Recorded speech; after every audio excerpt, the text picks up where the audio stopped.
Attention in the barns. It is 10 till 9, and we will be starting the show at 9:10. 9:15. 9:15 is when we will start the show.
I just want to remind everybody of the changing rooms that are up in the front. If you are needing to change, there are 2 changing rooms up in the front for you to utilize.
So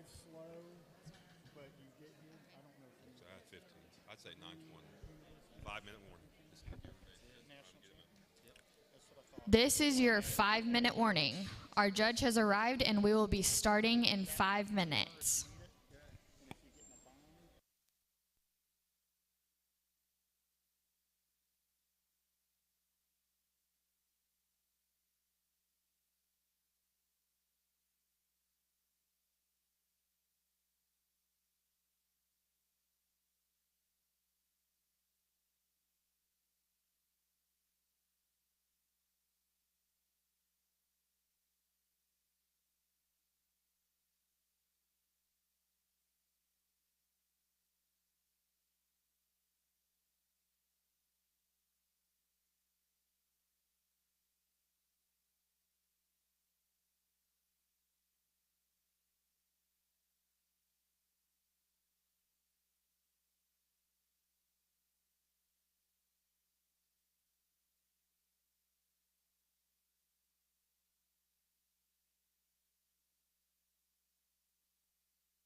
Ladies and gentlemen, we will be starting off this morning by having a pledge to our flag. So if you would please stand, and gentlemen, remove your hats, and we will pledge to our flag.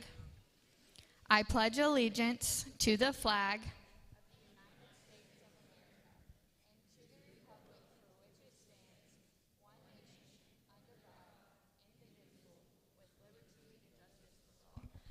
Thank you. Now we're going to pray. Dear Lord, thank you for today, and thank you for this wonderful opportunity to come out here and just exhibit our livestock. Lord, I pray that we remember to have good sportsmanship today and keep everyone safe. In Jesus' name, amen. We will be starting shortly with Class 1 Burke Barras. Guilt, I apologize. You got a mic for me, or do I need to come up here every time? Or? Is it cordless or corded? Okay. We didn't tether you down. That's all right.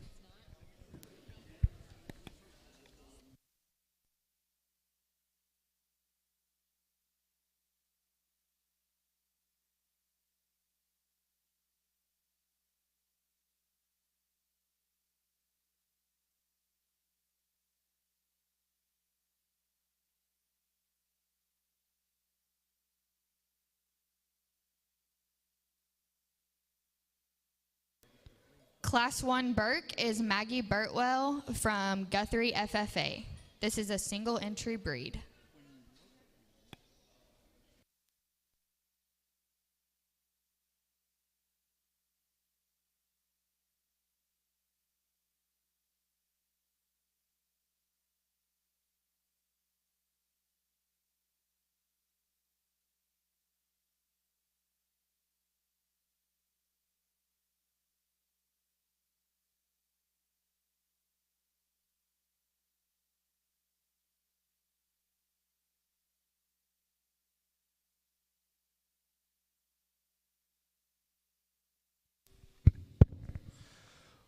Well, good morning, everybody. It's certainly a pleasure to get the opportunity to come down here and start off strong here in the Purebred Gilt Show with this single entry Berkshire Gilt. Certainly one from the stride, just strikes an awesome pose. I mean, that thing is level backed and good proportion. That thing's got the right type of muscle for where she's at from a maturity standpoint. I love that thing's head shape. She's good in her body shape. I like her forearm and her angles up front. If you want to get picky on this particular gilt, you step right in behind her. You want to bring her back inside of herself just a shot, but I think a great way to start. Let's give this young lady a nice round of applause.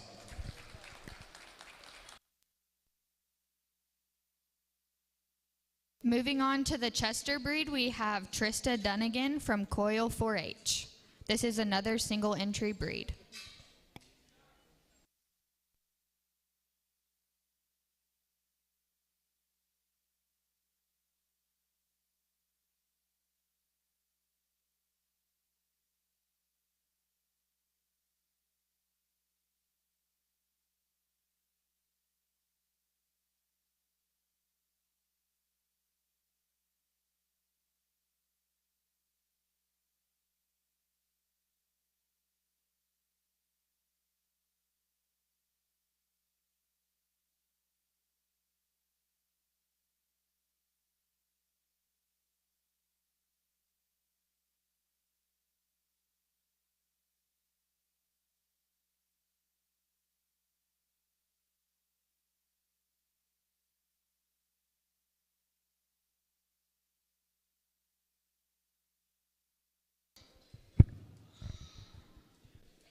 Another single entry here in the Chester breed, and this thing hits the gate and just reads like a toughie. That's a stout mug, a giant back. That thing's got the right kind of muscle and spread and dimension in her upper skeleton. She reads good in her lower lines. You get right in behind this particular gilt. She's wide, stout, and durable and has an awesome hind leg. If you want to talk some disadvantages within this particular gilt, just to get critical, maybe want to take a little crest off the top of her neck, maybe just want to make her a shot more extended from her hooks back to her pins, but I think one that reads so good and everywhere in her mid-body section and upper lines. My congratulations to that young individual. Let's give her a round of applause.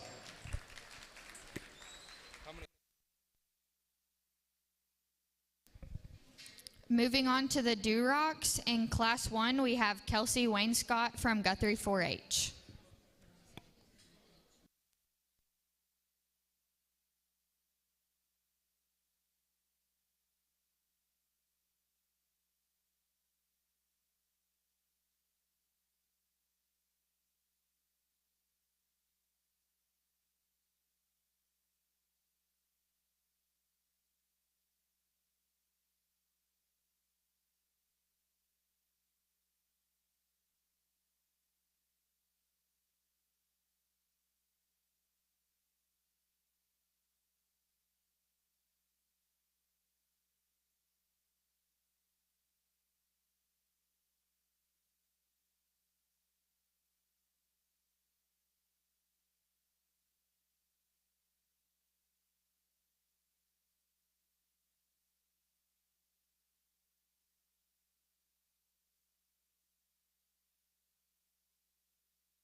Got another single entry here to start off our Duroc breed, as we got a few of them coming out here. I think this particular gilt right here is very striking from the side. She's very tall-shouldered. She runs uphill. She's got a neat look about her and silhouette and presence.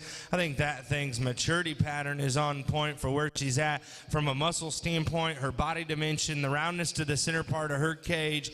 As she comes right out of the gate, she's square-chested. She's good in her mug. She's good in her cheek. If you want to criticize this particular gilt, she gets a little fragile right there in terms of her forearm and front ankle. You study this thing with as tall-shouldered as she is from the side. You'd like to rock her back and maybe give her just a shot more set to her shoulder. And then when you get directly behind her, she just gets a little Angus-legged from behind. She comes in her hock just a shot, but a nice representative in Class 1. Look forward to seeing the rest of them. Winner of Class 1 is Kelsey Wainscott. In Class 2, we have Ridge Garrett from Guthrie FFA, Mason Garrett from Guthrie FFA, Kyra Jones, Guthrie FFA, Haley Lesher, Crescent 4-H, Steven Sanders, Guthrie FFA, Ridge Garrett, Guthrie FFA, and Hendrix Beitler, Guthrie 4-H.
Our judge today is Brennan North from Wolcottville, Iowa. He grew up raising and showing pigs as well as judging livestock. Mr. North is a graduate of Purdue University, where he competed on their national champion livestock judging team.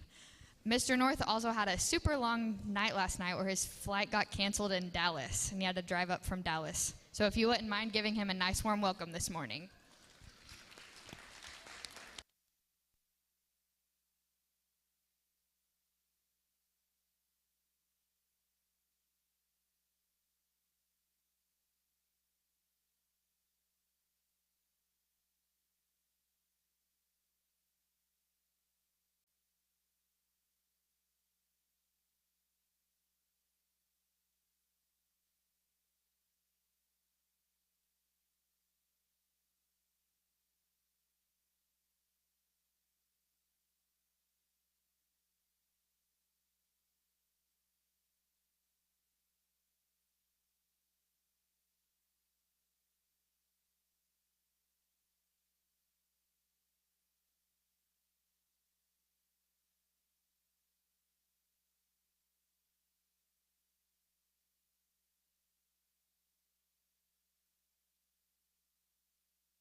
I think this class comes with a lot of challenges, and this judge's personal opinion, but yet I still think this top trio that comes to the forefront in the top of this class is awful good. And I think, quite honestly, there's three of them. They're completely different in their type and kind, and I'll be the first one to tell you they all got problems, in my opinion, and I'd like to change a couple things or maybe one thing about each one of them, but I dang sure will say if we could combine all the parts and pieces that I like within all these, you could certainly make one come to the forefront. As I study and break them down, not only the one that stays the loosest built, the most correct in terms of their skeleton, has the most appropriate step, is the longest hip, still comes with a lot of positives and the least amount of faults. It's going to be the young lady in the center of the ring. She's going to have my class winner. First and foremost, that one needs to be better when she comes right at me. She needs to be just a shot better and more opened up at the surface down low, and when you get right in behind her, that thing just comes in a little bit in her hock, and I'd like to just see that thing open up just a shot. But from the side, not only is she the longest hip, she's the most appropriate in her angles off of both ends of her skeleton. She's got the softest, most comfortable step when she hits the arena surface from behind. Her shoulder lays in her the most correctly. You get right on top of this gild, everything matches from her blade back to her body shape, back to her pin set, and just has an awesome striking look from the side. Those two things coming and going, just tweak just ever so slightly, and I think we can move that particular gild up. The one that comes into second is going to be the young man over there in the blue on the far side, and quite honestly, as this gilt came out of the chute and gate directly at me with that stout mug, that big chest, that striking look from the side, I thought, man, we're going to have an easy class winner in here, and it's not even going to be close. As the drive wears on, this particular gilt not only is the shortest about the length of her hip. When you look at her from the side, she's the shortest about her step from behind, and when you just study her up front, she wants to become the most forward in her blade and the set to her front end.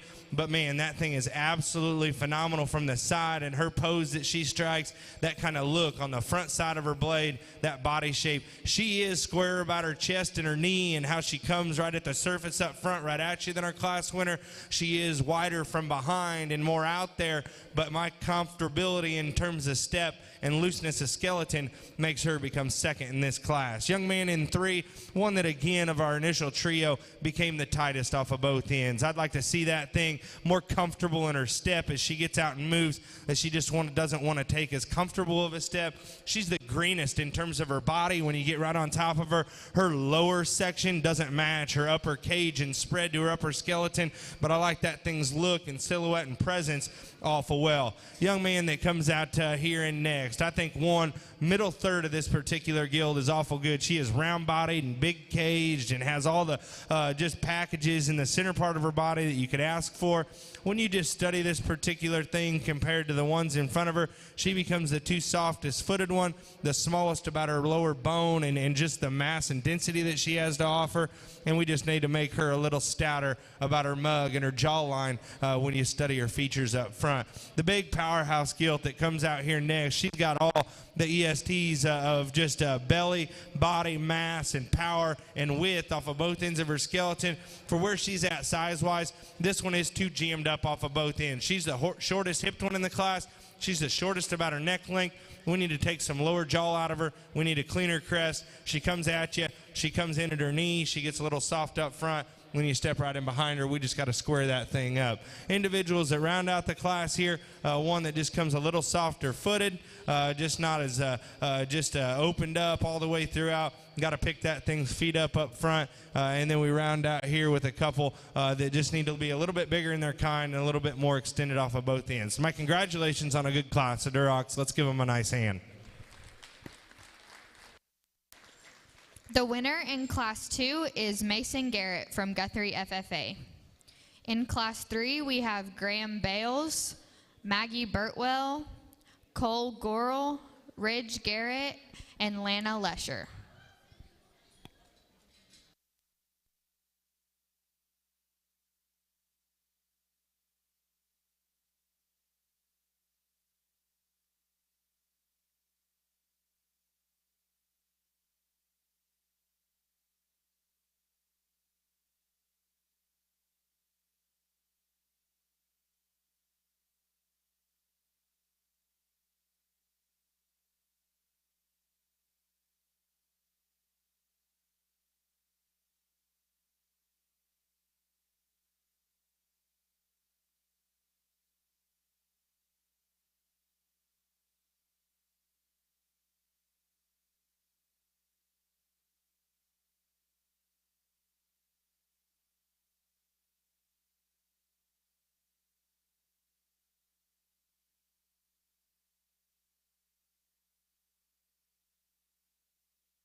I think another good class of reds and the young man there in the blue is going to have my class winner. I think from a skeletal build and structure and movement standpoint, this one not only has the advantage, this one is more length off of both ends of her skeleton.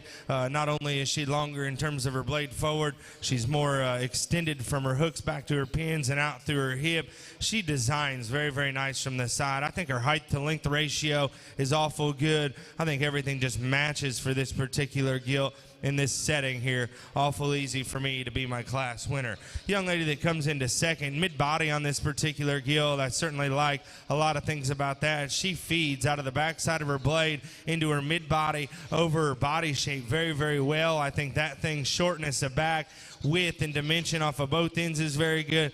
Comparatively speaking to the one that precedes her within this particular class, this one needs to have more length out through her hip. She ducks her pins. You get right in behind her. She's not as comfortable to her step as she hits the surface. She comes directly at you. She's the one that's a little inverted in her knee, not as much just forearm and ankle in the front part of her skeleton. The young man that comes into third, awesome striking look from the side. That one's tall-shouldered and elevated and has all the length of body that you could certainly ask for. That's a big stout mug on that particular gilt. She gets a little easy in her top line. You get right in behind her. She just doesn't have quite as much punch over the mid-body part of her just pliable center cage. We need to just bust her open there. You just study her muscle shape and texture up high. We need to just give her a little more spread and a little more muscle. Individual that comes out here next, certainly the big powerhouse of the group. The performance has been very well. For me, within this particular setting, though, this gilt isn't as fleshy in terms of her mid-body. She gets a little straighter about her shoulder. My biggest concern is when you step right in behind this gilt, she's too wide from behind. She doesn't have as much flesh. Her stifle shape, comparatively speaking, to where she sets her hock and places it from behind, just simply put, needs to be better in this judge's opinion. Young man that rounds out the class here, a good built, functional one, just too flat all the way throughout. My congratulations to all these exhibitors. Let's give them a nice hand. Our winner from Class 3 is Ridge Garrett. Now moving into the breed drive from Class 1, we have Kelsey Wainscott. In Class 2, we have Mason Garrett. In Class 3, Ridge Garrett.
Thought an awful good Duroc drive here within these three classes, and we get them all three back out here. There's one of them that just puts together the most positives. Not only everything proportioned so good, I think has the advantage in terms of density, the advantage in terms of toe strength, the advantage in terms of everything matching the best and coming out stout and durable, can get out and motor. That young lady out of Class 2 is going to have my champion. Congratulations to her.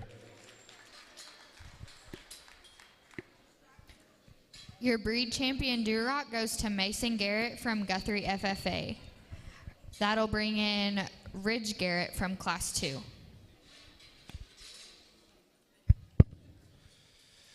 Bring that second back in. I thought it was an awful neat class. Very, very close within that particular pair. There's no reason to split them up. My congratulations to him on having your reserve.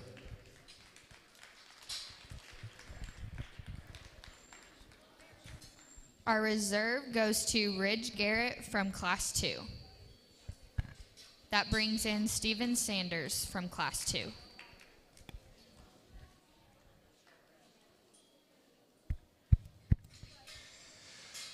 think we're going to pick 12 of these things in sale order. So I'm going to put the mic down right now. I'm going to go shake the hands of the exhibitors from 3 to 12. I thought an awesome Duroc show. Let's give them one more big congratulations as I get your sale lineup.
Moving on to our Hamp breed. In Class 1, we have Hendrix Beitler from Guthrie 4-H. This is a single entry class.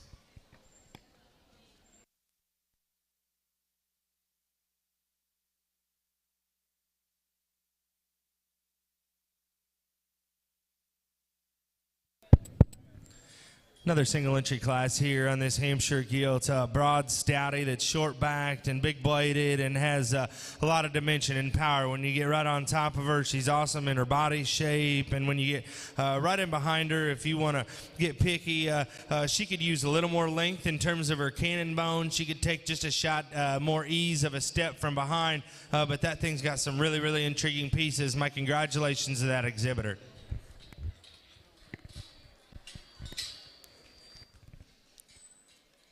Our winner in Class 1 is Hendrix Beitler. In Class 2, we have Haley Lesher from Crescent 4-H and Maggie Burtwell from Guthrie FFA.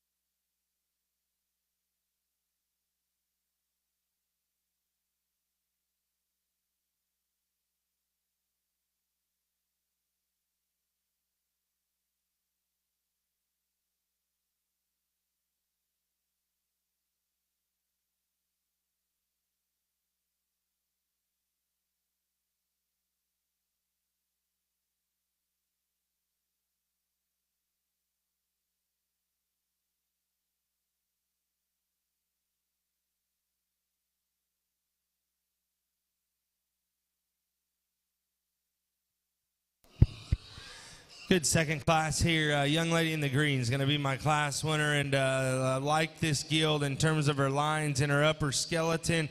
Not only has she got the length and extension, but she comes with a little more ease of movement and structure underneath this particular gilt. I think everything matches so well in that female to start off this particular class. Young lady that comes in second, not wanting to get just an incredible drive out of that particular gilt, wanting to be a shot stubborn. But if you want to talk about that thing's muscle pattern and just shape and just raw shape on the top side, you certainly can. To her disadvantage with as much muscle as she has, she is the flatter bodied one. She gets a little pinched in her ham loin, and we need to just shorten her up in terms of her snout. But I think a very nice class. Let's give them a nice hand.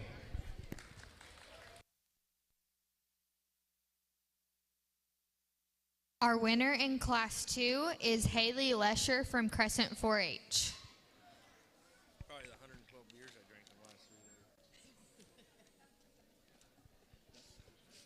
For our Hamp Drive, out of Class 1, we have Hendrix Beitler from Guthrie 4-H. In Class 2, we have Haley Lesher from Crescent 4-H. I think a very good pair of class winners as we get them back out here from a breeding standpoint. The one that not only strikes me as having the most positives, but still staying loose in terms of their skeleton. That young lady out of Class 2 is my champion. Congratulations to her.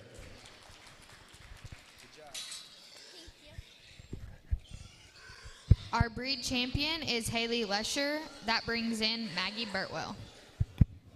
Bring that second tub back in here, and as we talked to her, I think between the pair of them, if we could just change one in terms of rear skeleton and the way they got out and hit the surface, I think would have just so many positives. But that young man's other class winner is going to be my reserve. Congratulations to this group of kiddos on an awesome set of hamsters within this drive.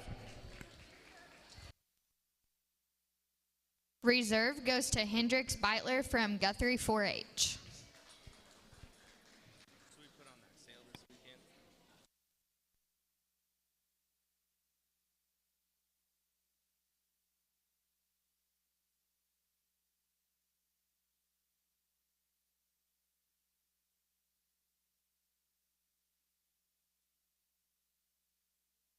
Moving on to our spot breed.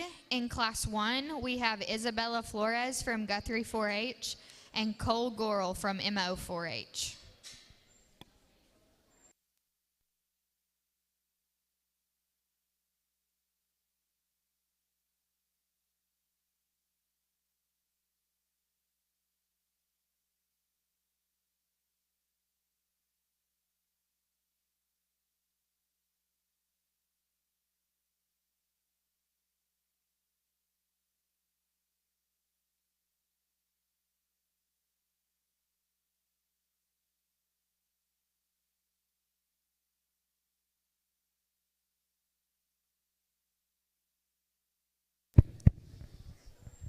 Nice class of spots here. Some contrasting differences between the pair of them, but yet the big broad stoutie is going to be my champion in the young man's here. I think one that just comes with so much more power, extension, and just width off of both ends of her particular skeleton. Young lady that ends up here in reserve certainly has one. I like this one's build and comfort and step and toe spread and quality there with an awesome look. For me, you get right behind this one. We got to widen that thing out at the surface. We got to give that thing a shot more punch in her mid body, but I think a nice pair there in that particular class. Excuse me, I jumped the gun there on champion. We got another one, but my congratulations to those two kiddos. Our winner from Class 1 is Cole Gorel from MO4H. In Class 2, we have Cash Stout, Coil FFA. This is a single entry class.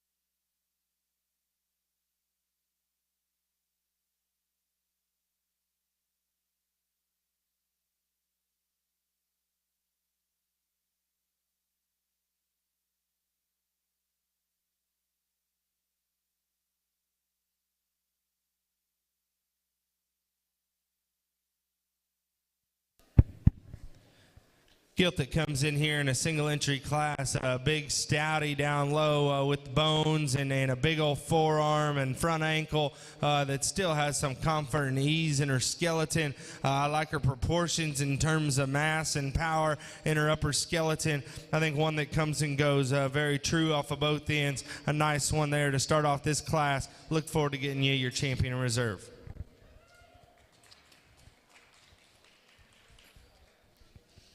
For our spot drive in Class 1, we have Cole Gorel, and Class 2, Cash Stout. Within this pair of them here for your champion honors, I think one just takes a more comfortable step off of both ends of their skeleton, but yet I still think comes with the quality and proportions. That's going to be the individual out of our second class. Congratulations on our champion spot.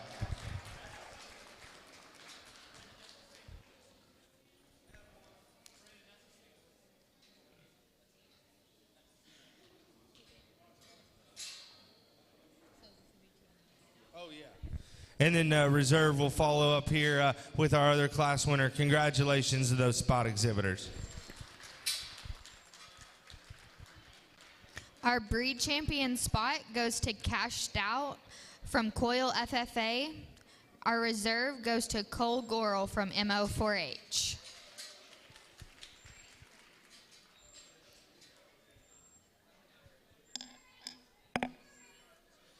Now moving on to the York breed. In Class 1, we have Logan Stout from Coil FFA, Roxy Irwin from Coil 4H, and Jet Lyles from Guthrie FFA.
got a trio in this class, and yet I still think it comes down between a pair of them. In this judge's opinion, and within the pair of them, I think one is just better in terms of their hock shape and where they plant their step as they hit the surface. That's going to be the young man right over here in the blue. I think one that comes at you broad in that one's chest, good in that one's skull shape, good in that one's lines from the side, and comes still with enough mass and power in her mid-body, but yet when you get right in behind her, I think her hind leg is more comfortable than the young man's here that comes into 2. If you want to talk about look and extension and forearm and shape and blade and just mass in the upper skeleton and score them on that, you can certainly start with this young man's. You get right in behind this particular gill, she gets too round in her hock shape. She just doesn't have quite as much squareness to her rear skeleton as that one above her within this class. And then the young lady here that rounds out, that ends up being in 3, just a fault-free, comfortable gill, doesn't have as much mass and power. My congratulations to all those exhibitors. Our breed champion York goes to Kaysen Lyles from Guthrie FFA. Reserve goes to Logan Stout, Coil FFA. Now moving on to our Hereford breed, we have Kyra Jones from Guthrie 4-H and Cash Stout from Coil FFA.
I think a nice pair of Herefords and an awful high quality one to start in the light colored gilt directly in front of me. Not only comes the most true and genuine underneath of that one's skeleton from a width and dimension standpoint. She holds her top line together really well. She's got the shape and power in her upper skeleton. She comes at a more balanced look that comes with some more extension off of both ends. Young lady that ends up in reserve here, I think one that is true in terms of her build and her step. She gets a little tighter in her spine, a little rounder off of both ends, and as she comes and goes, she doesn't have quite as much width and just squareness to her chest and her rear skeleton, but I think a nice pair of Herefords. My congratulations to those exhibitors. Our champion AOB goes to Cash Stout from Coil FFA. Reserve goes to Kyra Jones, Guthrie 4-H. Call for light crosses and dark crosses be getting on your mind because they're not coming up. If you are showing a light cross or a dark cross gilt, please be making your way to the holding pins. Light and dark cross gilts, please be making your way to the holding pins.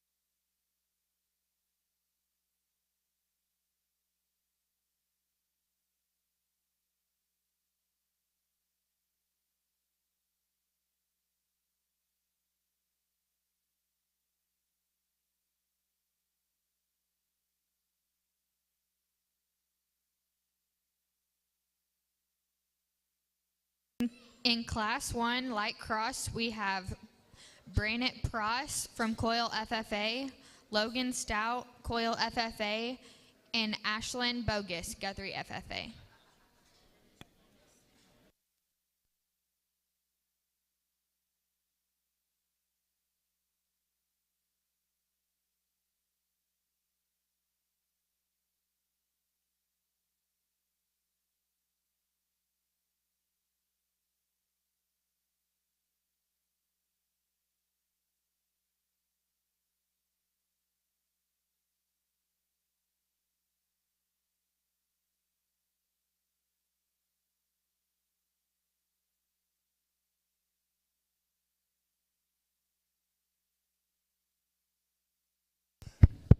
Nice trio here to start our light crosses off. The blue-hipped gilt here is going to start this particular class. I think not only has the just angles right in her rear skeleton, but has the muscle, the mass, and the power, and I think just blends together a more appropriate dimensional look in terms of coming and going off of both ends in this particular class. The second place is going to be a young man on the far side. I think one that resembles our class winner from a width and power standpoint. Just comes with more juice off of both ends of her skeleton.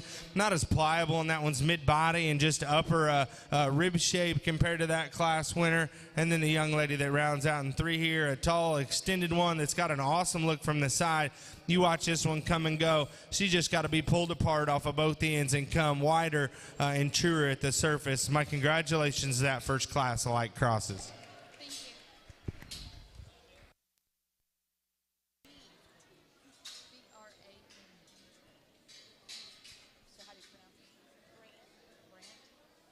The winner of Class 1 is Logan Stout.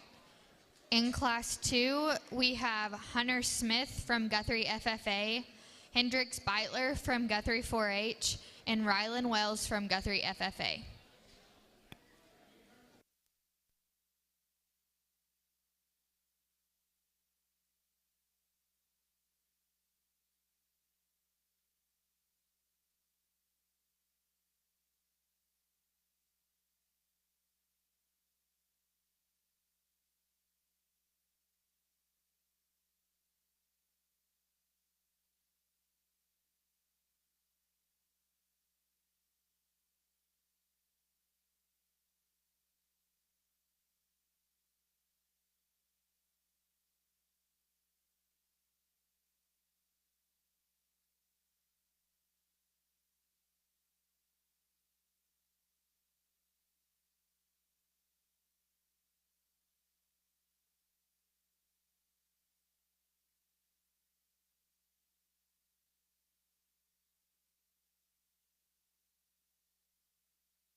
Just a friendly reminder, please keep your pigs up here until sale order is concluded, because we will be having a deep sale order.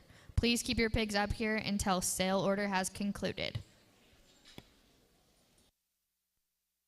I think a very good class with the top pair that are intriguing young ladies is going to start directly in front of me.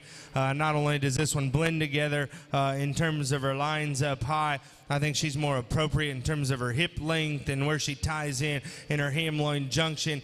She becomes the one that just proportions the best when you get right on top of their skeleton in terms of body shape, full rib, and lower line. She comes and goes with plenty of width and dimension off of both ends. I think a very good place to start in this blue class. Young man's blue-hipped one is going to end up being in 2, and this one has the wild look up front. She's tall-shouldered. She's sharp about her back shape. She's good about her edges and her upper lines. She's got big limbs down low. Comparatively speaking to our class winner, she doesn't blend as correct right on the front side of her shoulder into the top part of her neck. She's the shortest and roundest and steepest about her hip from behind. She's not as comfortable to her step and her rear skeleton within this class. Young man that comes here in 3 has certainly got the one that'll boot, scoot, and boogie in this particular class. As she's a runner, gets one that's very good about her angles and feature down low. That one's just too flat all the way through. My congratulations to those exhibitors.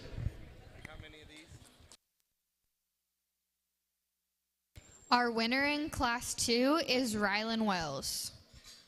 Now we'll be moving on to the light cross drive. From Class 1, we have Logan Stout, and Class 2, Rylan Wells. I think a very good blue drive. This will be the only time I come to the mic in here, as I'll just shake the hands after this, or your reserve, and line up the rest of the sale order. I think 2 high-quality ones. I think one just overpowers the rest of them. Young lady's got my champion. Congratulations.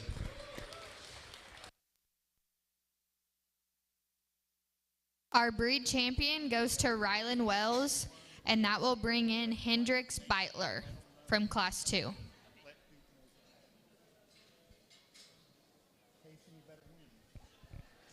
Reserve goes to Hendrix Beitler out of Class 2.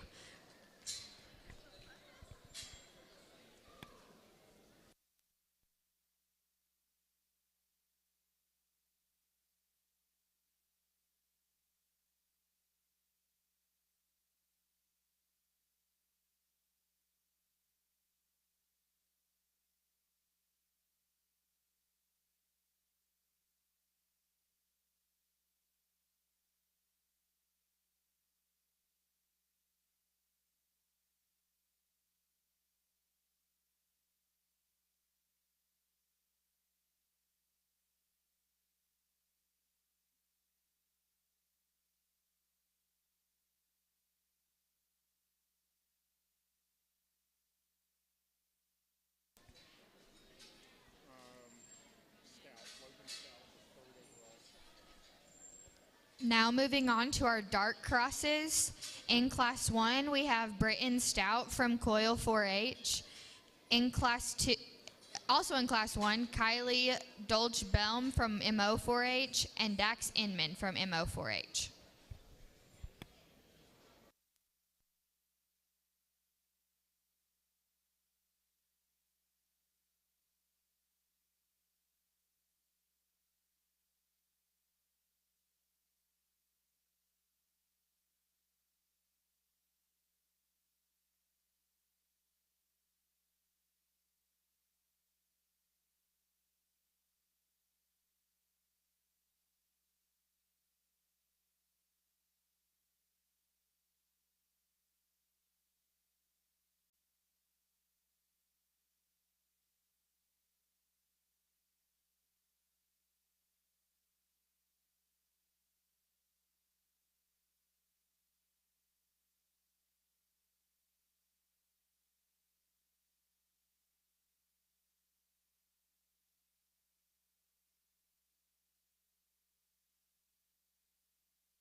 I think a very good class here, and certainly a pair of them that surfaced to the top for me, and come with a lot of quality, and come with a lot of the same positive attributes within the pair of them. I think it's real close. And when I get down to the bottom of it, I think just to discuss the pair of them, just a shot. The young lady in the green has got the one that has the extension on the front side. Very good, and that one's muscle, shape, and look, and in striking pose from the side. So comfortable in terms of her skeleton. And then the other young man there with the thin belted one has got one that is an absolute stouty. That's a powerhouse, bone, foot strength, and just squareness of build all the way through, and being so opened up. I think it becomes close within the pair as I study and break them down. I think not only the one that just comes truer in terms of their stifle and rear shape, and in terms of their ham and the way that they're assembled from behind, but yet still has all the quality. Young man's going to have my class winner. I think one that's got so many intriguing pieces in terms of bone, foot, and skeleton strength, and just squareness off of both ends of that one's skeleton. When you just want to talk about step from behind, I still think this particular gill is sound in terms of her movement. She's maybe not as long about her step from behind, but overpowering in terms of her just build and squareness and dimension all the way throughout. The young lady that ends up in 2 here, like I said, has all those extras in terms of look, squareness of back, muscle shape, and power. I like this one step from behind in terms of being a little bit longer. But for me, when you just study this gill, in terms of her front ankle, her rear bone, not quite as big. You get right in behind this particular gill. You study her, she's not as shapely right there in her hip. You get right in behind her. She's a flatter one in terms of her stifle shape and her lower ham. That doesn't match all the shape she's got up high. She becomes just a shot flatter from behind. Young man that ends up in 3 here just ran into a buzzsaw of a class. I like this one's shape and power and width and bone. This one just doesn't balance up as well. Not as comfortable to that one's step off of her rear skeleton. Awesome class. My congratulations to those exhibitors. The winner of Class 1 is Dax Inman from MO4H. In Class 2, we have Berkeley McKay, MO4H, Steven Sanders, Guthrie FFA, and Steven Sanders, Guthrie FFA.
I think a very good class. Young man starts off, and I think just a loose-built, sharp-looking one that's tall-shouldered, awesome in terms of her body. I think the right type of muscle and squareness of skeleton. I think a real nice place to start in this particular class. Young lady there with the calico is going to end up being in second. I think one, foot strength and toe qualities better in terms of the one that comes into three. I think still appropriate for where that one's at from a mass and width standpoint for where she's at this stage of the game. Not as long about her hip, not as loose about her stride, and neat about her front end as that one that starts off the class. And then the young lady that ends up in three here, from that one, shoulder back, I like a lot of things about. Very, very good. Rolled up in her edges. She's creased up high. She's square about her pin set. She's good about her rear skeleton. Study her in her front 1/3. She wants to get too far forward about her blade and not have that natural head carriage. She is the softest about her front foot and the frailest about her ankle. My congratulations to that trio. The winner of Class 2 is Steven Sanders. In Class 3, we have Lana Lesher from Crescent 4-H, Berkeley McKay, MO 4-H, and Fletcher Inman, MO 4-H.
I think another good trio here, and front runner and the young man's directly in front of me. That is a big-legged one that can get out and go and is square off of that one's rear skeleton. You get right on top of this particular female. She comes with a lot of punch. That's a big-bladed, big-back, big-hipped one that still stays appropriate. I love this one's height-to-length ratio for where she's at this stage of the game to pack that much in terms of muscle, body shape, and roundness to her cage, but still yet be pliable off of both ends of her skeleton. I think is very unique. I think a nice one to start off this particular class. Young lady here that ends up in second with this predominantly black one. I like that one striking look from the side. That's a flat-backed one that's very extended on the front 1/3 of her blade. With all that look from the side profile, her disadvantage and demise is when you get right on top of her, she's not as opened up in her mid-body section, and when you study her, she's the straightest about her shoulder, the shortest about her hip. And then the young lady that rounds out the class here, muscle and width and dimension in her upper skeleton is very good. She becomes the plainer-headed one that's too straight about her shoulder, doesn't have as much proportions from the side as the rest of them. My congratulations to those exhibitors. Our winner in Class 3 is Fletcher Inman from MO 4-H. In Class 4, we have Rylan Wells, Guthrie FFA, and Hendrix Beitler from Guthrie 4-H. Just a reminder to keep your pigs up here because we will be having a deep sale order.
Great way to end our dark crossbred deal here with two of them that exemplify quality, and both of them are a little bit different in their type and kind. I side with the young lady here in the blue to have our class winner.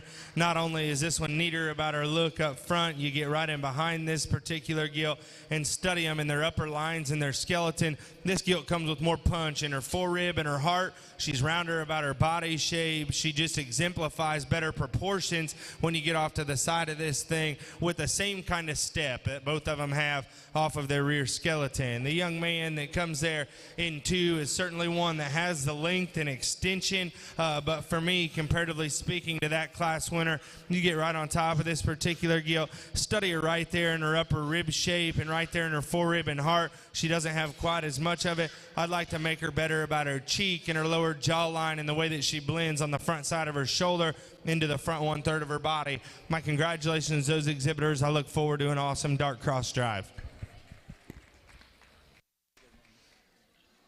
Our winner of Class 4 is Rylan Wells. Now we'll be moving into our dark cross drive. From Class 1, we have Dax Inman from MO4H. Class 2, Steven Sanders, Guthrie FFA. Class 3, Fletcher Inman, MO4H. And Class 4, Rylan Wells, Guthrie FFA.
I think a very good dark crossbred drive. Four high-quality animals out here that represent where they're at in their maturity standpoint and where they're at from a weight standpoint. I think within the four of these, as you study them, come in the same type of mold and still having that dimension, being busted open, square and true off of both ends of their skeleton. But yet within this four of them, I think in this judge's opinion, when I break them down and study them, there's not only one that just exemplifies next level things in terms of high quality, foot strength, and just texture to their body, their cavity, to the center portions that they have to offer, still being youthful at this stage of the game. I think one that's very, very special. Young man's right here. Congratulations to him. Our breed champion goes to Fletcher Inman from MO4H out of Class 3. That will bring in Berkeley McKay from Class 3, MO4H.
think it becomes a tighter race out here for reserve than it was picking that champion. There's a pair of them left out here that I think are a little different in their type and kind, but yet for me, I think that there's one that just comes so smooth in terms of just their step and bounce at the surface that comes with the right type of muscle and spread and dimension, and then just has just an absolutely exquisite look. My reserve's a young man right here in front of me. Congratulations to him. Reserve goes to Steven Sanders from Guthrie FFA out of Class 2. That brings in Berkeley McKay, MO4H, out of Class 2.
If we can get all champion and reserve gilts up to the staging area, please.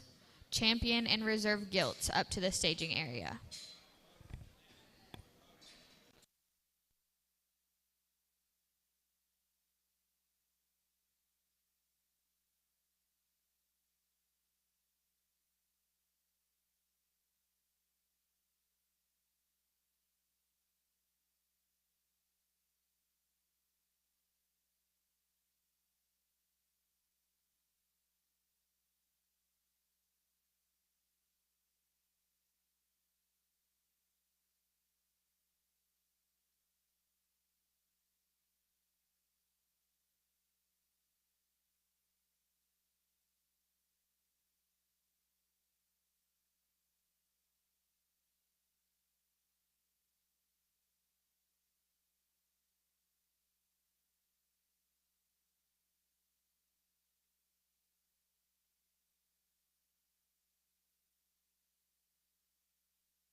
We'll now be moving on to our Gilt Drive. From the Burke breed, we have Maggie Burtwell, Guthrie FFA, Chester, Trista Dunnigan, Coil 4H, Duroc, Mason Garrett, Guthrie FFA, Hamp, Haley Lesher, Crescent 4H, Spot, Cash Stout, Coil FFA, York, Kaysen Lyles, Guthrie FFA, AOB, Cash Stout, Coil FFA, Light Cross, Rylan Wells, Guthrie FFA, Dark Cross, Fletcher Inman, MO4H.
I think a very good set of gilts as we get them all back out here and study the pures against the light and the dark crosses. And as you break them down and sort through them, I think there's one that surfaces to the top quite handily for me today. Hit me very, very hard. Young man's dark cross is my champion. Congratulations.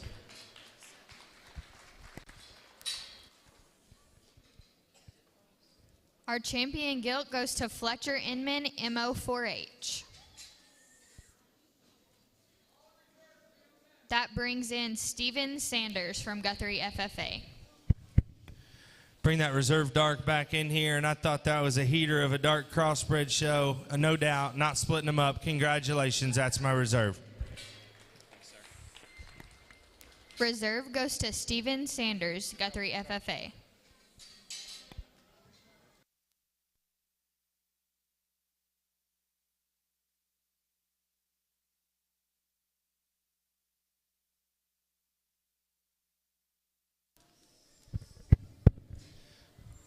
Bring that third out in the dark crossbred division, and I thought that crossbred division was 4 or 5 deep there in the darks with so many unique pieces. I think this particular gilt here maybe just didn't set and push or skeleton as far and outreaching as the other two that were above this particular gilt, but I like that one a whole lot. She's my third out. Congratulations. Bronze medallion goes to Dax Inman, MO4H.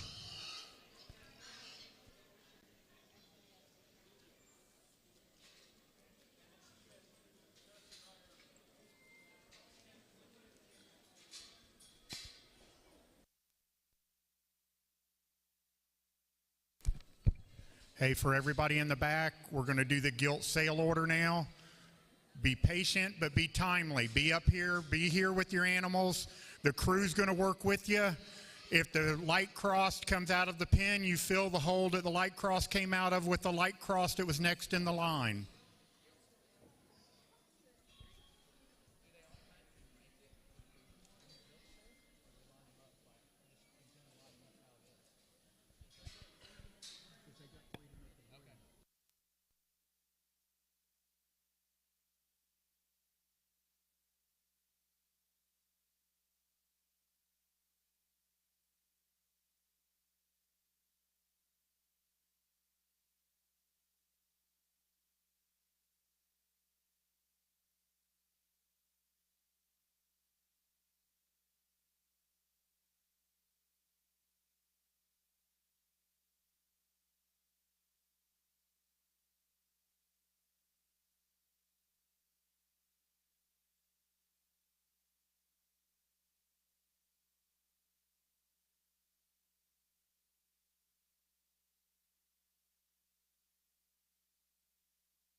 What number was that Duroc?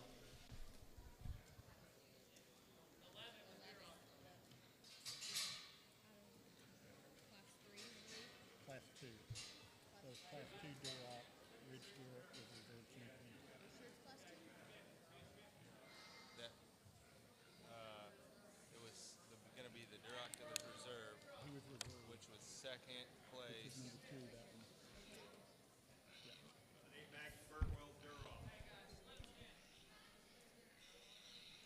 We need Maggie Burtwell's Duroc to the ring, please. Number 8 is a spot. Cash Stout.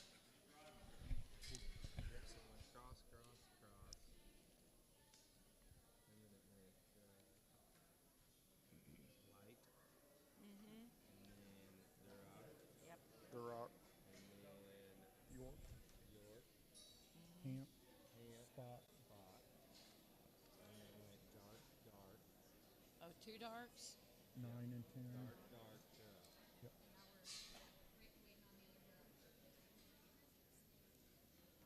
Okay, so If you've got breed sale cards for gilts, we need you up here in the staging area, please.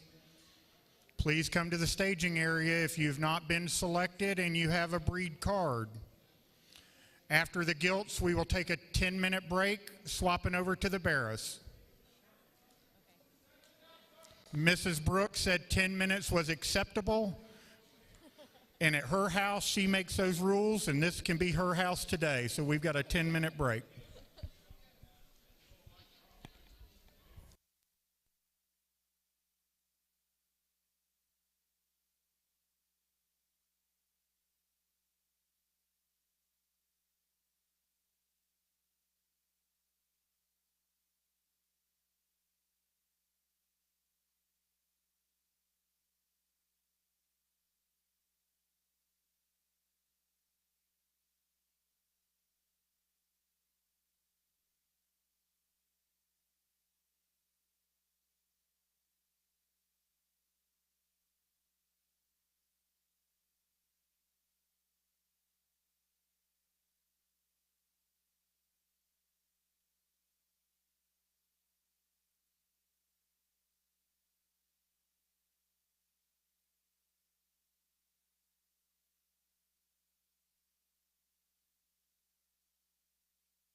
somewhere between 1 and 19. I missed a couple. No, I'm good.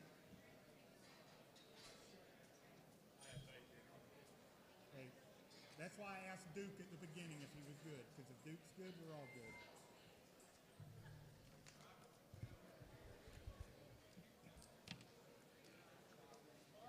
Stop. 20.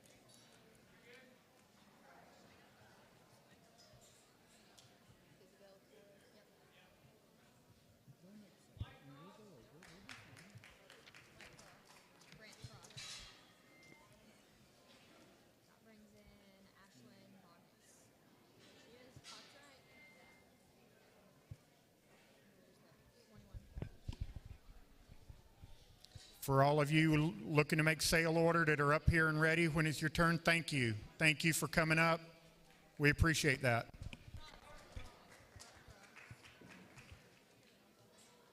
That's a dark cross. That's stout, right? Yep, that's 22. his last name. Britain Stout.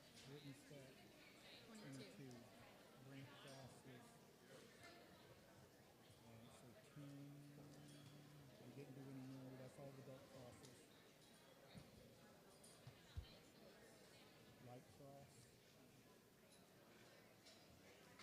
Light Cross. Bogus. 23. Hunter Smith. There we go. They're up.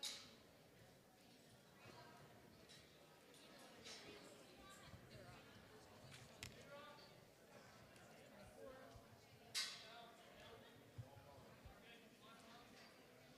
Which one was he? Graham Bales. Class 3. Thank you. Did you miss any? Do you know what number 13 was? I can figure it out. I was going to say, you rattled off the top 9 or 10 when you walked up here. I'm thinking, I think it was through after the 11. first two, I'm thinking, what the hell? All right. Did we get to 25? Did we get to 25? Who was after the Duroc? The last rock? What was the last pick? Okay. That's 24, right? Yep, that's 24. 24? Are they? Oh, That was all the cards. Duke told me we were doing 25, so I'm just sitting here on pins and needles. On the pins and needles. Hey, when you run out of cards, that's it, right? So this is the pick. Yes. All. There he goes again. Good job. One. Better bringing 2. Quick board for you.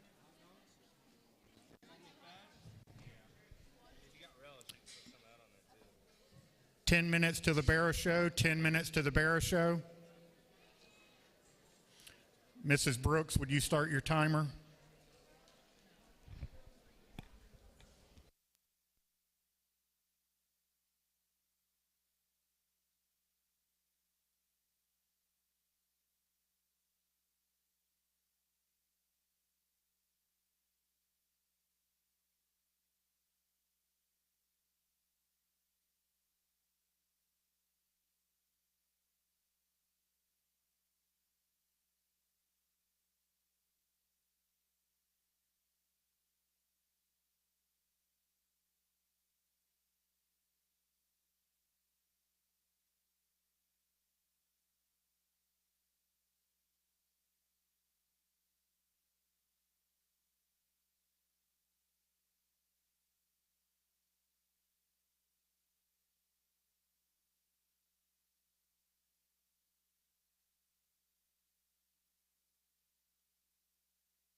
5 minutes, 5-minute warning for the barrow show.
All Burks to the holding pins, please. All Burks to the holding pins. We're missing a Class 2 bird.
We're going to go ahead and get started with our Barra show.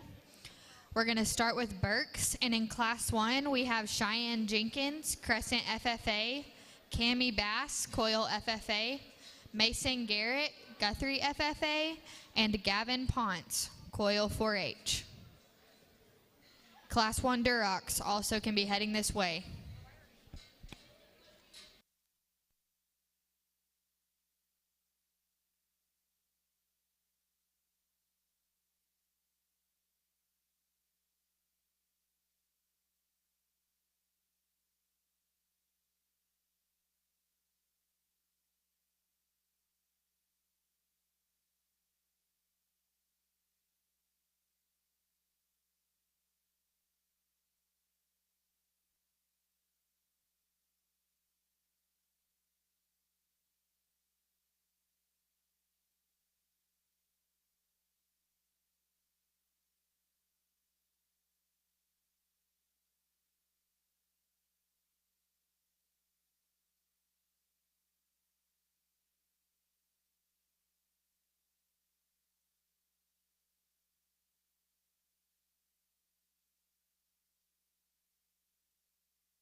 Start off here in our Burke deal, and I'll be honest with you, it took me a minute to place 2 through 4 because this class winner, I couldn't stop looking at him. I'll be honest, I didn't even look at the other ones for a minute.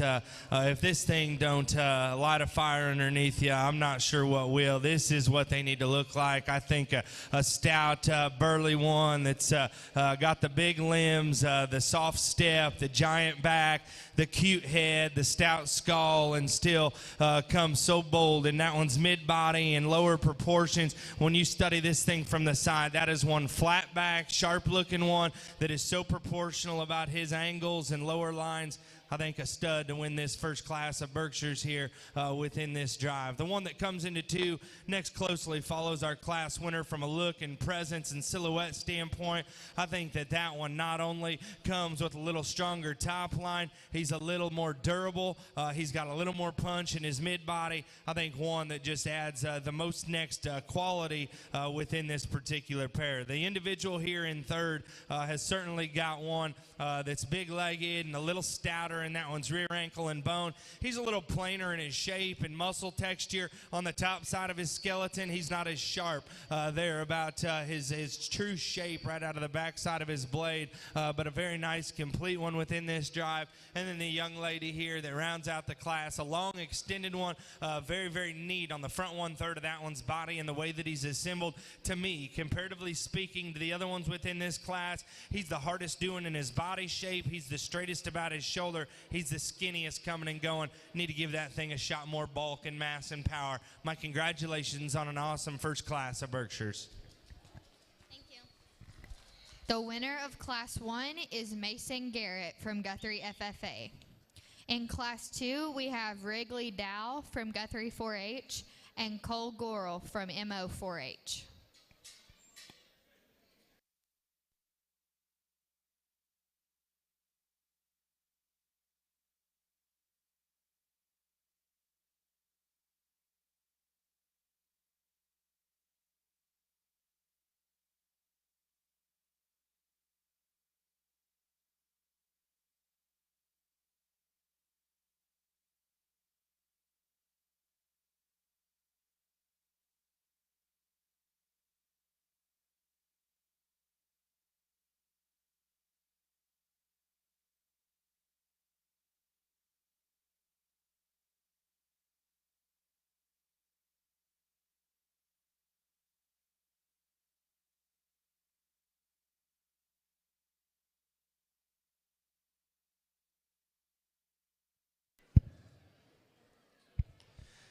Very good class here within this pair of them that we get back out here. Young man directly in front of me is going to have my class winner and does so from a comfort level standpoint. I think this one just reads smoother in his upper lines. He connects out of the backside of his blade, truer in his dimension and width in his upper skeleton. I think that thing's broader and stouter right there out through its hip and its pin set and stays mobile there in that one's rear leg and function.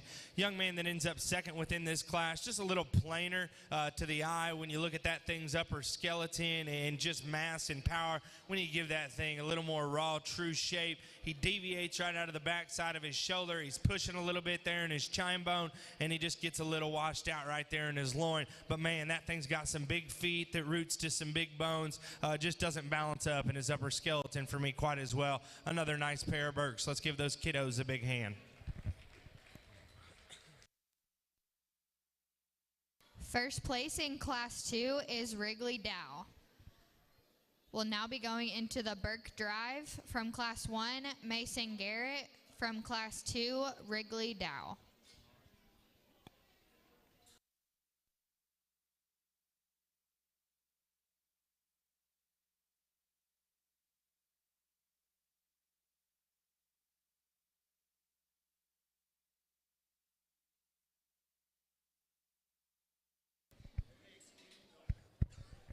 I think a very, very nice pair of Berkshire class winners as we get them back out here. There's one that hit me awfully hard. Young lady out of Class 1's my champion. Congratulations to her.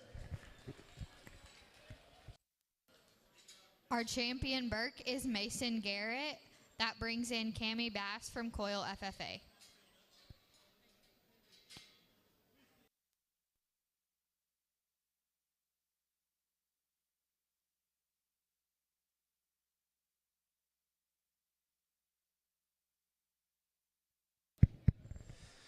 Dropped that second in, ran into a buzzsaw of a class winner. I think when you study the pair of these two, one's a little more appropriate in the angle of their shoulder. One just comes together a little bit better. The young lady's second place is going to be my reserve. Congratulations. Reserve goes to Cammie Bass, Coyle FFA. That brings in Gavin Ponce from Coyle 4-H.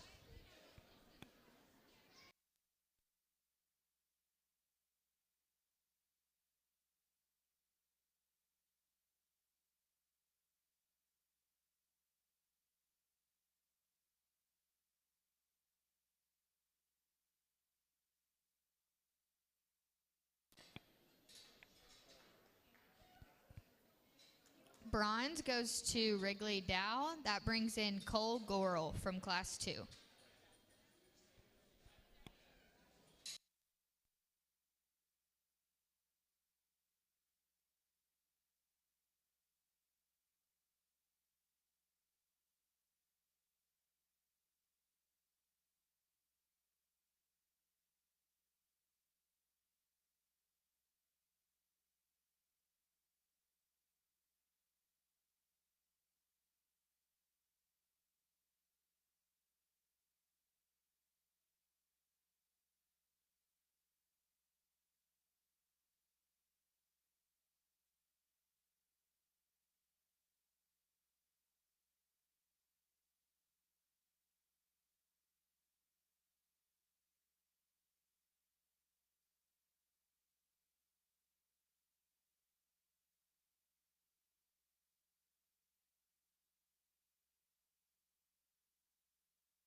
We will now be moving on to the Durocs. In Class 1, we have Britton Stout, Coil 4H, Bridge Garrett, Guthrie FFA, Maggie Burtwell, Guthrie FFA, Roxy Irwin, Coil 4H, and Andrew Aiken, Guthrie FFA.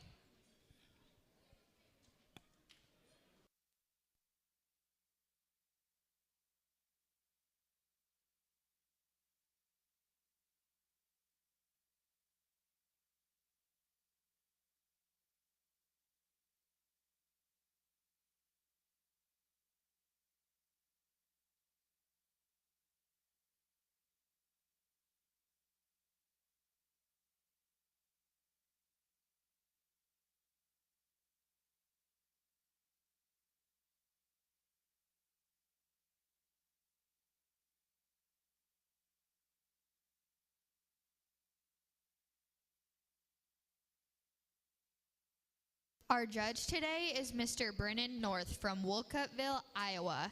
He grew up raising and showing pigs, as well as judging livestock.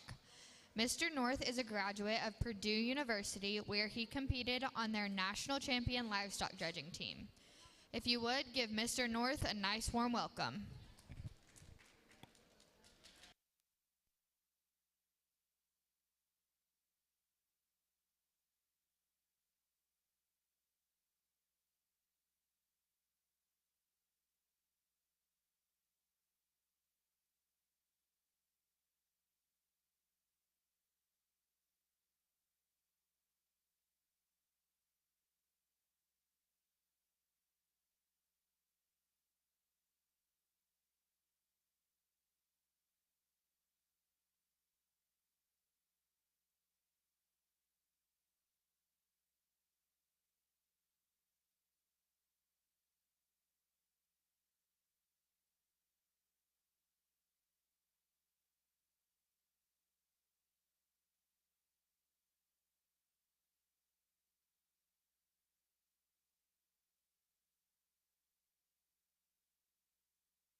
Great way to start off the Reds here, and the young man's got the shapely one that's neat looking from his blade forward. He's bigger in his pin set and his hip, and rounder about his center body and cage than the one that comes into two. He just overwhelms him in terms of dimension and power and mass and subsidy in his mid body, but still can handle it when he gets out and goes. A very nice one to start off this particular class.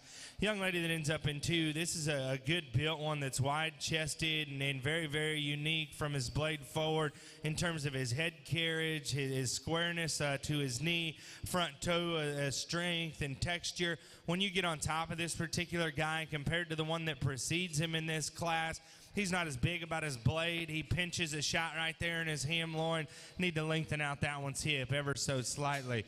Young lady that comes next, again, another one. I like his lines from the side. He's a very balanced hog that's good in his silhouette. He's a little straighter about his blade, and then consequently, when you get right in front of that hog, he narrows up in terms of his chest, but that is a good one there from that one's mid-body back in terms of structure, flexibility, and power. Young man that comes next, one that I do like this one's build.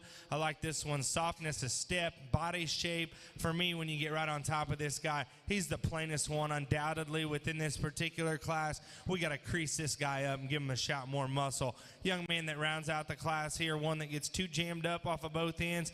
Got to make that guy a little more length and extension, but still a very nice class. Let's give those kiddos a big hand. Our winner in Class 1 is Ridge Garrett. Moving on to Class 2, we have Savannah Engel, Guthrie FFA, Ridge Garrett, Guthrie FFA, Haley Lesher, Crescent 4-H, Jet Lyles, Guthrie FFA, Mason Garrett, Guthrie FFA, and Bryson Heskett, Crescent 4-H.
I think a very neat trio here at the top end of this red deal, and one that for me surfaces and starts as a young lady directly in front of me.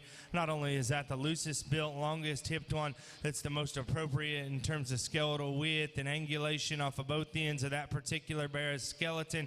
He reads the most correct, and his lines and angles from the side still has plenty of juice when you get right on top of him in terms of spread and dimension. Just a very, very complete bear that does a lot of the right things. When you get into second and third here, it's your call what you can do with a pair of these, two of them that are both complete opposite ends of the spectrum in terms of type and kind. The one that follows our class winner the best in terms of looseness of skeleton and hinge is the other young lady's gilt directly in front of me. That one not only has the same type of look and silhouette and presence from the side, that one undoubtedly is more correct in that one's look, blade forward.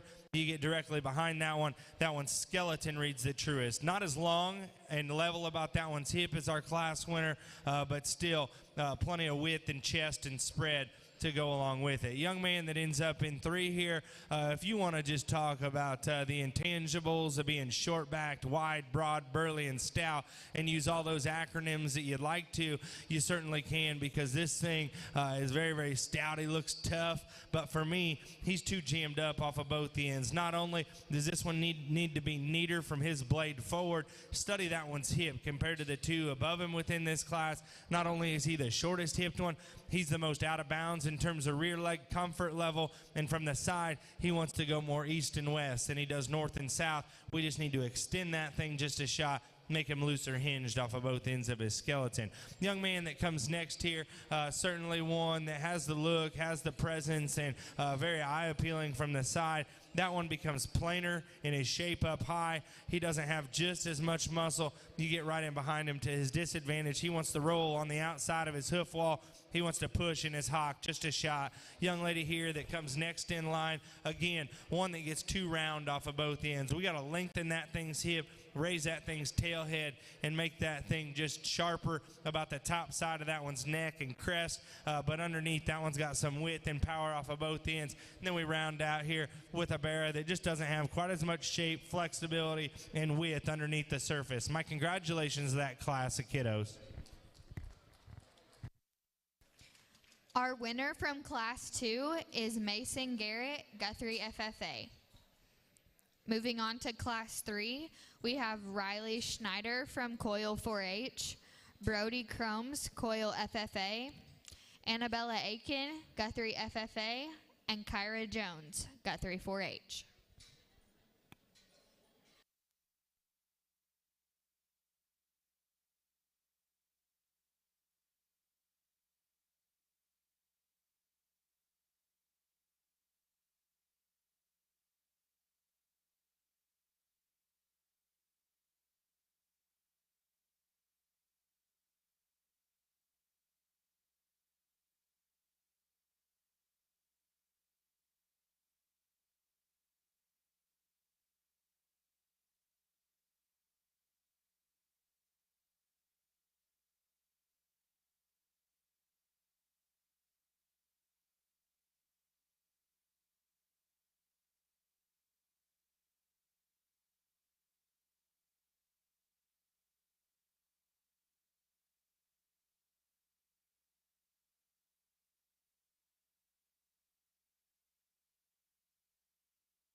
think a nice class here, Reds. The fault-free complete bear wins the class. He's not good enough in his knee and his chest and width up front, but within this class, can't single trait one that's so much better everywhere else in terms of spread, shape, dimension, and rear leg function and skeleton.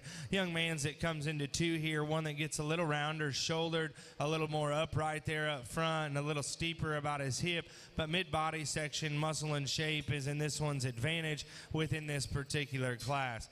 Young lady that comes into three here, certainly one from a mid-body standpoint, from that thing's shoulder to his hip is certainly impressive from a muscle and just shape and width standpoint. That one's the shortest hip, straightest hocked, and straightest shouldered one that needs to get out and have a little bit more range of motion off of both ends. And then the young lady that rounds out the class here, a long extended one. We got to give that one a little more width underneath and just make that thing more pliable in that one's mid-body. My congratulations to that set of Reds. Our winner from Class 3 is Annabella Aiken. Now moving on to Class 4, we have McKenna Morris, Crescent FFA, Steven Sanders, Guthrie FFA, Joshua Wainscott, Guthrie FFA, and Landon Charter, MO FFA.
Got an easy class winner, one that's so big, fresh, and juicy backed, and still very pliable, and that one's mid-body proportions, height to length ratio is so good on this one.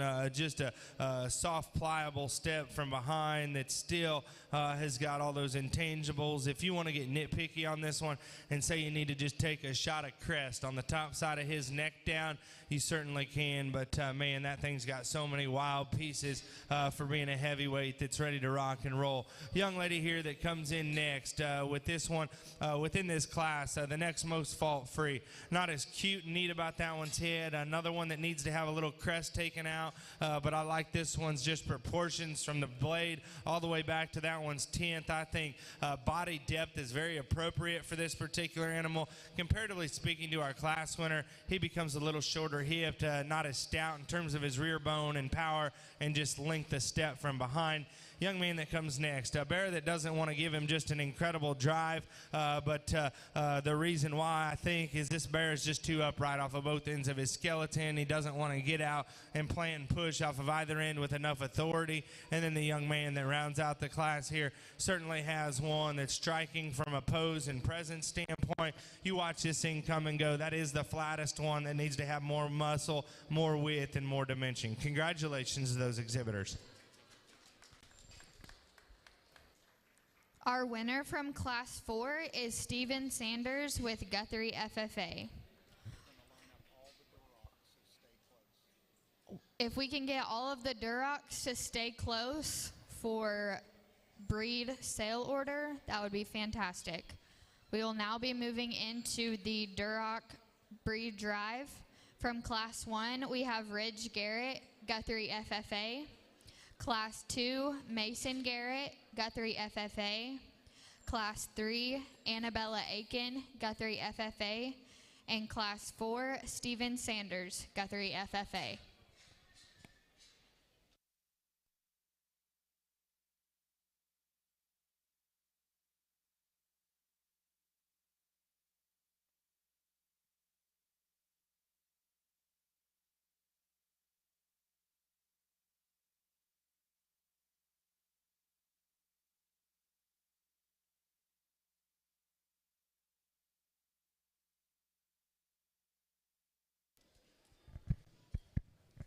Neat group of reds as we get them back out here. I think it comes down between a pair of them that come with some similarities, but yet differences in terms of spread, dimension, length of hip, squareness, pin set, and just features. You study them down low. I think there's just one way that it needs to happen out here. Young man's got my champion. Congratulations. Our breed champ Duroc goes to Steve Sanders, Guthrie FFA. That will bring in McKenna Morris, Crescent FFA. I thought that it was a top pair of them out here. My reserve's not going to have quite as much bone and feature, not going to have quite as length of hip and just squareness of pin set compared to that champion, but one that's so mobile, so youthful, and still on the rise. And better days are going to be ahead of this particular animal. I think one that's awful nice, young lady directly here in front of me.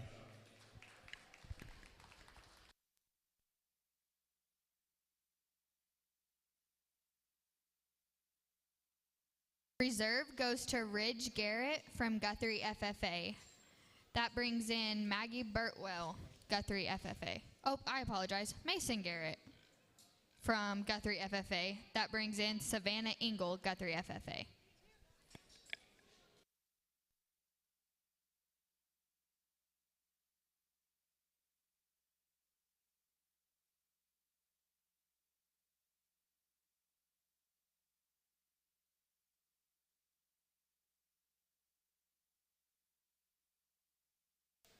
Third goes to Ridge Garrett, Guthrie FFA. That brings in Maggie Burtwell, Guthrie FFA.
Guys, we're missing a bunch of Durocs.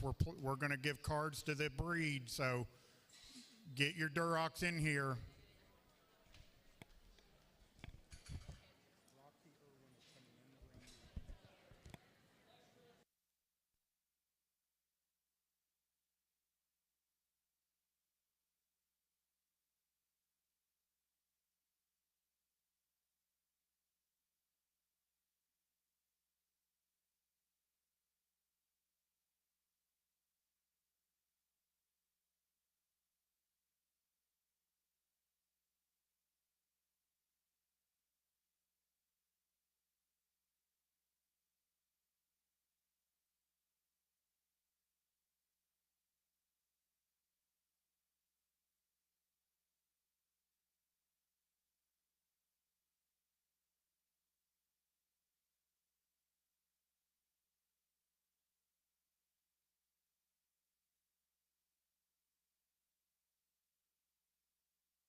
Who do y'all need?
We will now be moving on to our Hamp breed.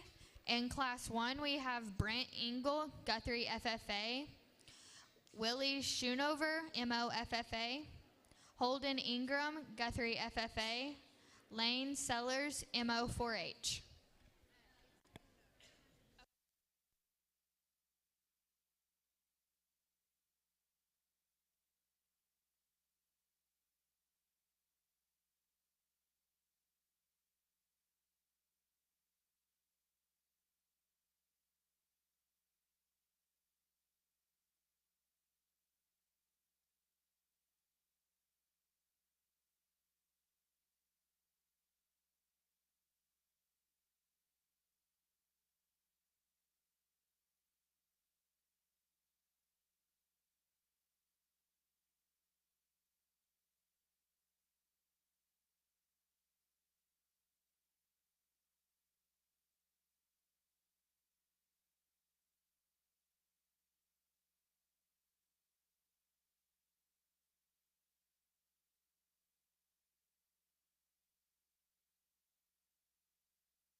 Got a very nice class to start here in our Hampshire division, and my class winner, I'll be the first to admit, he's out there from behind.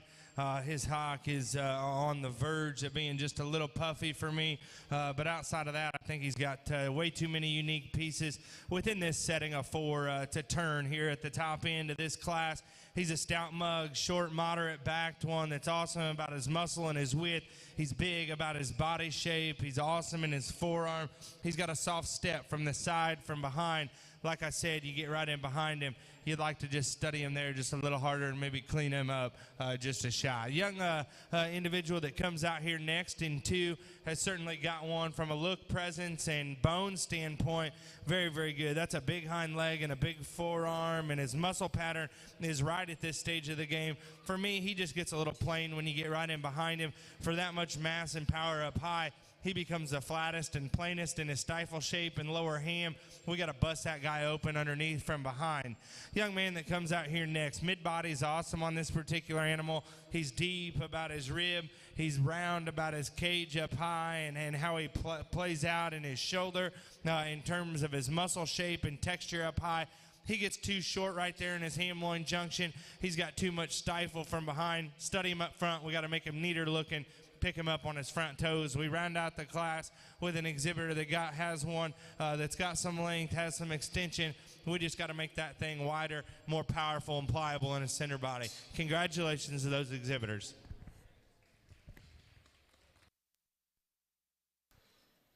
Our winner from Class 1 is Willie Schoonover, MO FFA. Class 2, we have Eli Pross, Coil 4H, Kason Lyles, Guthrie FFA, Brant Pross, Coil FFA, Haley Lesher, Crescent 4H, and Steve Sanders, Guthrie FFA.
I think another nice class. A Ham's young man's got my class winner. Certainly a striking one from the side that's got a neat head and skull shape, and very good.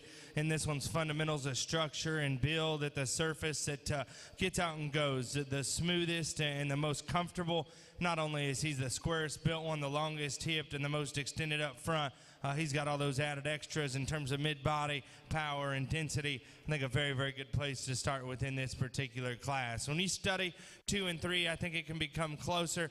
I got to keep them somewhat square from behind. That's the young lady's bear that ends up in 2. This one's more square and true and genuine off of both ends of that one skeleton from a structure standpoint compared to the one that precedes this bear in class. That one's too straight up front.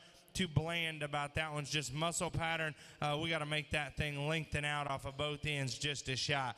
Young man that ends up in 3, mid-body on this bear is very good. I love his muscle pattern and texture to his upper skeleton. His front end's better than the one that precedes him in this class. When you study this thing's angles from behind, we got to make that one better. He gets a little pinched right there in his ham-loin junction. He washes out right there in his loin. You step directly behind that particular bear, he goes too far east and west. We got to bring him back inside of himself to move him up within this particular trio.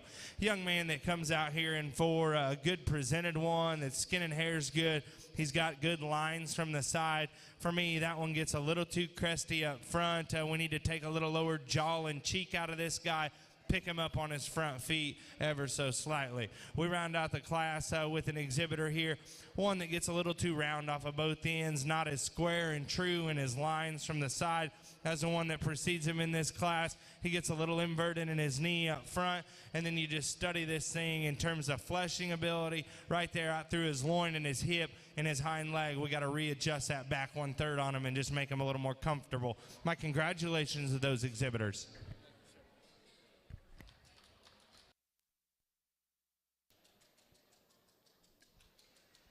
Our winner from Class 2 is Steve Sanders, Guthrie FFA.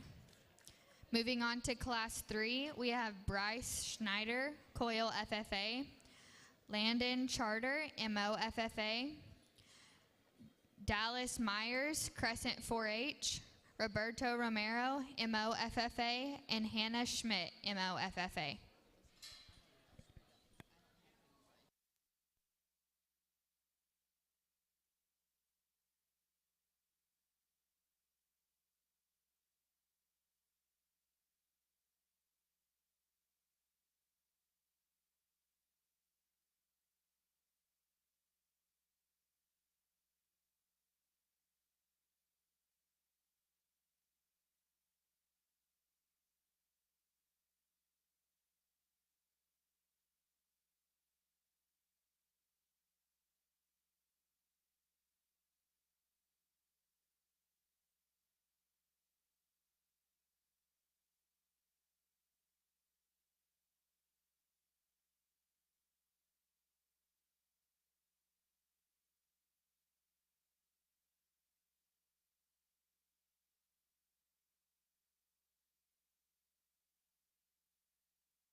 I think a trio of them out here that come with some differences, and they all have their faults within this trio, but I study and break them down. The one that just comes with the least concerns, in my opinion, is going to be the young man's thin belt right here in front of me. Not only does that bear just read more secure in terms of his length, the step from behind as he gets out and goes. I think he's the most comfortable from a rear skeleton standpoint. And then not only does he do that, he still packs just as much punch in his upper skeleton as the other two. I think this one's genuine width and muscle and spread in his upper lines rivals everything in this class. Where would I like to change him?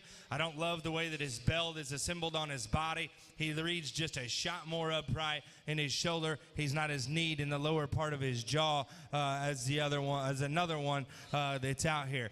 Young man's right here in front of me is going to end up being in 2, and mid-body section on this particular bear I like the best within this class. I think is just roundness to his cage, the fleshing ability that he has in his lower lines. His bone is very consistent off of both ends of his skeleton. He comes at me broad in his chest. Where does he get beat? He doesn't tie in right there just as good in the front side of his blade into his neck.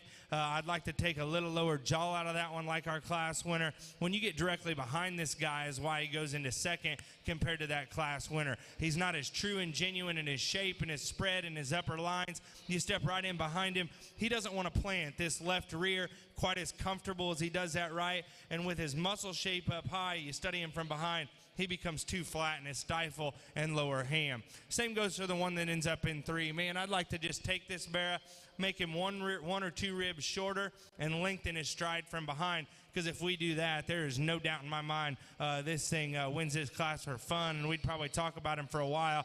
He is a little too flat in his stifle. He's too short about his hip and his step from behind. But when you talk about genuine muscle, look, and extension on the front 1/3 of their body to have a wild look, that's the one that does it. Young lady that comes out next, just a plainer one within this initial 4. We need to clean that one up in his front end. We got to make that thing come with a little more width and power, but I like his body shape. Young man that rounds out the class here, a big back, stouty for sure, just gets 2 round off of both ends. Congratulations to all those exhibitors.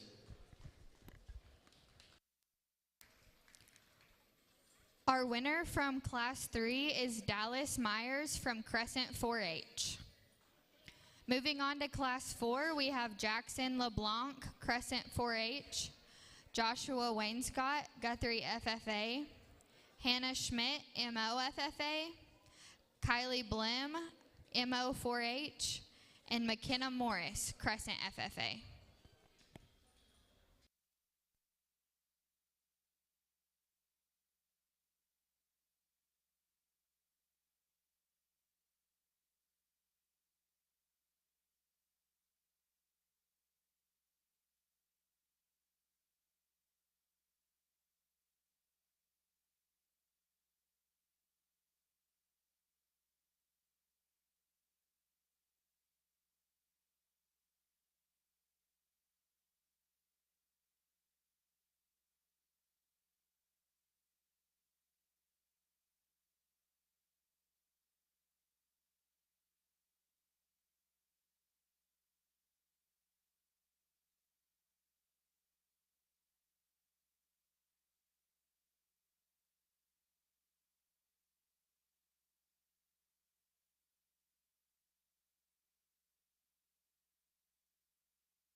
I think another nice class here that lines up logical is the young ladies got my class winner. Not only is that the big fresh-backed one that's very appropriate in terms of freshness, body shape, hind leg stability, length of hip, comfort level in his rear skeleton, and still has some look. If you want to get critical on this particular animal, you'd like to just change him right in his knee ever so slightly, but from there back and his upper lines and hip is absolutely impeccable. Yeah, young ladies, it ends up in two. One that is an awesome presented animal that's long and extended off of both ends. I'd like to shorten him up a rib or two to make everything come together just a little better, to give him a little more punch there in his mid-body, because he is the driest and hollowest right there in his flank. He's not got as much just flesh right out of the back side of his shoulder into his heart and his forerib, but I still think one that's got all those extra pieces to come up here into two. Young man that ends up here next in line has got a big backed one that's square and dimensional in his edges and his upper lines. For me, he's the shorter hipped one of this particular group that gets off right there in his ham-loin junction. He's a little deeper about his chest and his forerib. I'd like to tuck him up just a little bit in his lower lines to make everything match and come together just a shot more. Young lady that comes next, I like his crisp and muscle shape and texture in his upper body. For me, he gets too round off of both ends. You step directly behind that barra. Not only is he the short, steep-hipped one, he pushes in the outside of his hoof wall. We got to make that thing come together square. Young man that rounds out the class here, one that certainly has got some length and extension in his favor. He's a flatter-bodied one throughout. We got to give that one some more width and power. My congratulations to those kids. Our winner from Class 4 is Kylie Blim from MO4H. In Class 5, we have Fletcher Inman, MO4H. This is a single entry class.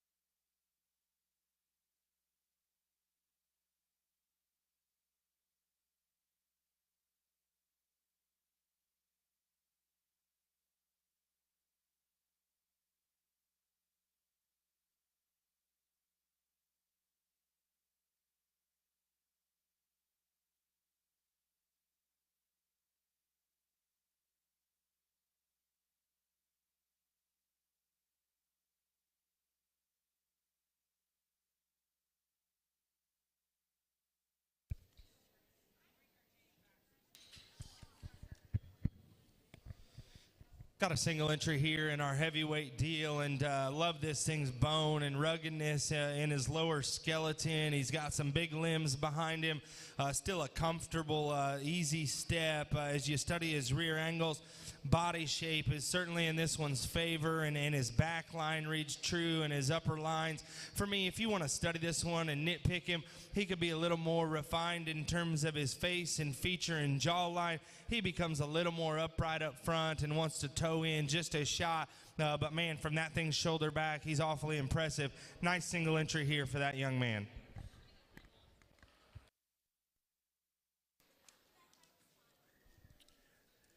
All you hamp exhibitors, as you're getting ready for the breed drive, please get your hamps up here in the holding area after the breed drive. We're going to do the breed order. Thank you. We'll now be showing our hamp breed drive. From Class 1, we have Willie Schoonover, MOFFA. Class 2, Steven Sanders, Guthrie FFA. Class 3, Dallas Myers, Crescent 4H. From Class 4, Kylie Blim, MO4H. Class 5, Fletcher Inman, MO4H.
Yeah, barely.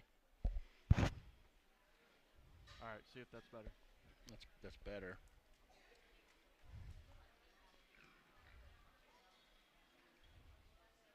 You're on as well.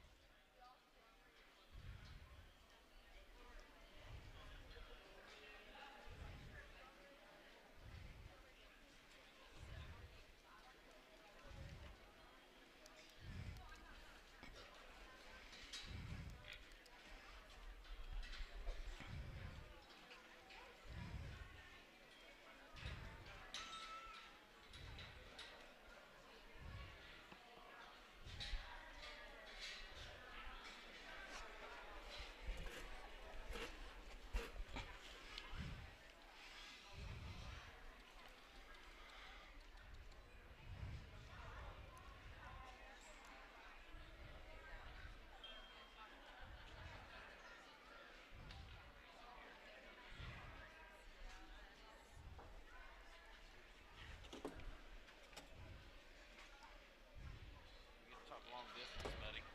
It's all right.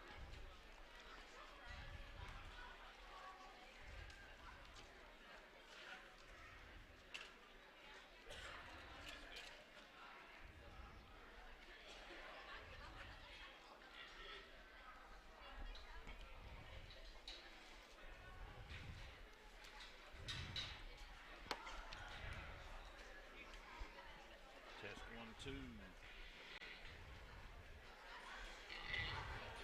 Test.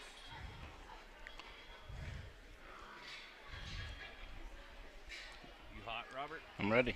You ready? Turn me down. Turn his down. Turn me down a little bit. Mine seems like kind of low. Is that better? Yeah. Okay.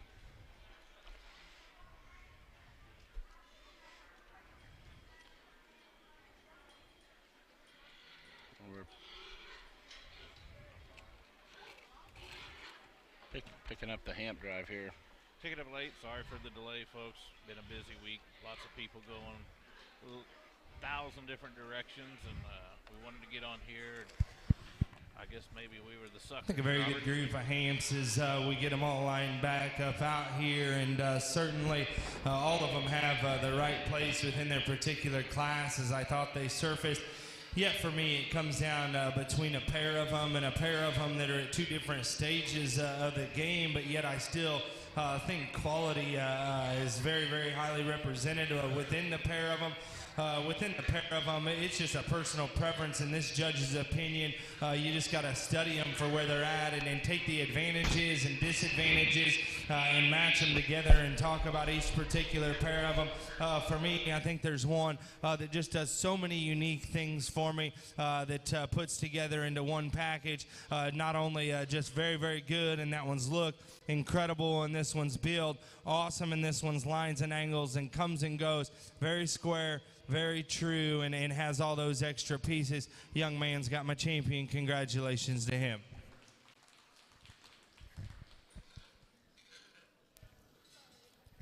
Our breed champion hamp goes to Steven Sanders, Guthrie FFA.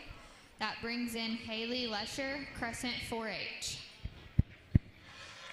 I thought it was a two-horse race, and of the two of them that came, I thought one of them just had a little more ease to their rear step, and most certainly the biggest priority to me that certainly made my decision was when these things come directly at you, just the trueness and genuine in terms of just their chest to their knee to the front surface was a denying factor, but yet I still think my reserve is so broad and big and fresh and just so good in terms of his upper lines, and still can get out and go. I'd just like to fix this one in terms of his knee up front. That's his glaring hole, but I think he's awfully good. That young lady's got my reserve. Congratulations to her. Our reserve goes to Kylie Blim, MO4H. That brings in Hannah Schmidt, MO4H.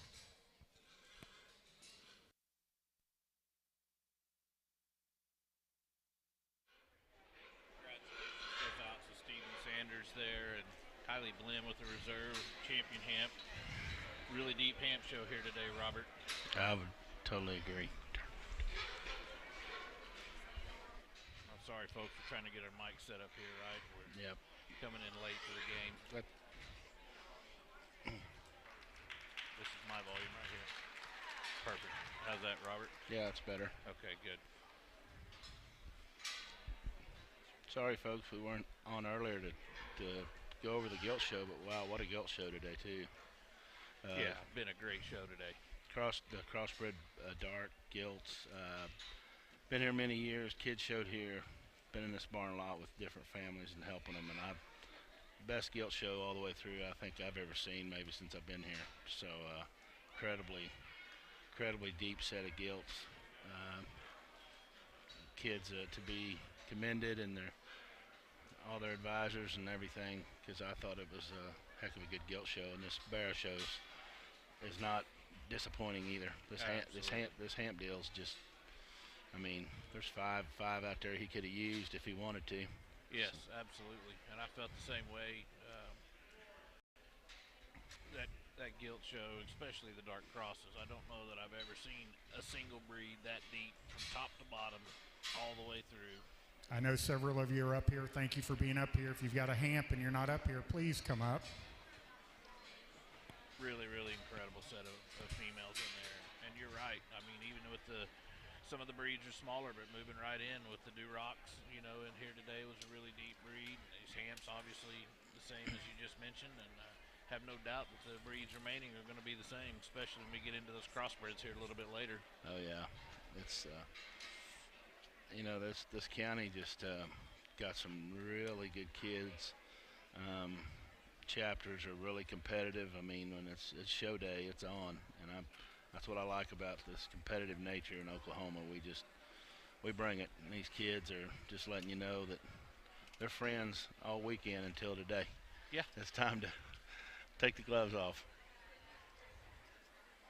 Well, a lot of blood, sweat, tears, hard work at home.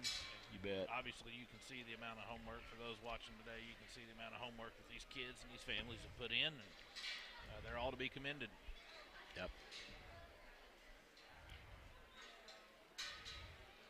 Makes it easier for a judge, too, when you can come out there and look at, you hear people talking, but sometimes the hardest thing to do is to judge when the quality is not really good. And he's definitely been able to look at quality animals today. Well, and I think in the gilt show, what I picked up on it is, they needed to be sound enough to go and possibly be a breeding piece later on. They need to have some flex to their hock and, have some functionality about them. And I think he tried to do his best he could to stay on that. I mean, yeah, it's always hard to, think maternal all the time, but I think the females that he picked were, females that are, have a lot of attributes later on. Absolutely. And squareness has been really important to him here in the barrow show. We've heard him mention it many times on the mic. He's been pretty consistent about looking for those. Obviously, you've got to have some muscle and some shape, but wants them to be square on both ends. Yep. Likes to see some substance and some foot in them. Yep. And set to that rear hock. I mean, that's important in them females. It's important in these barrows too. I mean, they're out of females that's making them as good and as cool fronted and sound as they are. So yeah, I tell you, if you're a breeder and you had hamps out there, and even if you had gilts out there today, you're pretty proud, because it was they were very well represented. So. Yeah. Speaking of breeders, I mean, just looking around the ring here, a lot of very good breeders standing around ringside today. And for those that weren't able to join us and still have time to get down here, but wow, there's a lot of big breeders standing around this ring today. Yeah, front line. You got representatives from Wolf Schultes, and the Day family. The Day family, Justin Day and his wife, of course. They've showed some really good dogs over the years here at this county show. Yes, sir.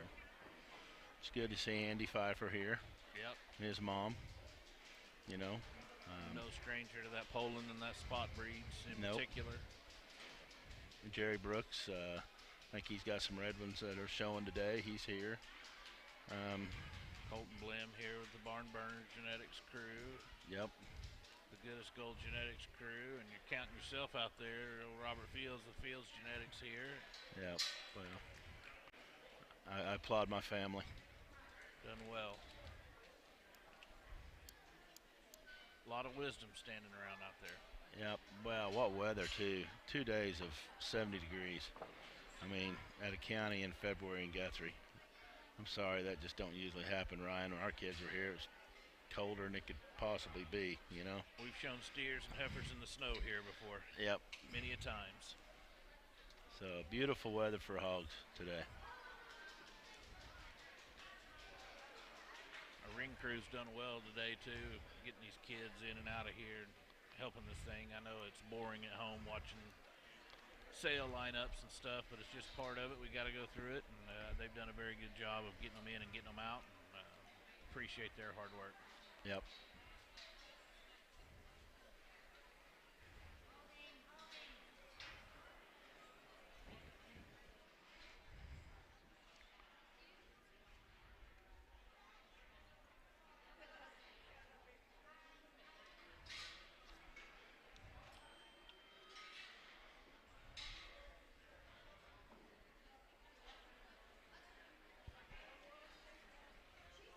Probably a good time when we got a little break here.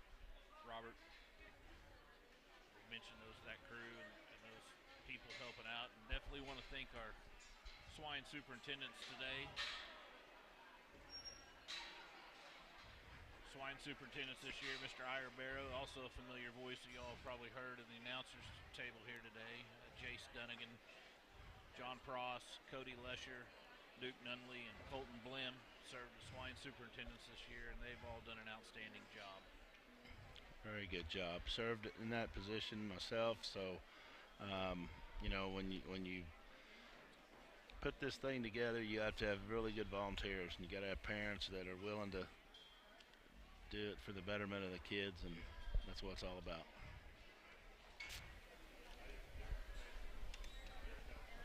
Yeah, that's absolutely right. So, Robert, we need to turn Robert down just a little bit. Yeah, I can hear him. Hey Ryan, how about all the upgrades and changes they've made to the facilities over the years down here? I mean, we're going to get all the bathrooms remodeled after the stock show this year. They're going to put new heaters in the barn. That's supposed to be on the agenda to get done this year. New heaters are on the way. New heaters. Outside bathroom's going to get remodeled, completely gutted. Inside bathroom's going to get remodeled, completely brought up to, you know, a code that I think's more where we need to be.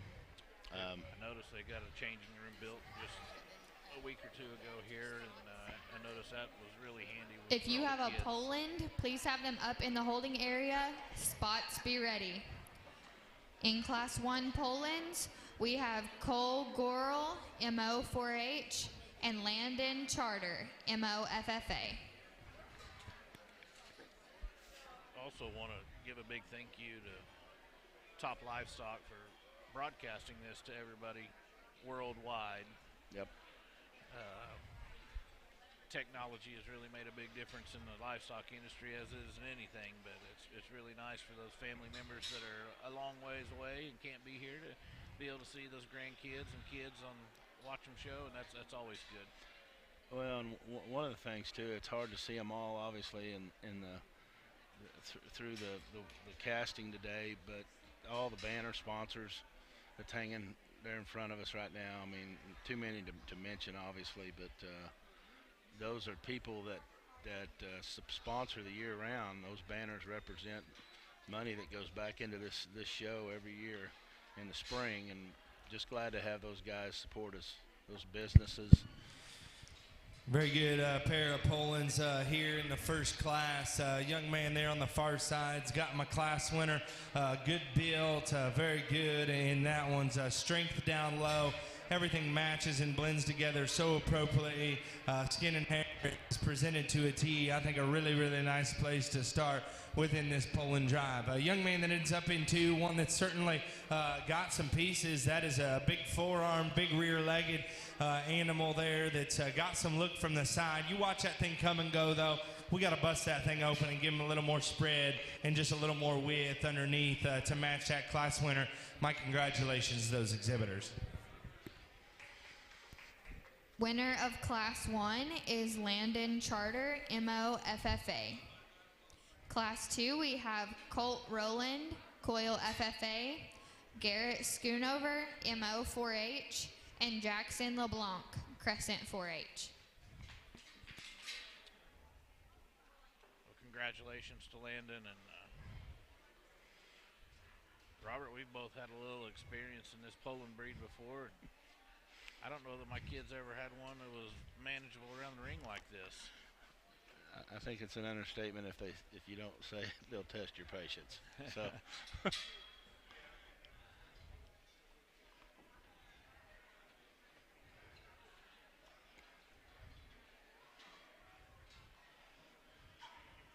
Ryan, we probably need to mention, the towns that represent this Logan County show. Obviously, you have Crescent, Oklahoma, Guthrie, Oklahoma, Coyle, Mulhall, Orlando. But those 4 towns that's the towns that represent this county. Tell you what, it's pretty neat. Pretty neat deal. It's always neat for me, to see. We see it every year. Just the competitiveness and the quality that are here in all species. All from that's dairy all the way to the hogs. And the gloves are off, as you mentioned earlier, and everybody's competing hard and trying to get into that premium sale. I think another good class. Poland's out here in a trio of them, and the young man in the white's got my class winner. I think not only more set and angle to that one's shoulder, more comfortable rear skeleton laid into that particular guy. I think a very nice balanced one that's still got body, still got muscle, and puts together everything in a really nice package. Young man here in the green, certainly another one that rivals our class winner from a chest, openness of skeleton, width, and power and muscle up high. This one, however, gets a little shorter about his hip.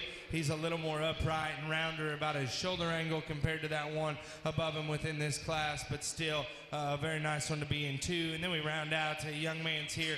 Got some bone, got some features, certainly wide and powerful in his upper pin set.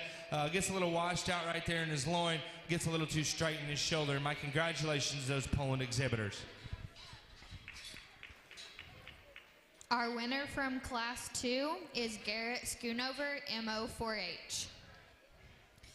Now for our Poland drive, out of Class 1, we have Landon Charter, and Class 2, Garrett Schoonover.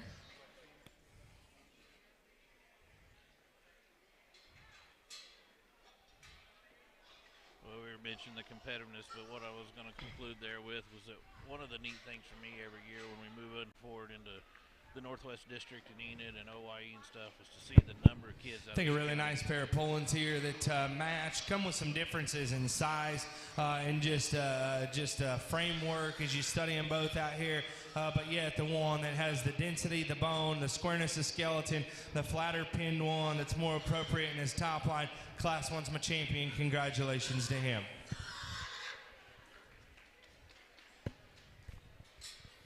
We dropped that second behind our champion back out here, and certainly one that's got high quality, and I think the ceiling's bright for this particular animal. The other one that represents quality within this breed that maybe wasn't as level about his spine and his hip and just came together with as much feature, but I still think one that's awfully impressive. Young man in the white's got my reserve.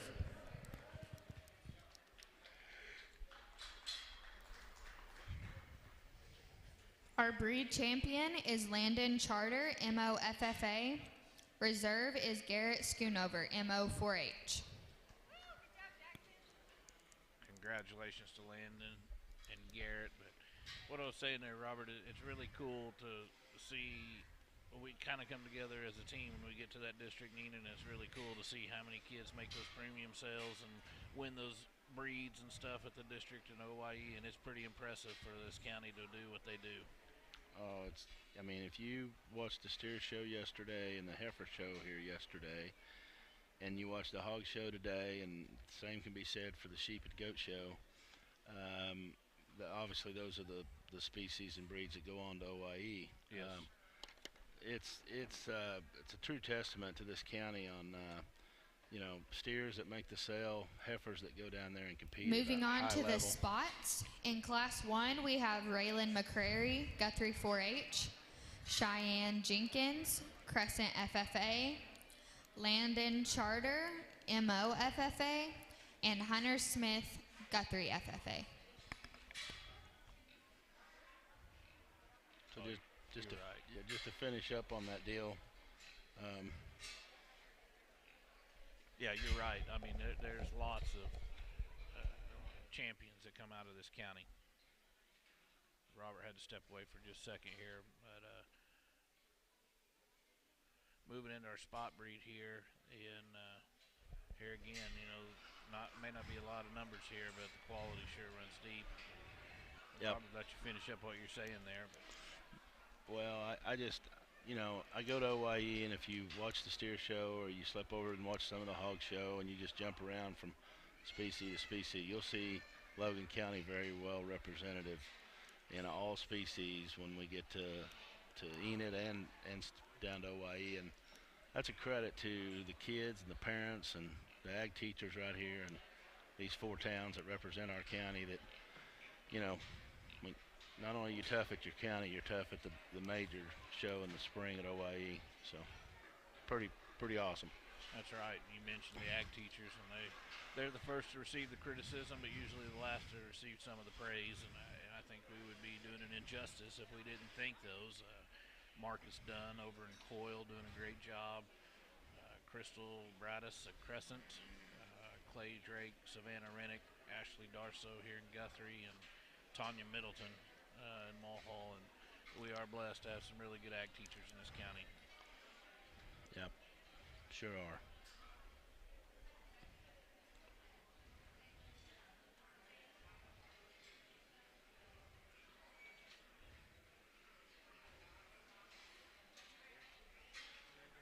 And just as a reminder, Thursday is the night of the premium auction here in the facility just down from us, exhibit hall. So if you're listening and you want to come and be supportive, the kids do a great job, and feel free to come down, eat a meal, and support the kids and the premium auction. Absolutely. That meal, that premium sale dinner for buyers, exhibitors, and donors, and family members. We need all spot exhibitors to the holding pens. All spot exhibitors. I think another nice class as we get into this spotted breed. No doubt class winner, young man right there across the center of the ring. That's the one that's built for speed, that comes and goes the squarest and truest in his skeleton, most appropriate in his top line and muscle shape and width up high, but yet still possesses the right kind of body and the mass in the center portion of his skeleton. I think it can come a little closer here in second. Young lady right here beside him is going to have the 1 and 2. I think a sharp looking one that's the most appropriate in that one's silhouette and the way that it blends and transitions out of that one's blade and hip and ham loin junction. I like this one's stoutness of feature from behind and has a very, very soft step. For me, comparatively speaking, to that class winner right in front of that one. Not as much bulk, not as much power. Need to give that thing a shot more shape up high. Step right in behind that one. We got to give that thing a little more stoutness, a stifle, and just lower ham. Young lady right here directly in front of me ends up being in 3. I think that's a big, wide stouty. It looks tough, but for me, that one gets a little out of bounds from behind. Wants to get a little off, and that one's top line with as much muscle as that one possesses. Doesn't blend as swell and go as smooth in that one's transitions. Young man here that rounds out one that I like. That one's mid-body shape and just look and freshness that one has. For me, this is the fragile one that needs some more bone down low. Get directly behind that one. We got to change that one's skeleton. My congratulations to all those exhibitors. Our winner from Class 1 is Landon Chartier from MOFFA. In Class 2, we have Montana Johnston, Crescent 4-H, Peyton Downey, Coyle 4-H, Andrew Aiken, Guthrie FFA, Graham Bales, Guthrie FFA, and Cole Gorel, MO 4-H. We were mentioning that, Robert, there. Thursday night. Excuse me, there Thursday night. That premium sale dinner starts at 5 p.m. So everybody come out. I don't know what the charge is this year for the people. I know exhibitors I think are free, but and then the premium sales start at 6:30. And we'll move right into it and rewarding these kids for their efforts. You bet.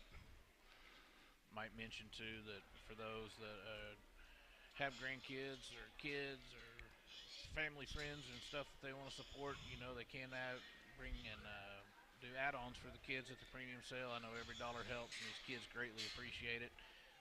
Forms will be available that night.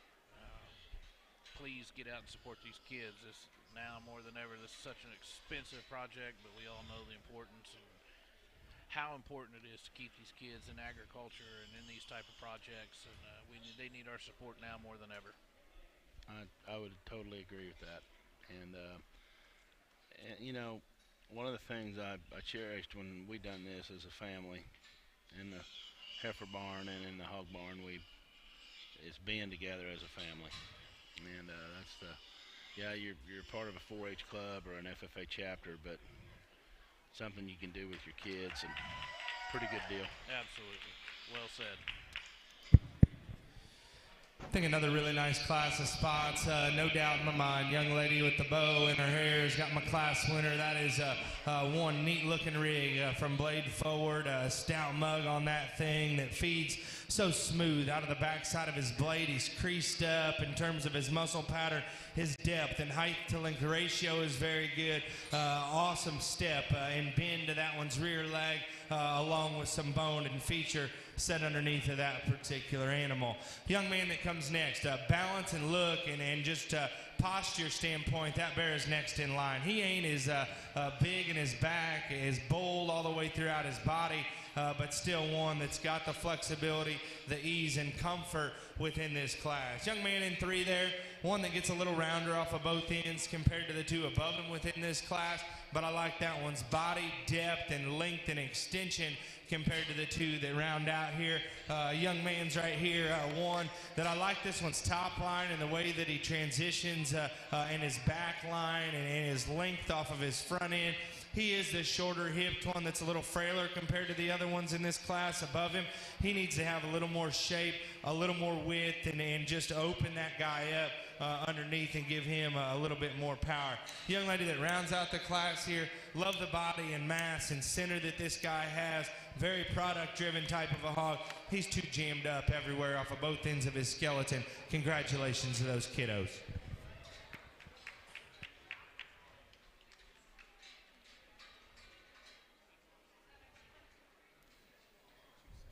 Our winner from Class 2 is Montana Johnston, Crescent 4-H. Now for our spot drive out of Class 1, we have Landon Chartier, MOFFA, and Montana Johnston, Crescent 4-H.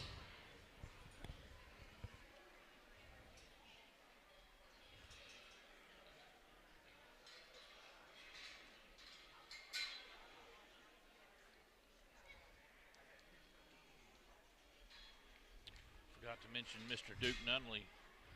Mr. Duke Nunley in there working hard, doing a good job on the ring, has done it in multiple species. I saw him in the cattle barn, I've seen him in the hog barn. He's been a big help to us. Yeah. Just another example of you got to have great volunteers. I mean, people that's willing to step up, give away their weekends. Neat pair of spots here at the top end. I think within this pair, one not only sharper looking from blade forward, comes with a little more punch everywhere. Young lady's got my champion. Congratulations. Our breed champion spot goes to Montana Johnston, Crescent 4-H. Drop that second in, certainly good-legged, good built one with some extension. Doesn't have quite as many wow factors as the other ones. I like this other class winner second best. Congratulations to him. And our reserve goes to Landon Chartier, MOFFA. That brings in Raylan McCrary, Guthrie 4-H. Well, congratulations to Montana and Landon. we'll now work through the sale order selection for the spots. And Robert, remind me, what's the number now in the spring sales? Like 115, I think, around that neighborhood of animals that are in. Yeah, it's varied from 109, 115, 108. I mean, it just kind of depends on the percentages and the numbers available that particular year. So yeah, it's sure enough, kids have a really good opportunity to get their animals in the sale. If you know, yeah, not everybody can make it, but that's how you get better.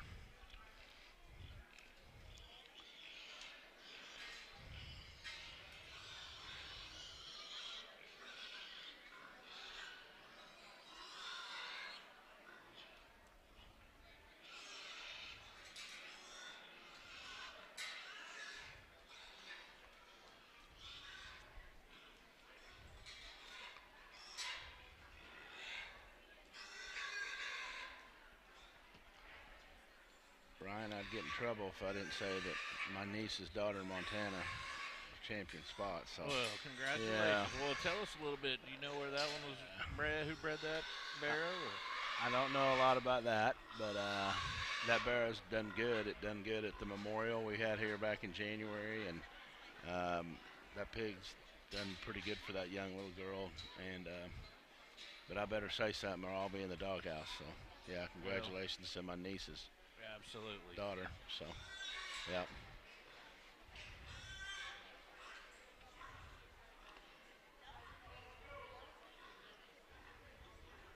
That goes back to that family deal. It's fun and it's good. It's wholesome family, but it can also be trouble for you too if you didn't do that. So. Yep. Well, that family works hard. There's my nephew and my niece share the barn together, so it works out pretty good for them. So. Why are they circling behind me is what I want to know. Well, hey, as long as my wife's down there giving you fits, she's not giving me fits, so that's good. I don't dare keep my back turned to Deborah. Well, my mean sister's down there too, so I hope she stays down there. So that'll be good.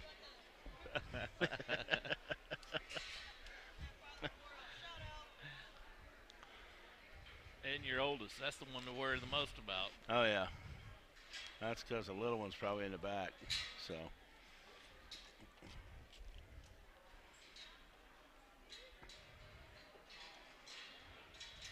Well, tell us. You mentioned that Jeff Beitler Memorial. We got a little break here. What are we hearing? Are we coming back? Are we a year or two? You know, as you know, Ryan, that first one was pretty emotional for the family, but you know, that's Jared and Patricia and Brittany's decision on what they do moving forward. But I tell you what, we have gotten a lot of nice feedback from people that came to the show that were just truly impressed with how it was ran.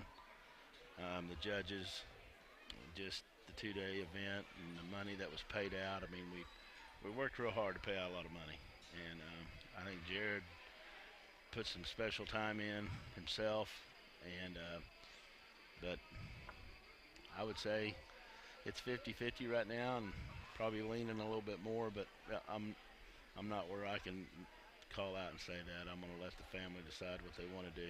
Well, I can go out and tell you right now that I think Moving on to the 100% Yorks certainty. in Class 1, we have Logan Stout, Coil FFA, Leona Cummings, Coil 4H, Savannah Engel, Guthrie FFA, and Kylie Blinn, MO 4H.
to thank our judge this year too. Mr. Brennan North comes to us from Iowa. I'm assuming he's a Cyclone. Very nice class of Yorks to start off here, and young lady directly in front of me wins this class. Sharp looking, very fresh backed, big legged, sound and mobile off of both ends. I think a very, very nice one to start off this particular drive. Second going to be the young man right here in front of me, a little more moderate in his type and kind and not as big as the other ones in this class, but still possesses the next most quality from the fundamental standpoint of keeping everything in check within this particular drive. Young lady comes into 3 directly beside me. I think one that just comes together better in terms of the strength and just posture that guy's got on his feet and legs. I think that is a shorter backed one that comes with just a shot more punch. For me, though, he doesn't have as much punch as the ones above him within this class, is why he's 3. Young lady that rounds out here, one that just becomes a little longer body to the group. We need to give that one a little more depth and a little more lower body to move him up within the line. My congratulations to all those exhibitors. Let's give them a hand. Well, and I stand corrected. Our winner of Class 1 is Kylie Blim, MO 4H. In Class 2, we have Hendrix Beitler, Guthrie 4H, Dallas Myers, Crescent 4H, Eli Pross, Coil 4H, Brant Pross, Coil FFA, and Hannah Schmidt, MO FFA. Well, I hope they're recording, because I stand corrected, and I'm going to say this publicly. I was wrong. Oh, man, do we, I mean, are you saying you were wrong, Cotty? I want to make sure everybody heard that in the whole network here. You said you were wrong? I was wrong. Oh, my gosh. Mr. Brennan North is not from Iowa. He's from Indiana. And he also is not a Cyclone. Well, that explains that. He's a Boilermaker. He went to Purdue University and was on the national livestock judging team there at Purdue. Okay. National champion there. Good deal. Good to know that, too. My wife doesn't have her phone on, so she did not hear me say I was wrong. That's all right. I'm going to make sure she knows.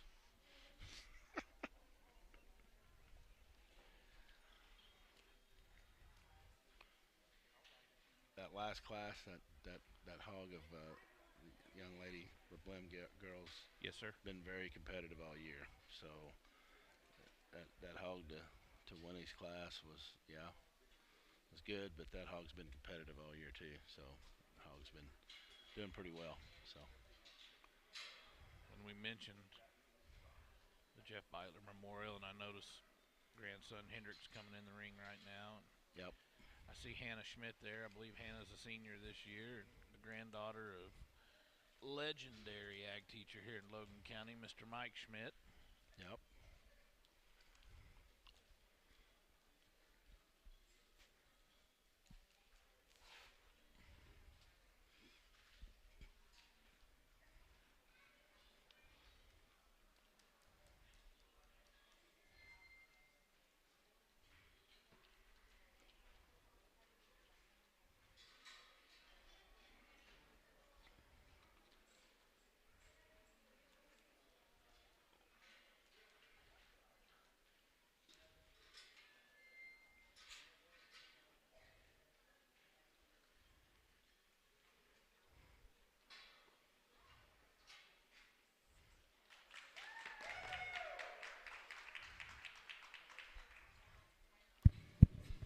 I think another nice class. Young man has our class winner handily here within this drive. I think a fresh-backed one that's sharp-looking, has some bone, some feature, some extra length from blade forward, but yet still very good in his top line, silhouette look and depth there from the side. Young man that ends up in 2. This is a short stouty that's moderate about his look and length and good about his depth. For me, he wasn't as extended out through his hip. He wasn't just as neat looking from his blade forward, but I still think one that's got the mass and has the power. Young lady that comes out here next, longer bodied one that is longer hipped and is neater about his jaw and his head carriage and the way that he ties in up front. For me, you get right in behind this guy. He's got too much stifle. He's too far on the outside, pushing the limits from behind. He becomes a flatter bodied one that just doesn't have as much flesh and chub there in his upper skeleton. Young man that comes out here next, I like the striking pose from the side that this guy has to offer. You get on top of this thing, he's the flattest in his rib cage. Get right directly behind him. He needs a little more punch in his lower ham.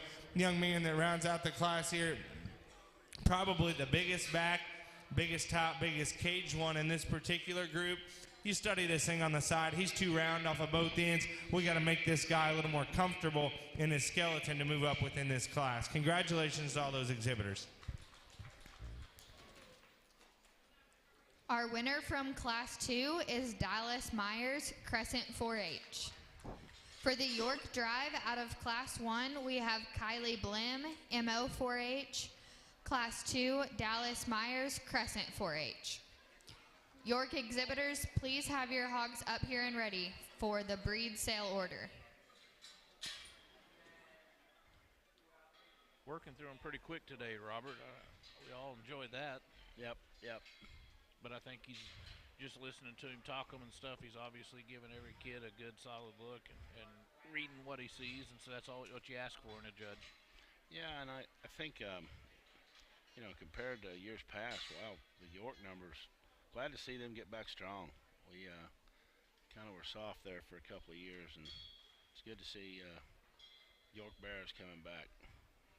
Kind of a little bit, kind of favor that breed a little bit, but I'm really glad to see that Bear deal and that York deal come back and get the numbers like they need to be. Well, it helps when the York breeders are putting animals out like these right here. I don't care what breed they are, they're good. Yep.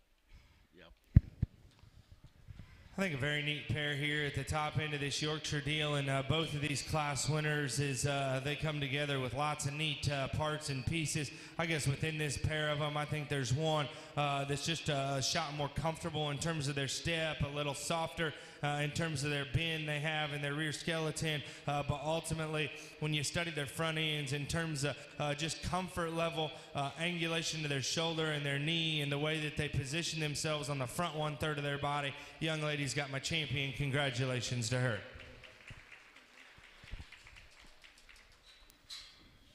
Our champion York is Kylie Blim, MO 4-H. That brings in Logan Stout, Coil FFA.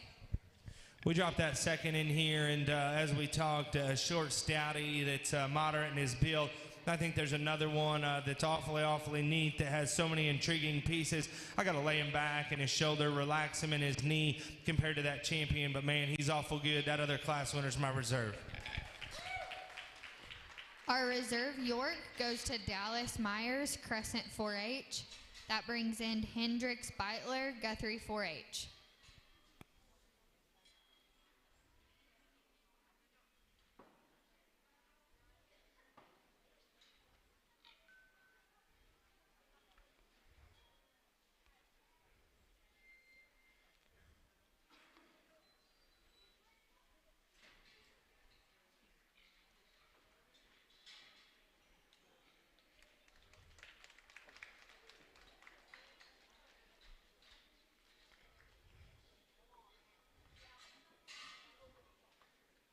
Congratulations to Hendrix Beitler there. Yep. Got third York Bear Third out. York Bear out. Dallas Myers. Dallas comes out fourth. We got Hannah Schmidt and Savannah Engel in here in the ring now. And while we mentioned Savannah Engel, that's the daughter of Mr. Sean Engel, who's been doing all the production and doing all of this stuff here today. And Sean, I know a lot of people around the country thank you for what you've done today. I know it's not easy. I sure couldn't do it. He can push these buttons and make this thing do things that I can only dream of, Robert. Yeah, and he can cover us up when we need to be covered up too. That's right.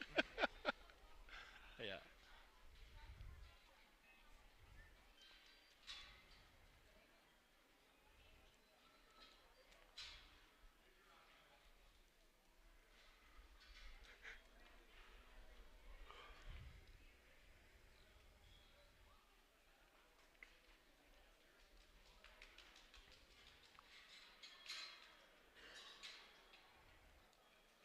as we finish up the cell lineup on these Yorks, we'll be. Are we moving into AOB or are we? Well, I would say that's what it is. Looks like we have, I think there's 4 purebred Hamps Barras. Of course, they have that purebred Barra show at OIE now. This year they're starting the new registered purebred York Barra show at OIE. So another opportunity for these kids to feed a purebred and have a place to show them at their county. I think that's pretty neat. Moving on to our AOBs. Herefords, we have in Class 1, Kyra Jones, Guthrie 4-H, and Raylan McCrary, Guthrie 4-H. Okay, so we're going to give the Herefords a breed. The Herefords get their own breed within the AOB division. Right. So I'm assuming we're going to do the Coming same into the thing with ring Ham. now is our AOB class of Herefords. We've got 2 Herefords competing in the AOBs. These will be your champion and reserve AOBs for this show. Following the AOB breed, there will be a breed of registered Hampshires that will show next in the lineup, which will also have a breed and reserve champion as well. So this is your competition for your champion and reserve AOB.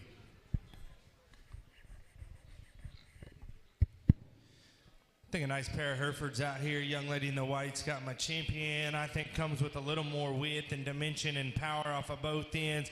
Certainly one that's got the ability to get out and cover the arena surface in a sound package. Young lady that ends up in second in reserve here doesn't have quite as much mass, not as quite as much width as the other one. You get directly behind this one. We got to see just a little bit more punch. I think a nice pair of them. Let's give them both a big round of applause.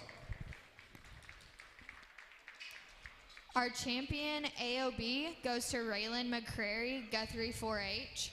Reserve is Kyra Jones, Guthrie 4-H. Moving on to our registered Hampshires, we have Ashlyn Bogus, Guthrie FFA, Maggie Burtwell, Guthrie FFA, Hendrix Beitler, Guthrie 4-H, and Lana Lesher, Crescent 4-H. Now, if my numbers are correct, we're going to have 4 purebred Hamps come in here for the purebred Hamp division of the AOB drive. Now, will they bring the class winners back in to show as for champion AOB overall? Is that how I'm understanding they're going to do it, or don't know? I don't know. That's okay.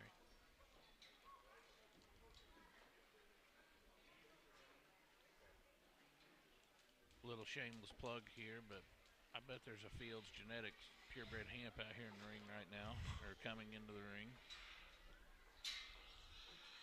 possibility.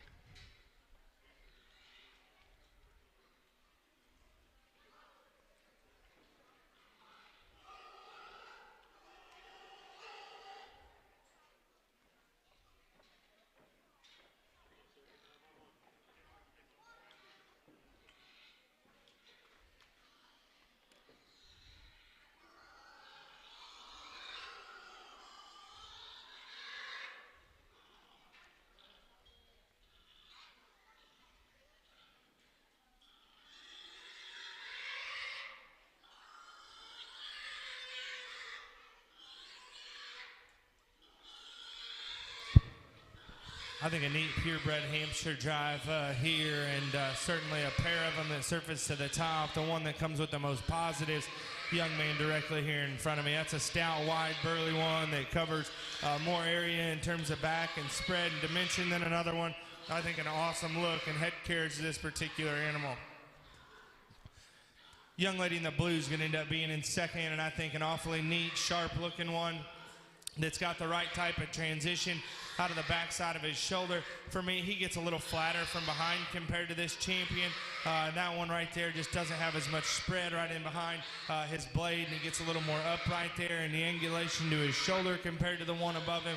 The young lady there on the far side with the one fighting her is going to end up being in third. One that's moderate back, short-bodied, and stout. A little rounder off of both ends compared to that particular one above him within this class.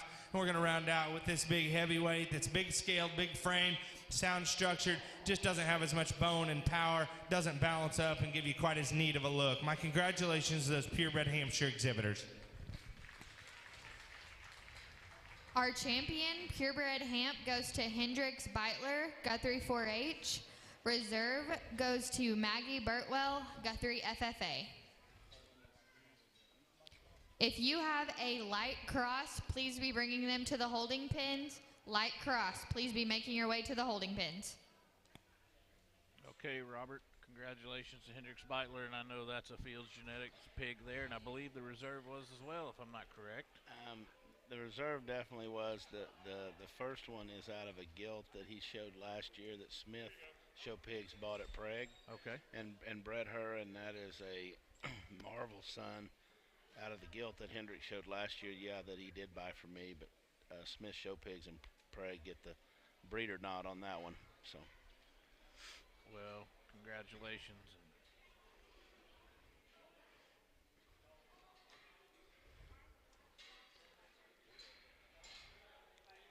Well, here we go. It's lining up. Light cross. That means the darks are coming next. Get the fireworks ready. Yeah. And I'm so glad we've made this addition of these light crosses. That's just made the crossbred show, I think, actually better than it ever was when they were together, to be honest with you. I would agree. I think people are not afraid to breed these light crosses, and they are really getting the light crosses, I think, deadly. You know, the dark cross has predominantly been the just the leaps and bounds ahead of everybody. But I'm really excited about how the breeders in this state and around the country have started really pushing these light crosses, making them, basically, I think just as good as they've ever been. And to me, Robert, light crosses need to be in the pins. We are starting the light cross show. You need to be up here in the pins. to me, and I don't care what species we're talking about, we all have what we are looking for. And when they were showing the lights and the darks together, a judge may be more partial to a light or more partial to a dark, and that's a disadvantage to whichever one it is. Yeah. And so by doing this, we're judging lights against lights and darks against darks, just like we are with our breeds. You know, it wouldn't be fair to put a Hereford and a Hamp in the same ring together. Class 1 of light crosses, we have Willie Schoonover, MOFFA, Montana Johnston, Crescent 4-H, and Dallas Myers, Crescent 4-H. So in my opinion, you know, it's the right thing to do. Yeah. Well, and when you get to that OYE cell and the gilt cell, get to looking at them light crosses and that deal too, because they're incredibly. I'm glad what we've done, and it's the right thing to do. The move was the right thing to do, and the Barra show, the gilt show, and it's just made basically it's its own breed. It's kind of what it's done, Ryan. Absolutely. Yep.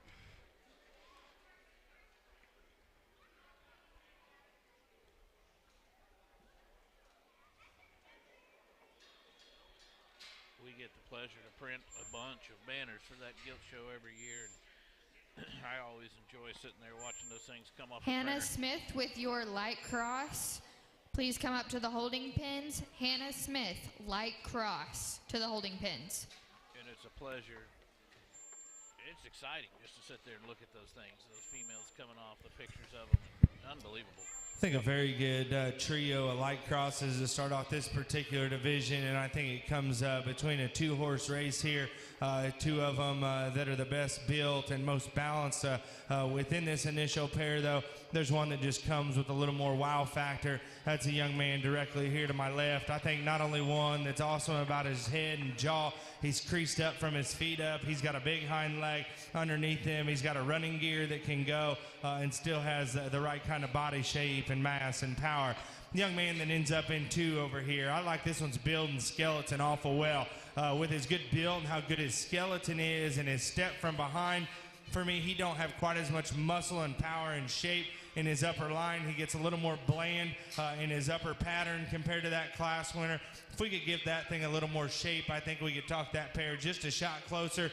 Young lady that rounds out the class here, one that gets a little rounder off of both ends of his skeleton, but good about his hard back and muscle and shape. Need to have a little more depth from the side to maybe balance him out just a little bit more. My congratulations to those exhibitors in Class 1.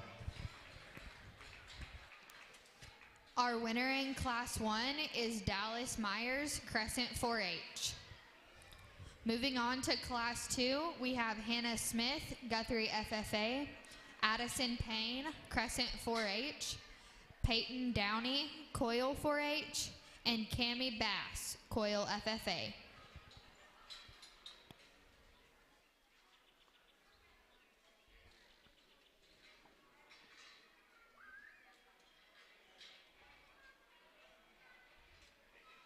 Just like clockwork, the depth came. Mm-hmm.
You know, Ryan, I'd like to give a kind of a yell out to Tommy and his crew to this arena. There is absolutely no dust. I mean, we are just the management of how they've got this ring together for this show has been, you know, they've done a great job. It's nice to be able to not see the dust, and they've done a great job keeping the dust down and in this arena today. Yeah, it's been that way all weekend and last Friday. Tommy's done a really good job, and I know the Fair Board purchased a new, I call it a field drag, the little three-wheel field drags for baseball fields they bought for him to utilize down here, and it's definitely made a difference for him to be able to work that dirt up consistently. Yep. I think another class here, young lady in front of me, we need to secure this one from a rear leg standpoint slightly, pick this thing up on his front feet, but outside of that, I love his back line and his shape and spread and just width in his pin set. Body shape's very good. I think a high quality one to start off this class. Young lady that comes into two there, I think one we got to just relax in that one's shoulder, give it a shot more bulk and spread, and that one's mid-body. But I like this one's length, extension, and just look off of both ends of that one's skeleton. Excuse me, young lady that comes out next with the blue one. Body shape is in this one's favor compared to our middle pair in this class. I like this one's just width and just posture that he has to offer. You get right in behind this guy. He doesn't plant with as much authority. He wants to go too far east and west instead of north and south. We round out this particular class with a long-bodied, big-framed, extended one. Not as much just groceries in the mid-body of this particular animal. My congratulations to those exhibitors in Class 2 of lights. Our winner of Class 2 is Addison Payne from Crescent 4-H. We will now be showing for our champion light cross. From Class 1, we have Dallas Myers, and from Class 2, Addison Payne.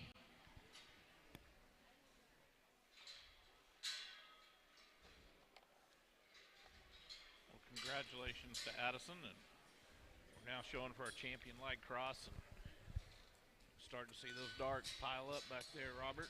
Yep.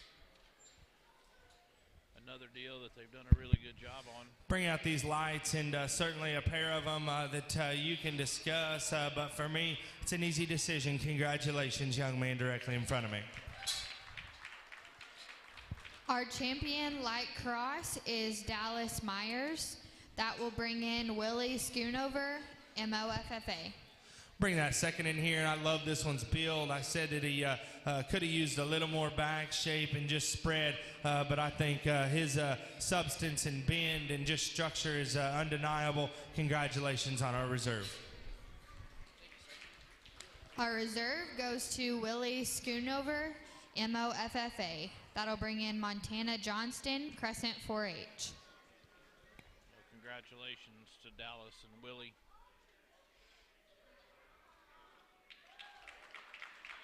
We'll now be selecting the sale order for our light crosses and moving right into the darts.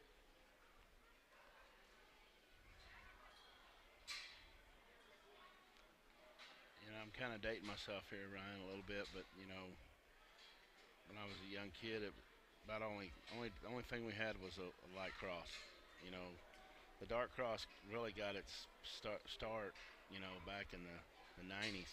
It really started taking off, or the early 80s. But you know, for the longest time, everybody thought that the blue belt was the only crossbred that really ever existed for many years. And you know, I kind of refer it to the Black Baldy. You know, it was just a terminal cross that came about, and you know. If you have a dark cross that is in Class 1, 2, or 3, please be making your way up to the holding pins. Dark cross, Classes 1, 2, and 3.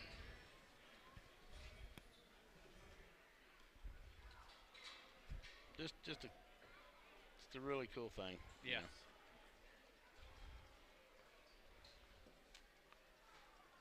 I get that way now. I grew up showing the red limmies. Yep. They're few and far between now. Oh yeah. Things change, styles, colors. Well, and just the breeders have made these livestock so much better. So much better. Yep. We will get our dark cross show going. In Class 1, we have Fletcher Inman, MO4H, Roxy Irwin, Coil 4H, Lane Sellers, MO4H, Brent Engel, Guthrie FFA, and Garrett Schoonover, MO4H.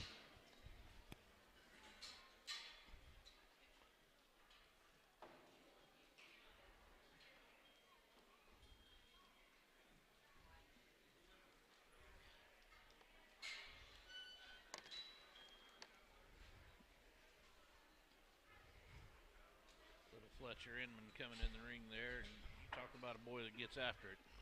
Yeah, he likes to turn it up a notch.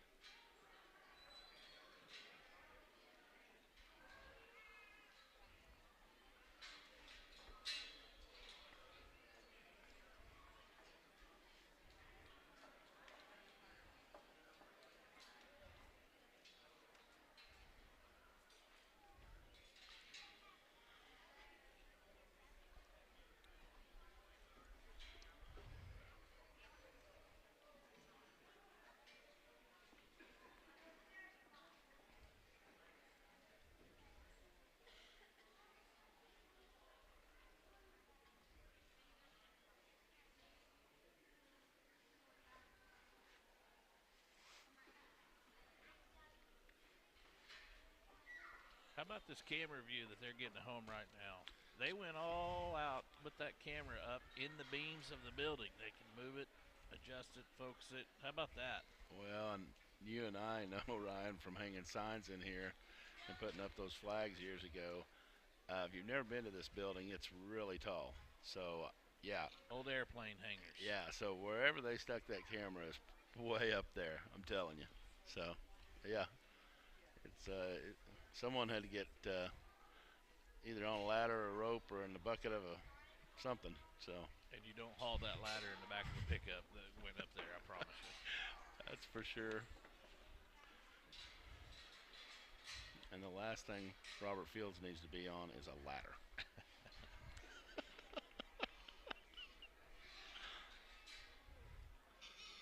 People that don't know me just found out that I'm not a little lad. So anyway, that's all I'm gonna say about that. I don't have the physique like a Colton Blim. You know, look at him over there. Yeah, he could fly up that ladder. Oh I'm yeah, sure. he could just be like Spider-Man, and he's about as fire. He's about as got that much kind of energy too. Yes. Yep. It's fun to watch him. He's, you know, his kids ain't even out here, but he's just as intense as if his daughter was out here. Yep. I mean, you know, it's just really cool.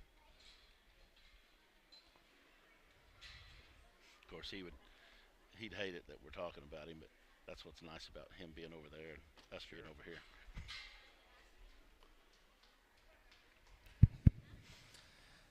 I think a very, very fun class to sort, but yet still comes logic in my mind from a build and structure and balance standpoint. I think not only does this one have the right type of muscle shape, he's good in his step. He's better in his shoulder angle than the one that comes into 2. He's neater about the way he transitions out of his blade into his neck than the one that comes into 2. He's more appropriate in his ham-loin junction as well. I think a very nice place to start in this particular bear. The one that comes into 2, I mean, you want to talk about one that's creased up from his feet up, you can certainly talk about this one. He's got a giant back, and he's so fresh and spread open. He's got large limbs down low. For me, with as much mass and power as this particular guy's got, it's to his disadvantage as he becomes the straightest about his shoulder blade in my initial pair. He doesn't transition as smooth out of his neck and crest into his shoulder and blade. And then when you get studying him from the side as he gets out on the move, he doesn't just fill in right there and just be as smooth in the way that he connects right there from his 10th into his loin. But I certainly think there's a lot of neat pieces on that animal. A young man that comes into 3rd here, this is just one that doesn't wow you anywhere. That's a fault-free, sharp-looking, good-built one that's right in his lines and angles. He becomes a little deeper about his throat. He doesn't have quite as much bone and feature when you talk about him down low at the surface and his lower lines as well. I'd just like to crease this guy up and give him a little bit more bulk and power. Individual that comes out next, another one that's tall-shouldered. He runs uphill. That's an awesome head. His spread right in between his eyes. I think he's got a neat look up front. For me, he just gets a little too straight there when you get right in behind him. It's his rear skeleton that puts him in 4. That particular bear right there gets a little out there from behind. He doesn't want to plant and step as comfortable as he swivels out of his hip. Young lady that comes out here in 5, man, that's a size 15 pig with some boots with the fur down low. That thing is shaggy, has a huge hind leg and substance down low. When you get right on top of that thing, too flat, not as much power, not as much width. We need to bust that guy open just a shot. A very nice class there in 1 to start off this dark crossbred drive. Our winner in Class 1 is Fletcher Inman from MO4H. Size 15. Moving boots with on the to fur. Class 2, we have Cammie Bass, I like Coil it. FFA, Hannah Schmidt, MO FFA, Hunter Smith, Guthrie FFA, Emmett Garrett, Crescent 4H, Maggie Burtwell, Guthrie FFA, and Peyton Downey, Coil 4H. I'm going to go out on a limb and say that young man won a lot of contests in the Reasons Room. I'm going to tell you right now, that's not something that someone from Purdue would normally say. So I'm not sure he hasn't been converted today to Oklahoma. At the conclusion of the dark cross sale order, we will have a 10-minute break before the grand drive. At the conclusion of the dark cross sale order, we will have a 10-minute break before we start the grand drive.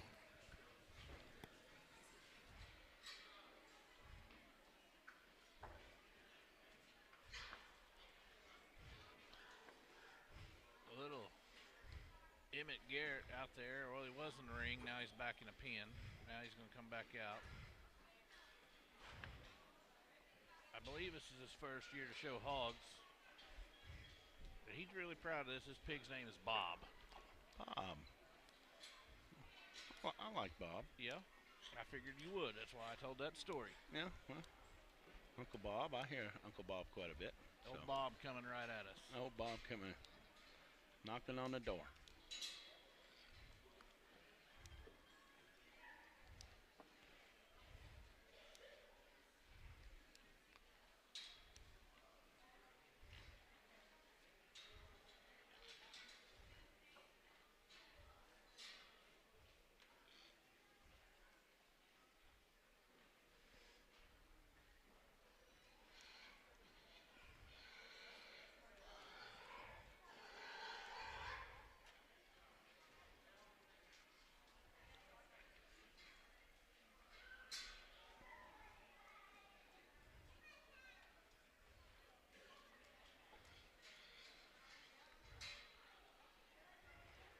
Old Bob's a big boned rascal with a ton of hair, ton of shag on those legs.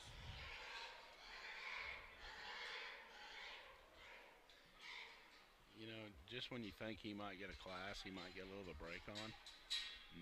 Not today. I'll tell you something else, in my opinion, with the separation of light crosses and dark crosses, it's also bringing back some of the competitiveness and maybe some popularity even for the solid black pigs. Yep, I would agree. You know, there's some states right now that have a solid black show, Ryan. No kidding. Yep, it's getting to be popular. I think a neat class, and certainly one that wins quite handily for me. This particular bear just looks like a toughie. He looks like he's going to fight you for the leftovers at a holiday dinner. He comes at you super broad and stout and burly in terms of his back and shape and forerib and center body. He's very good in terms of his bone down low. He's got a stout mug on him. He balances up very, very well. I think a very nice place to start in that particular class. Young lady that comes out next, certainly one that just comes at you fault-free. We need to strengthen him on his front feet. We need to make his toes align just a shot better when he comes right at you. But that one still has genuine, true muscle shape and product in his top. And when you go right behind him, he's still opened up and broad and has all those extras. Just not as wild looking as that class winner. Young lady that comes in 3 here, I certainly like the look that this one strikes from the side. That is a sharp looking one that's very, very appropriate in his lines from the side and his upper skeleton.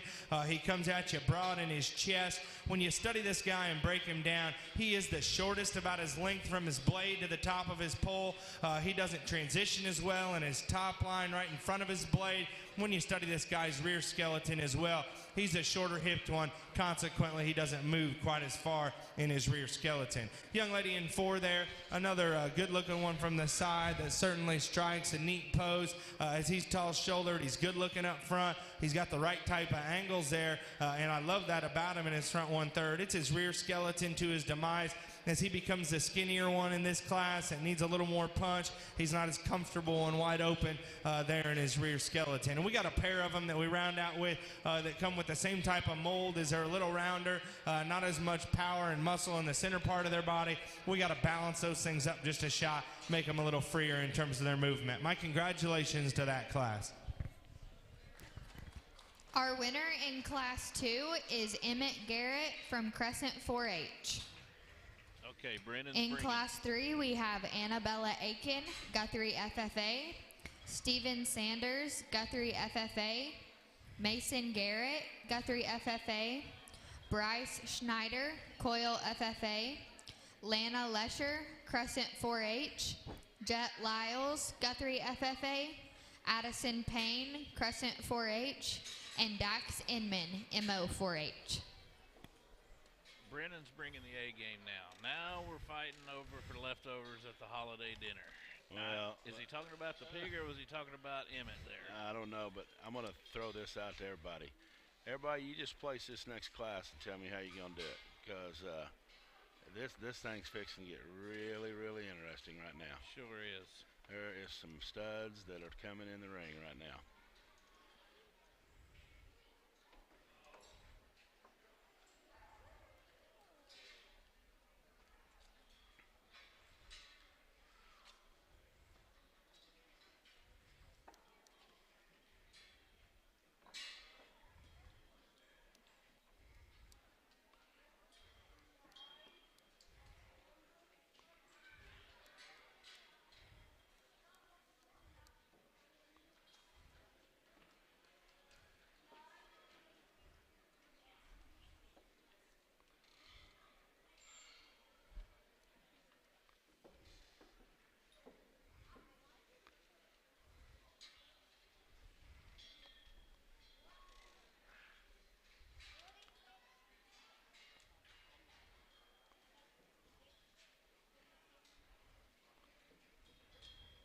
I'm glad he's getting paid to do this job today.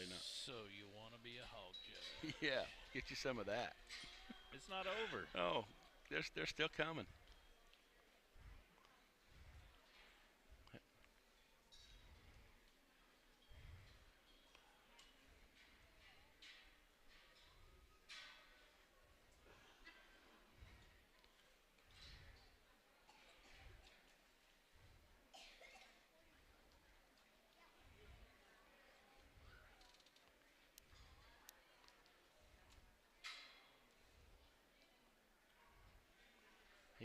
He might want to take a little break in psychology here for a minute, Ryan. You think? Telling you.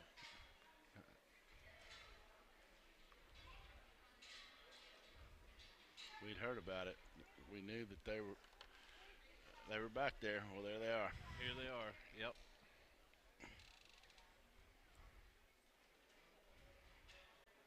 And you can tell around ringside too. Look at everybody. There's not an empty spot on the fence. No, everybody's getting on the fences. It's You can tell the kids. Look Oh, at yeah. the kids. Oh yeah, they know how tough this class is.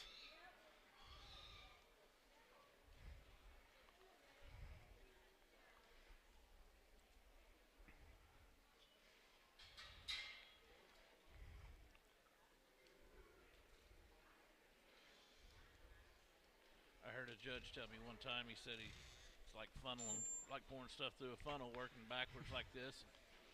Unfortunately, this funnel doesn't break very fast. Well, and you got to remember, as they get to, Enid, where there's the class breaks will be a little closer on this weight.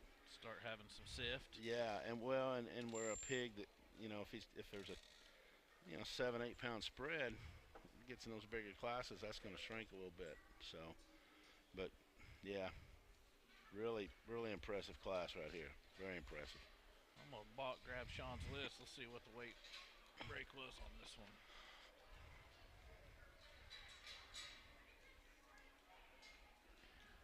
Yeah, we went 221 to 277 here. So. Yeah, think about that. I mean, that's almost 3 classes at OIE. Right. Ryan, or maybe possibly maybe 4. Yeah. Dark crosses, there'll probably be some 10-pound breaks. Yeah. So yeah, you're looking maybe at 5 or 6 classes. Right yeah. here. So you're really,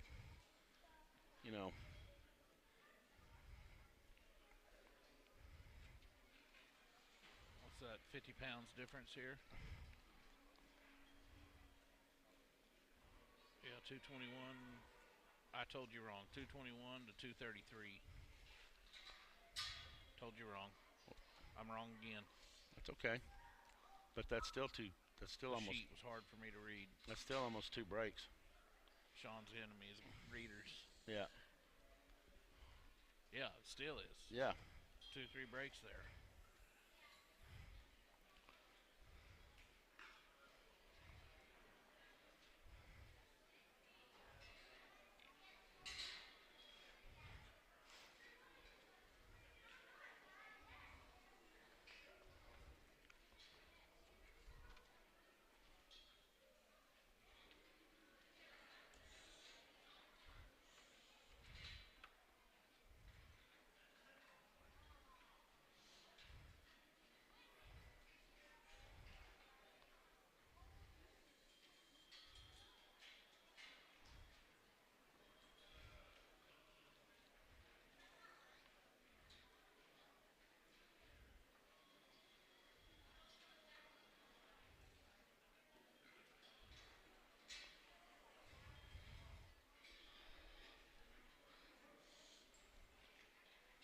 Now I ask the question, how many you think got it placed that way in the beginning?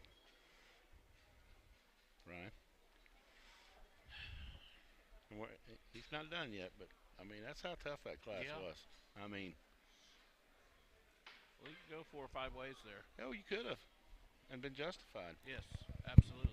I think a very nice class as a whole in general, but yet this pair that I get down to in my top end, I think not only is the most genuine in terms of their dimension through the bottom base of their skeleton, but yet still in their upper lines. And of this initial pair, I think one is better in terms of the connection from their loin back to their hip. I think one of them's better in terms of their comfort level and step in their rear skeleton. Most certainly one comes at me a shot broader in their chest, and then ultimately has a sharper look in terms of lower jaw. Calico's my favorite in this class. That's going to be my class winner. I think one that certainly combines all those added extras in terms of bulk, mass, and power, still comfortable in terms of their step. I think one you really can't poke a hole in that particular animal. I like that one quite well here in this class to win. Young man on the far side that ends up second. For me, he's not as good in his lower lines and his connection as he surfaces across the ring. I'd like to clean him up and just take a shot out of him and make his lower lines connect a shot better. For me, he's a little deeper about his cheek and his lower jaw and just throat latch as he connects there. And when you get right on top of him, he doesn't blend quite as well right over his ham-loin junction into his jump muscle. He gets a little rigid right there in his rear pastern, but that's a very good pig in terms of shape, bulk, mass, and power. You get right on top of him. Everything's so square and true, and his edges all the way throughout, all the way back to his hip. I just didn't think that guy had as much horsepower. He didn't balance up quite as well as our class winner. The 1 in 3, I think, balances up a little better than the one that comes into 2. I love his chest. I love his head and his skull. He gets a little shorter right there about his neck. Ultimately, why he's in 3, you get directly behind this particular guy. We got to have more mass and power in his lower stifle and lower ham to match all that muscle and power in his upper skeleton. But I love his moderation of back. I love his body shape, and I love his look. Young lady that comes into 4 here, again, one that I need to see freer moving off of both ends of that one's skeleton with as much muscle and power that that one has. Its skeleton takes the fault for this particular animal, but still, I think one that possesses a stout mug, a sharp look, and lots of power. We just got to make that particular animal move better off of both ends. Calico needs picked up on his front feet and to just be a little cleaner in his jawline, a little stouter in his just cheekbone right there, and his snout as he gets a little longer there, but that is a powerful bear that's big up high, stout and round about his cage. You get directly behind that guy. He's got a little too much stifle for where he's at in a shape standpoint in his upper skeleton. Individuals that come out next, a pair of them that I think just need to move better, be a little leveler in their design from the side as they both get a little tighter in their spine, a little rounder in their hip. One's a little stouter and broader, one's a shot prettier and better looking. And then to round out the class, we have an individual here that I just think needs a little more muscle, power, and width coming and going off of both ends. Congratulations, very good class. Our winner in Class 3 was Lana Lesher from Crescent 4-H. Well, congratulations to Lana Lesher. In winning Class tough 4, class. we have Hendrix Beitler, Guthrie 4-H, Jackson LeBlanc, Crescent 4-H, Roberto Romero, MOFFA, Audrey Jenkins, Crescent 4-H, and Tegan Muller, Guthrie 4-H. Congratulations, Lana. That's a tough class to Oh, win. wow. And, you know, they work really hard at it, Ryan, and just You a bet. family that tries to, you know, compete against the masses. So, good job to them. Not going to get any easier here. No, I was, you know, we made a lot of that last class, but get you some of this one, too.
Got the predominantly black bear with the white front feet here.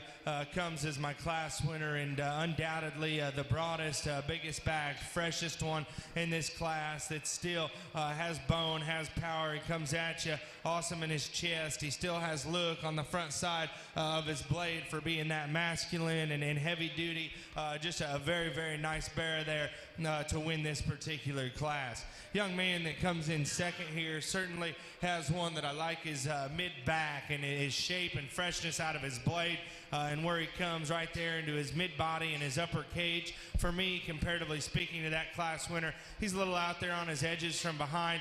And when you just study the front 1/3 of this particular animal, we got to make that thing fresher and more youthful in his head and neck and just look on the front side of his blade. Black-headed bear that comes out here next, I love his head, his length, and just look up front and how he possesses all that muscle into a big back out of the backside of his blade. He gets a little out there from behind. We got to pick that bear up on his front feet to move up within this class. A young man that comes out next with the calico, again, same story. We got to pick that thing front feet up, make that thing a little fresher and sharper looking. But I like his dimension and power in his mid-body section. Round out the class here with the young lady that's got a long extended one, just needs more power coming and going. Congratulations to those exhibitors. Our winner in Class 4 is Roberto Romero from MOFFA. In Class 5, we have McKenna Morris, Crescent FFA, and Tracy Bertelson, Guthrie FFA. If you have a dark cross, please have them close, because we will be moving into the sale order.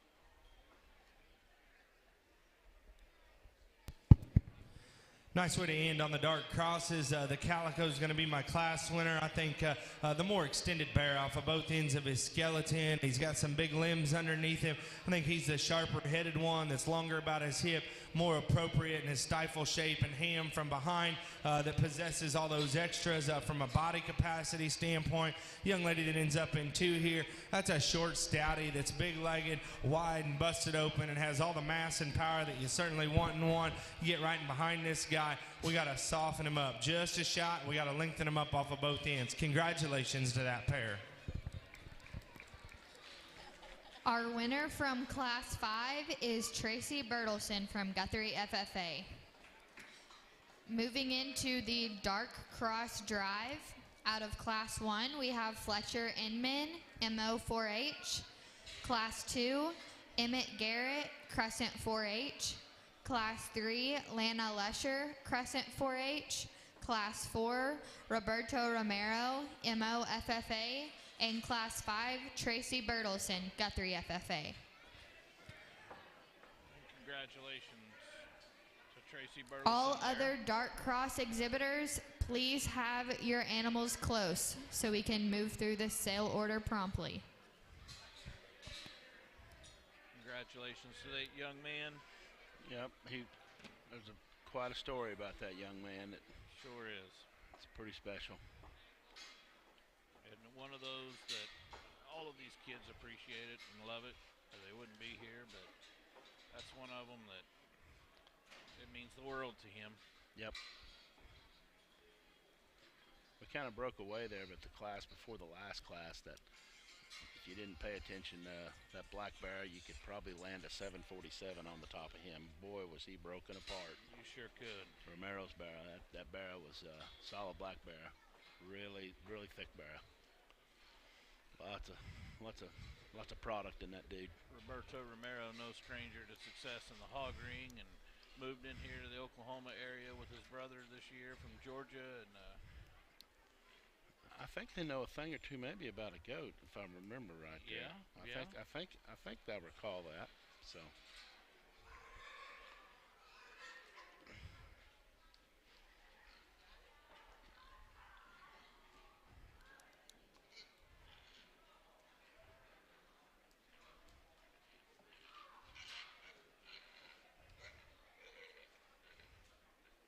oh, Bob walking by us right there. I know Bob.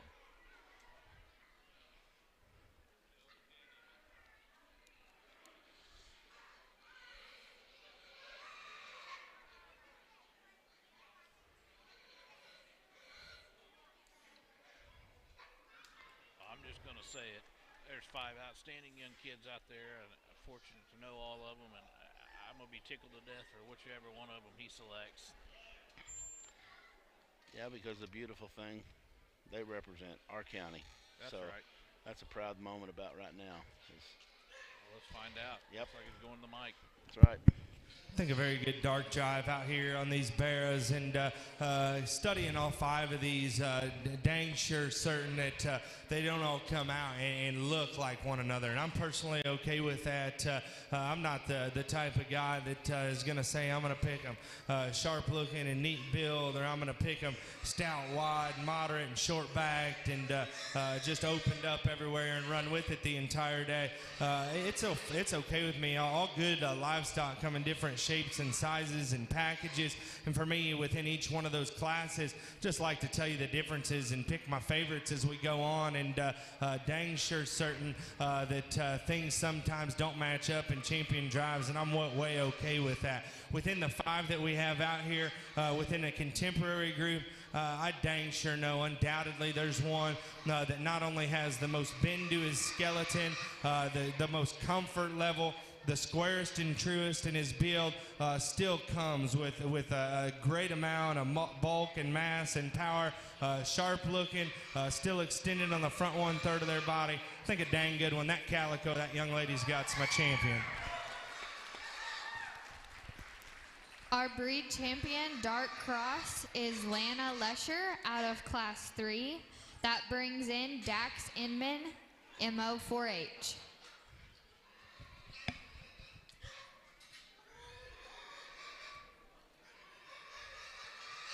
Congratulations, Lana Lesher. Welcome back to the Hog Show. That's right. Outstanding young lady, and Yep. her parents just great people. Yep.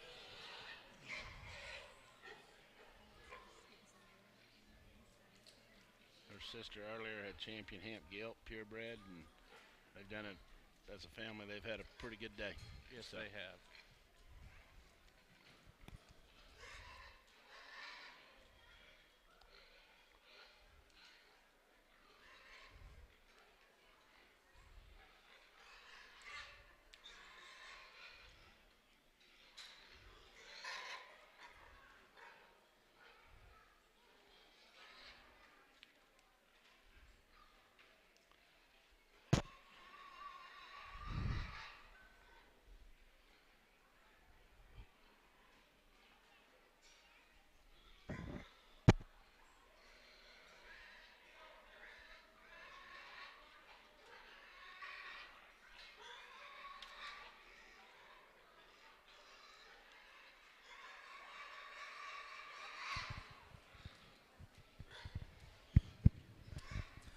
I think you can do a lot of things out here for your reserve honor within this crossbred deal. Is they come out here and there's some things you'd like to change about each one of them.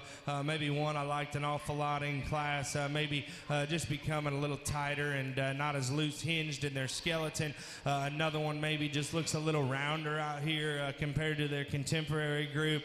And with that being said, I do think it comes down between a pair of them and a pair of them that I think are completely different in their type and kind, but yet I still think they may both need changed in the same spot. Yet I still think one comes at me so much broader in terms of their back, stouter in terms of their feature. I'd like to maybe take just a shot of crest off this one, but I still think, dang sure, good one. That young man's black one's going to be my reserve. Congratulations to him. Congratulations. Reserve goes to Roberto Romero, MOFFA. That brings in Hendrix Beitler, Guthrie 4-H. Congratulations, Roberto Romero. Well, I know it's hard for the people watching, but that barrel was really, really broken apart up top.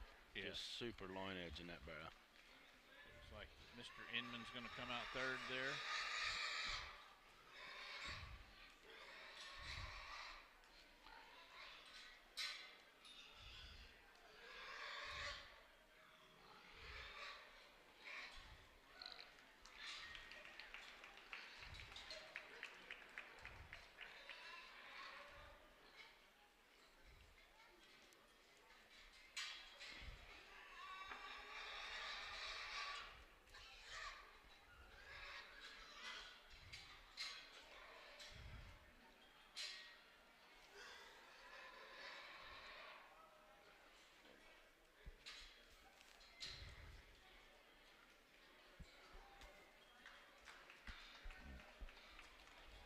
Mr. Sanders.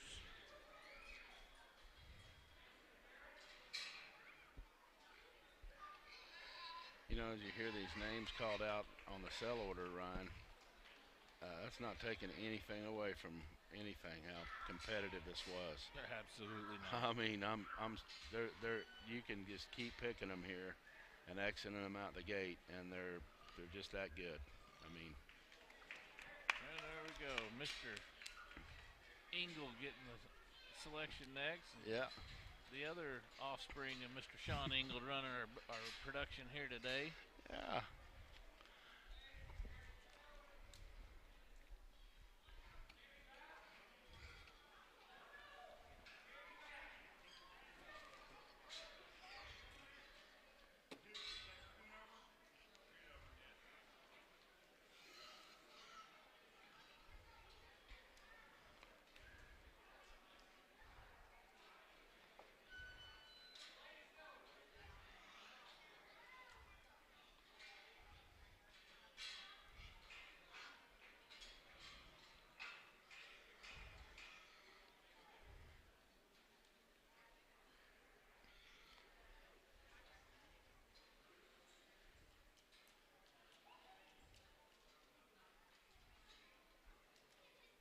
And Mason Garrett next.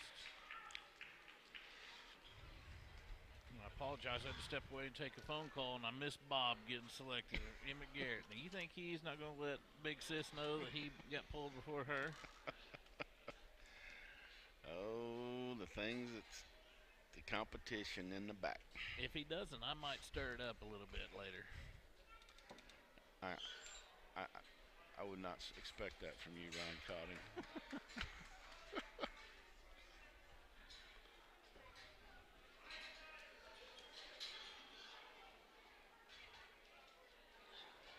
You know, we've been watching this show many years, Ryan, and we've had some really good judges come in here and judge these hog shows. Oh, yes. I mean, it's a kind of a Hall of Fame list. If you really go back through all the years that people have come here and judged this county show, we've had some really good ones. Spectacular judges throughout. Yep. Yeah. And I think when we finish today, I think you'll see that this young man tried to do the best job too. So. Well, nobody's ever going to agree with the judge 100% of the time. It's Nope. not going to happen. Nope. But I've been able to Before follow you him. leave today, if you have a breed champion, breed reserve, or bronze in your breed, you need to come to the awards table. If you have a grand, reserve, or bronze in your breed before you leave today, please come to the awards table. Well, and there you have it. Mr. Hendrix Beitler getting selected, but All breed champions, but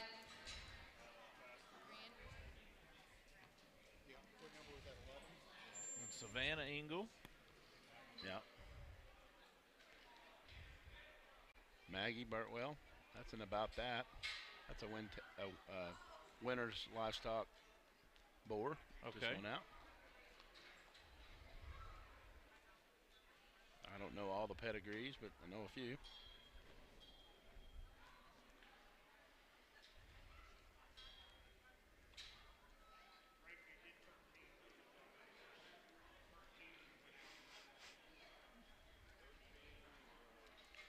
Is it 25 they're taking on the barrows? I think that's the number I saw.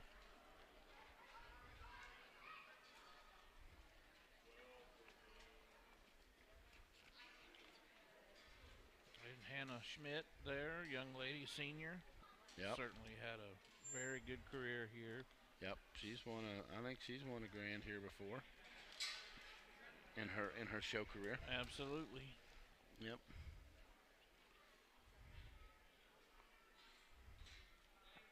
And I don't know this young man's name here that was just selected.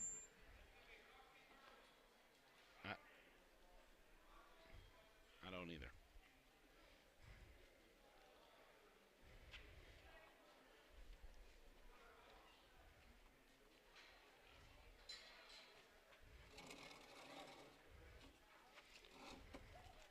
And again, I want to give I've been a part of this, and so I know the people that are doing the sell order right now.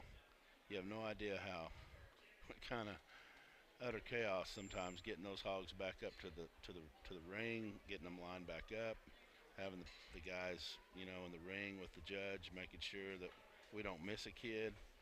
I've done all of that part of it, and my hat's off to these guys because it's organized chaos. Yeah, it's the worst part of it. Everybody wants to watch the show, but the sale is where these kids want to get in. Yep. I mean, that's what helps offset some of these expenses. The parents sure want their kids in the sale, of course, but you got to have people. A correction from an earlier announcement. All breed champions only come to the awards table. If you have grand, reserve, or bronze overall, come to the awards table. Only breed champions, and then grand, reserve, and bronze overall to the awards table.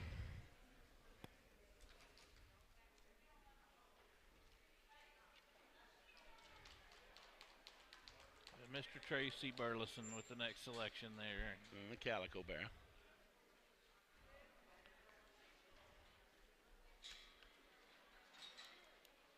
You know, and we talked about, you know, there's a kid that lives in town, keeps his bear at the school farm, you know, still has the ability to be a part of something. That's what, you know, if anybody is listening and that's a superintendent or a school board member or administration person of a school, I'm just letting you know how important it is right there that you have the facilities available. It's pretty awesome. Yeah, he first met that young man the first time he got a pig, and I'm thinking, it may have been last year, maybe the year before. It's either a second or third year, and to see the development and what this program has done for that young man. Yep. Robert, we say it many times, but well, sometimes there's certain kids that are just more important to this program than the program is to other kids, and it's just very important to that young man. Well, you know, as we know, we live in a state that's highly competitive. Yep. Not just in this arena, but in the sports arena. And this arena allows kids to be involved in something that you don't have to be a star athlete. Right. You just gotta have work ethic, get up in the morning, go feed your animals, take care of them, be passionate, love what you do. That's not taken away from any other kid that does something different, but this deal, it teaches a lot of responsibility, and it's, like I said, there's these kids that are in this program. It's just the pig's a vehicle, and to me, it's just as important as a gold ball.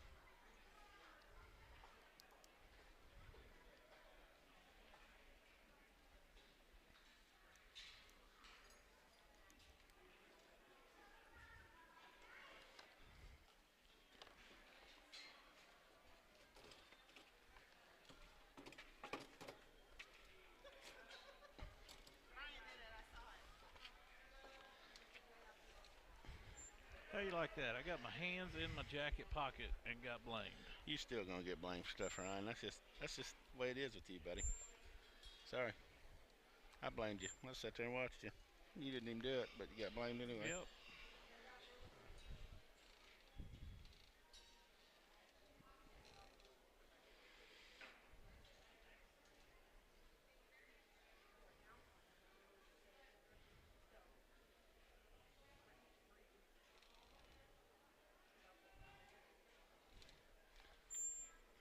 Well, Ryan, you're an alumnus of Guthrie. When did you graduate, buddy?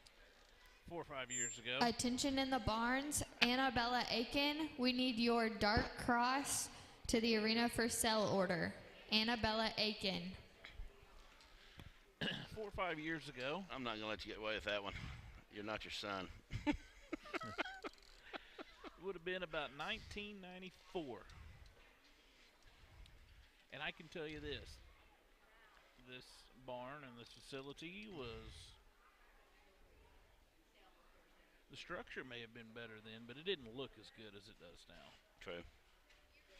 Well, you know, you just think about back when my kids graduated from Guthrie, just the things that have been done, the add-on, the concession stand, new lighting in the facility, rewiring done in the barns, just some things that, housekeeping things that needed to be done that, you know, but I think Becky and Craig Smith and Jerry Brooks were your ag teachers, if I Sure were. if I recall.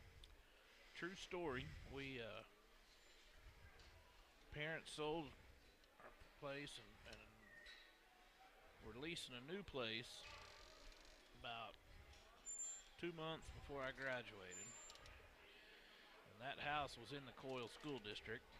And Mr. Mike Schmidt come running and told them that they was going to make me transfer to Coyle and I was going to graduate from the Coyle FFA program. And of course he was joking and didn't make me do that, but you're right, I was blessed. Craig and Becky and Jerry, no telling where I'd be today if it wasn't for them.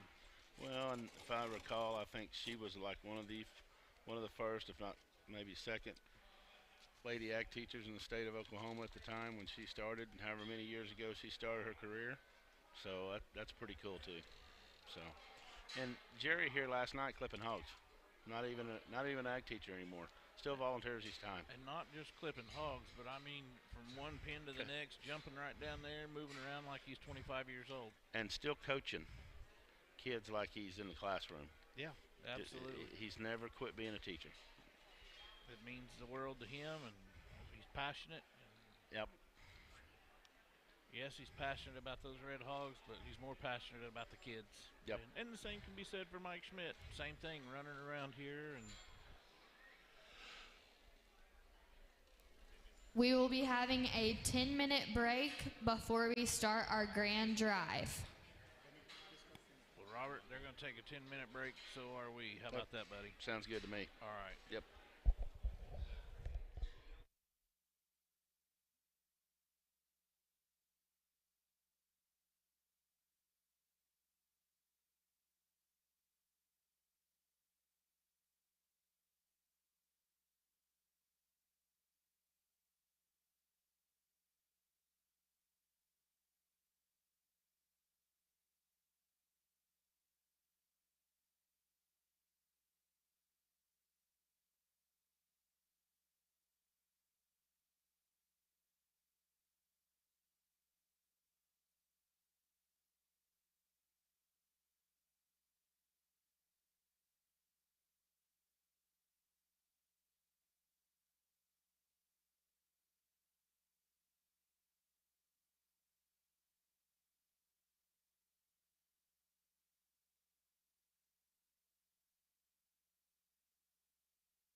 As announced, we're taking a 10-minute break.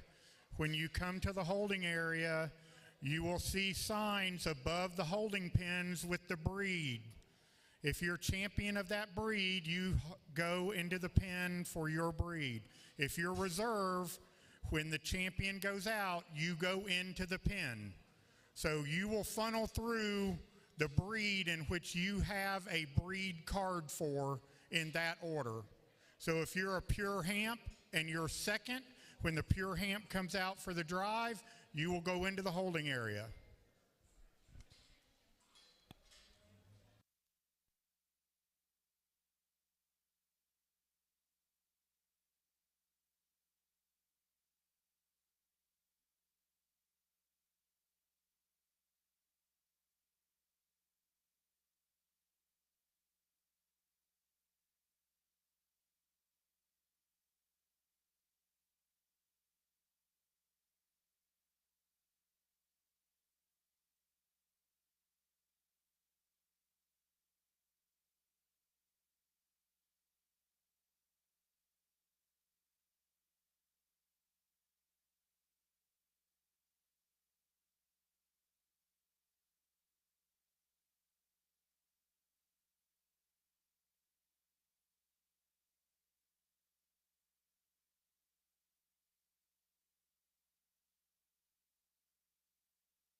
We will start the grand drive in 5 minutes.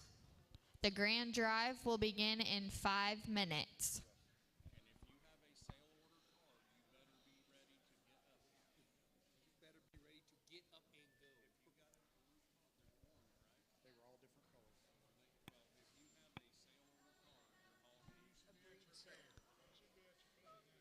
We will also be doing the final sale order. So everyone with a sale order card also needs to be ready. If you have a sale order card, you also need to be ready.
One year, Ellie was taking it, and it was like, Colton Blim says if you've got a champion, get it up here in a pen.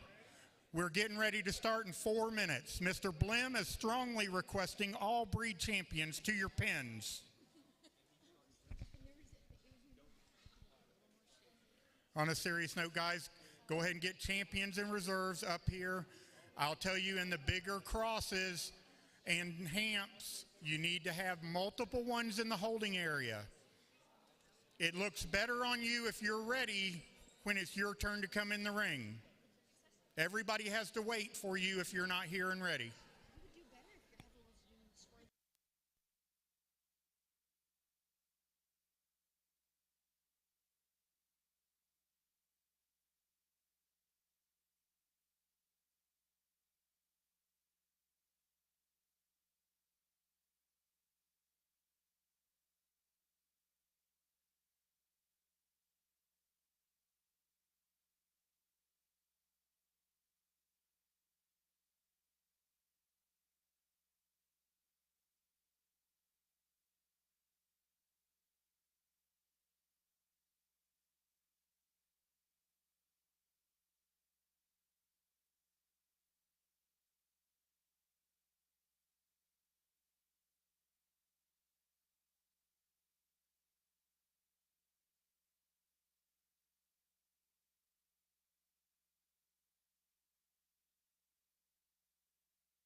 welcome you back as we prepare here for the grand drive. And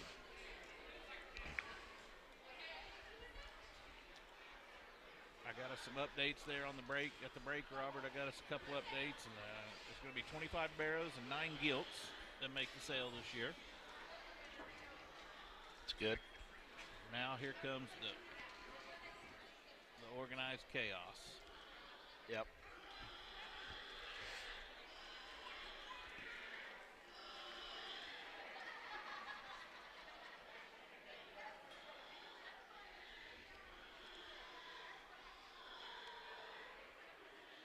This ought to be a pretty intriguing grand drive. There's a couple options here, more than one. More than one. There's Yep. 2 or 3, 4 options. Mhm. And that's just me saying that from an outsider sitting back here looking at these pins getting loaded up. I'm in no way trying to evaluate the animals. I'm just sitting there looking at it and thinking back to what they were and things that the judge may have made comments about the individual animals. Yep.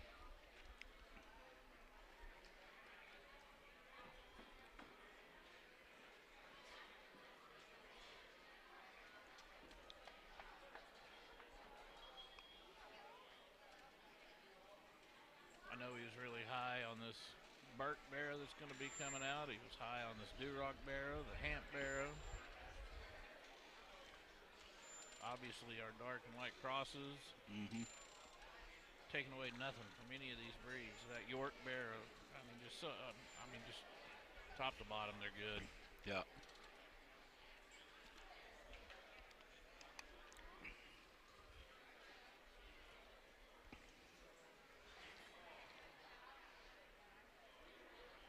You know, and I think it was pretty interesting what he said in that one cross class. I don't have to have them all look the same. Not every hog's the same, so each class needs to be evaluated based on how that class, their individual merits. That's right. And I thought, sometimes we need to hear that, because I think too many times we get lost that, oh, well, I need to make my whole day look the same. Well, hogs ain't built the same. So, your Durocs are going to be different shaped than your crossbreds, and your York's going to be a little bit different shaped than your spots. And even within the crossbred drive, light and dark, I think there was quite a bit of differences in each class. So I think he did a pretty good job of evaluating the class and then trying to figure out how to, put those together. Well, and type and kind, it's not like there's 150 hogs per class like we're going to have at OYE, where there's going to be 10 of them that all follow the same type and kind that fit that judge's likes. Yep. And I agree with you. He made the comment that good livestock is good livestock, and that's an accurate statement. Mm-hmm.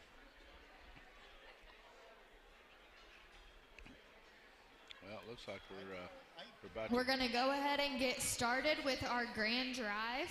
From the Burke breed, we have Mason Garrett, Guthrie FFA. Duroc, Steven Sanders, Guthrie FFA. Hamp, Steven Sanders, Guthrie FFA. Poland, Landon Cartier, MO FFA. Spot, Montana Johnston, Crescent 4H. York, Kylie Blim, MO 4H.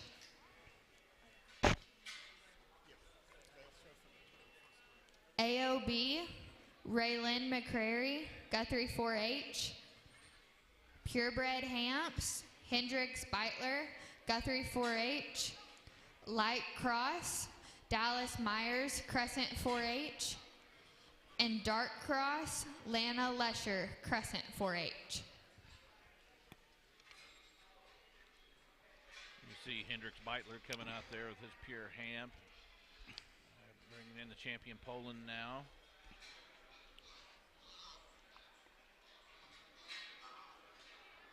Champion Spot coming into the ring now.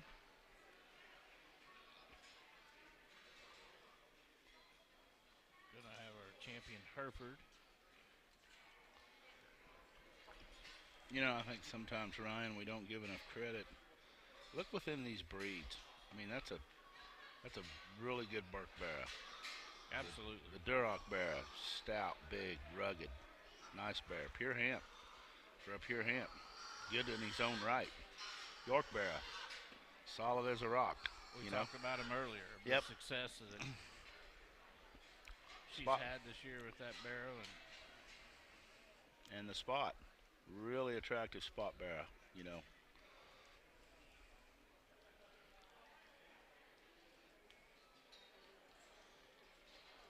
Well, and I think we hear it a lot in the cattle barn, a lot, and here in the pig barn too, about how hard these are individually to make within their own breed, and the unique pieces that that particular animal brings for that breed, that particular breed. Right. And that's what's fascinating when you look out there today, because there are a lot of unique, exotic, another powerful word you hear a lot now, individuals out here within their own breed. Yep. Well, I remember him talking to Poland, for a Poland. It's a really good Poland pig. Absolutely. And I just think we got to remember that the breeds are still something that people thrive to make better, just like the crossbreds and the light crosses. Everybody's always making them better too. So. Well, in the old days, everybody just nothing would beat the cross. Nothing would beat the cross, and that's not the case anymore. No, it's not. Things are individual. We're going to go to our judge for his comments. Yep. I think an incredible drive as we get him back out here in this champion overall the breeds, and I think representatives from each breed surface at the top very handily for me within those divisions, but yet get them back out here, and there's a few of them that surface to the top, and I guess as I study them and break them down and figure out which one just has the most positives of everything, I think that it becomes pretty evident in this judge's opinion. There's one that's broad, stout, and dense, can get out and motor, still has the intangibles of being round-bodied, and everything transitions so smooth in their upper skeleton. Without a doubt in my mind, they're not only the longest about their hip, the broadest about their back, the biggest in their blade. They have the most punch over their mid-body. I think an incredible set. There's one for me that does it the best, though. I'll put the mic down. I'll go select your grand.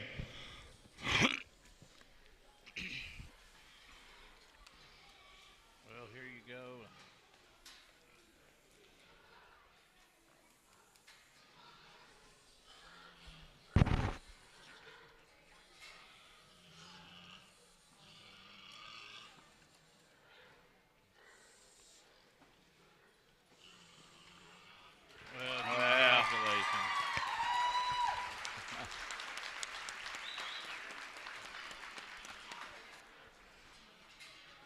Congratulations, Lana Lesher from Crescent, your grand champion barrow, and well deserved. We dropped that reserve cross in here, dark cross in here, and one that I thought just looks like a toughie. Stout mugged, he's giant backed, very broad, and opened up off of both ends of his skeleton.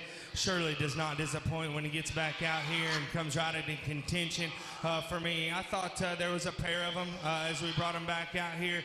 And in this pair, I thought that the one that wins is just so much better in terms of their blade and the way that he fed out of the backside of his shoulder into his heart and his forearm. Obviously, he's just a shot more mature and maybe more towards his end point than another one out here that I'm going to crown reserve. But this one that's reserved for me is one that is absolutely lights out from a silhouette standpoint.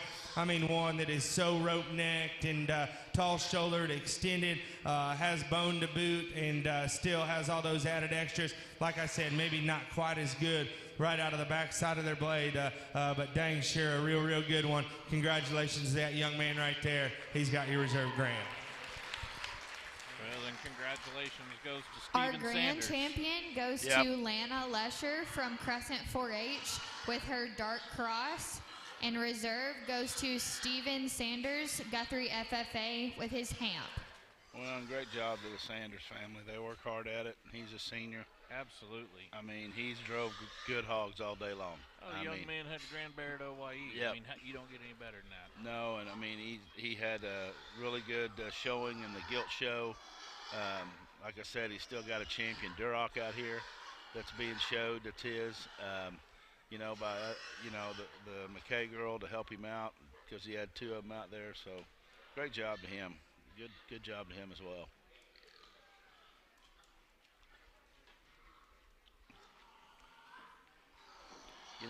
Sometimes, Ryan, we'll talk in a minute.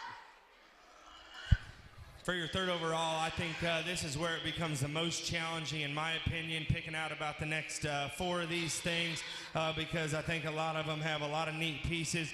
But this will be the last time I grab the mic within this drive. I think we got showmanship after this, so not going to give any big speech or anything. I'm dang sure thankful to get the opportunity to sort through these. I thought it was an absolutely awesome set. Again, my hats off to these kiddos and people behind the scenes for assembling just a great group of young individuals, but yet getting these animals presented to a T.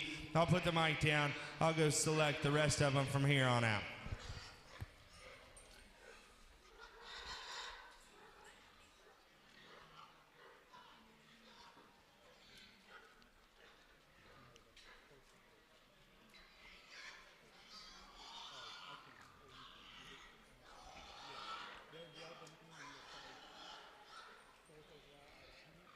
And your bronze medallion goes to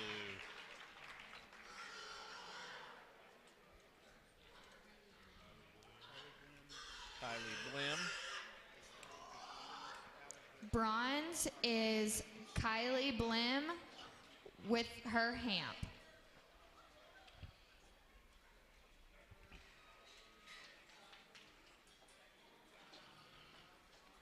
Well, that ought to tell you something, cross hamp. Absolutely. You know what I was saying, Ryan? We just had the Daytona 500, and how many times is there always a favorite? Barn favorites. There's 5, 6 back there. Sometimes you got to just come from the back and shock everybody. That's what's cool about showing livestock is that you just don't know sometimes. Well, and I think another point that Brendan made When you get selected for the sale order, when the judge points at you, shakes your hands, gives you the nod, this gentleman right here in front of me holding the clipboard up has your pass to the sale. You must drive your pig to him, tell him your name, and get your card, please, just so we can keep it right. We appreciate it. We're as excited for y'all as y'all are to get it, but we want to make sure we get everything right in the paperwork. some housekeeping there.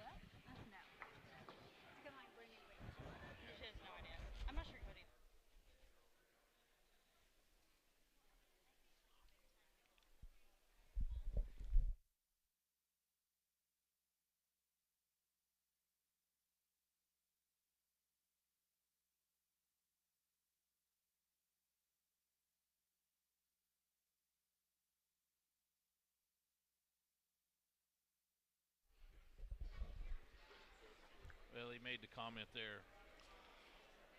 And following up what you're saying too, and it's easy to follow that. The congratulations, Lana Lesher. Today that pig is ready, and I don't remember if it was the bronze or the reserve or what. He made the comment that this one's not reached its endpoint yet. It's further down the road, and how killer it looks today, and I think that's a very accurate. Looks like Mason Garrett has been selected next with the Burke. We mentioned that one before the Grand Drive started. He was really high on that barrow today. Mm-hmm.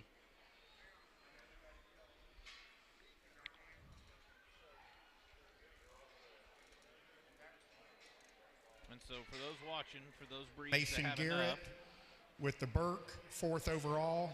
That will scratch the reserve Burke. I'm sorry, reserve Duroc. I apologize. So Ridge Garrett needs to be in the holding pen for Durocs. Once they're done picking all the champions, then we'll go into the order. so just to clarify for those watching from home, that those breeds that had enough, they're going to go through and select the breed champions that qualify for an automatic sale berth, and then we'll start filling the pot back again. Looks like next is going to use the light cross. Dallas is coming to me Then the to get his spot. card. That's his light cross, correct?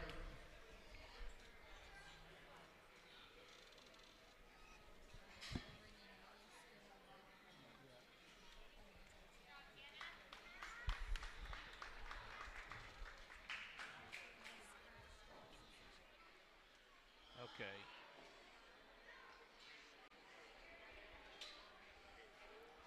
So now they'll reload the pot here, Robert. Mr. Hendricks Beitler there. Yeah, with a purebred hamp. Purebred hamp make the sale there. Yeah, but I don't know what is the 8th pig out. That's what I was looking to see. What number? Looks like number 8 he was given. How about that? I mean, you know, I just can't emphasize how proud it makes me to see all these minor breeds, and you know, with good, just a really good selection of those minors today, all the way through.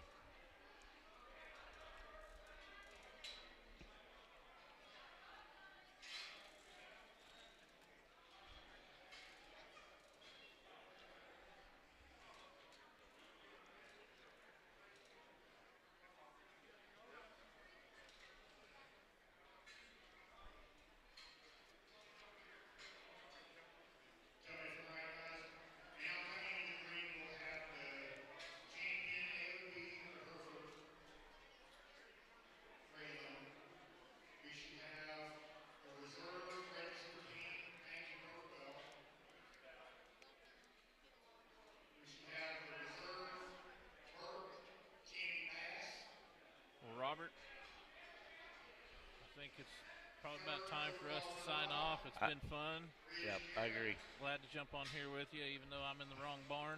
I'm glad you let me do it with you, and I appreciate it. No, enjoyed it, and I tell you what, I'm just a voice for a great program that have great kids in it, and I'm just.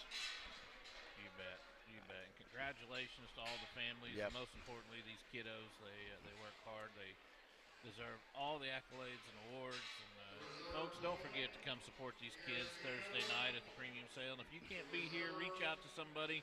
We can get the form for you, or you can send that add-on into them. And let's support these kids, and let's make sure that this program continues to grow and succeed. And we know that the leaders of our country in the near future are in this ring right now, so let's take care of them. That's right. Well, Robert, thank that'll y'all. do it for us. Thank you. Thank you.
very promising here in Pee Wee Showmanship for your county, and lots of exhibitors, and it's great to see going to be lots of very, very good showmen out here. If you would, please, let's give it up, give a big round of applause to all these kiddos for giving their best effort out here.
All right, we start off with senior showmanship. We've got 3 heats of senior showmen.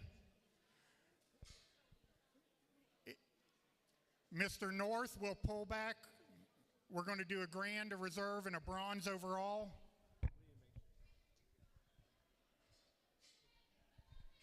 Seniors are first. We're sorry for the juniors, but thank you for being ready. You'll get a little extra credit in your Christmas stocking. If the seniors will be up here, we've got you broke into heats. Mr. North will make an assessment. He will not place anyone in those, but he will pull back a few for consideration in the final drive.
Once again, we're going to have 3 heats of seniors.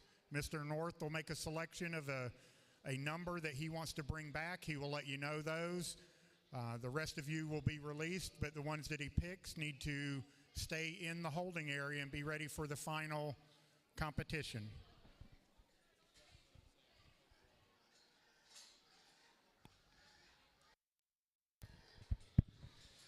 Great first group to start out with. The good thing about showmanship being at the end of the show, certainly got to see all these kiddos drive all day long and their abilities, and then to get out here and showcase themselves for showmanship. We get out here in the first drive. I think there's a trio of them that certainly surface that are going to come back for my finals. The young lady over there in the blue is going to come back. The young man right there in the center is going to come back, as well as the young man with the red one. My congratulations to those 3 exhibitors. Let's give everybody in here a big round of applause.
Three heats of seniors. If you're not a senior and you're in one of the younger divisions, might not be a bad thing to come up and watch the judge a group so you can learn from that group. That's part of the reason they do seniors first, is so that the younger show people can come in and get some good pointers before it's their turn.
think another outstanding group in our second drive here in our senior division. And again, 3 of them that just stand out to me, always in the right place at the right time and always in my vision. The 3 individuals that are going to come back are the 3 right here in the center of the ring. Congratulations to those 3.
Any other seniors? Any other seniors?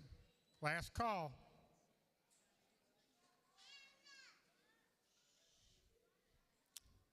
This is your class.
I think a great way to round off here in senior showmanship. Very, very deep class out here within this drive. I'm going to elect to keep 4 of them back so we can get our top 3 exhibitors, give all them a fair shot to go against one another. 2 young ladies over here to my left are going to come back. Young man right in the center is going to come back, as well as a young man in the blue. But my congratulations, those 4 exhibitors. I look forward to our champion senior drive.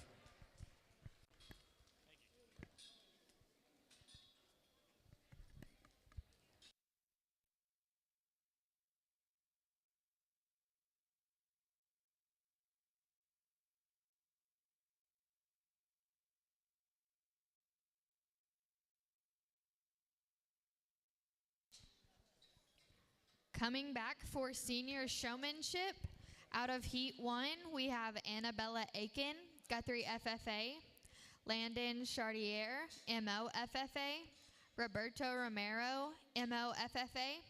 Out of Heat 2, Maggie Burtwell, Guthrie FFA, Ridge Garrett, Guthrie FFA, and Steven Sanders, Guthrie FFA. And Heat 3, we have Mason Garrett, Guthrie FFA, Jet Lyles, Guthrie FFA, Hannah Schmidt, MO FFA, and Willie Schoonover, MO FFA.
I think a great group of showmen out here in your senior division, and I think 10 of them that serve us to the forefront in this judge's opinion. And I'll be the first to admit I'm not a questions guy or anything like that. Showmanship's not a trivia contest to me. It just matters how long you've spent with your pig and how well you've worked with them and corresponded with them and done all those extra things.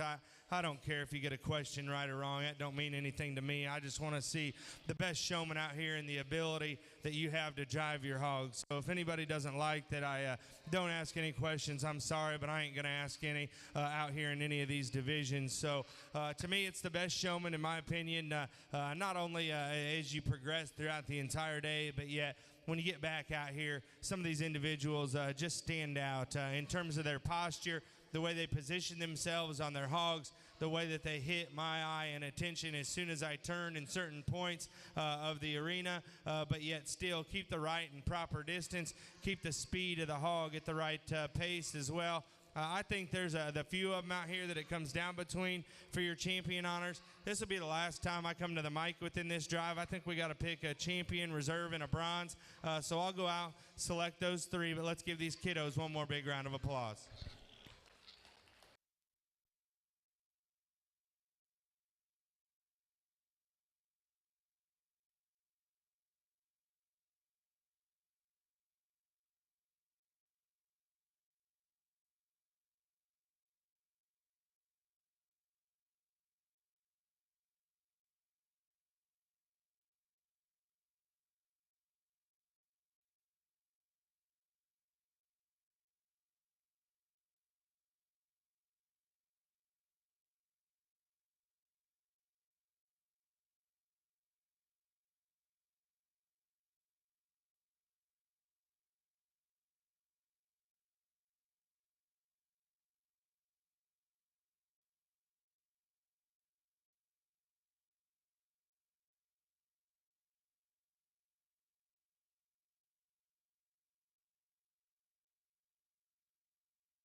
Intermediates, if you're in intermediate showmanship, you either need to be in a holding pen or in the holding area.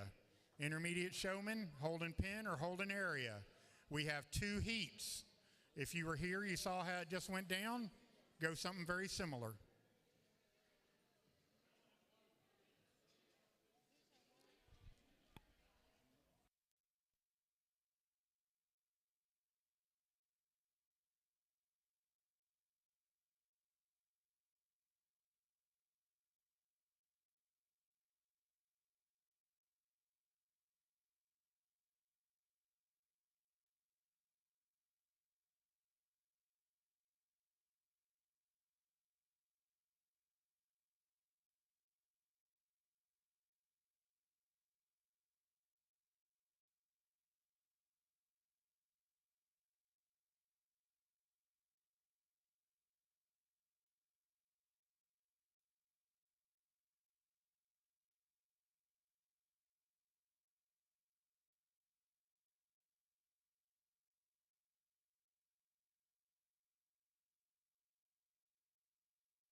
good group start off here in this division, and I'm going to elect to keep 4 of them back as we got 2 heats to come back for our finals.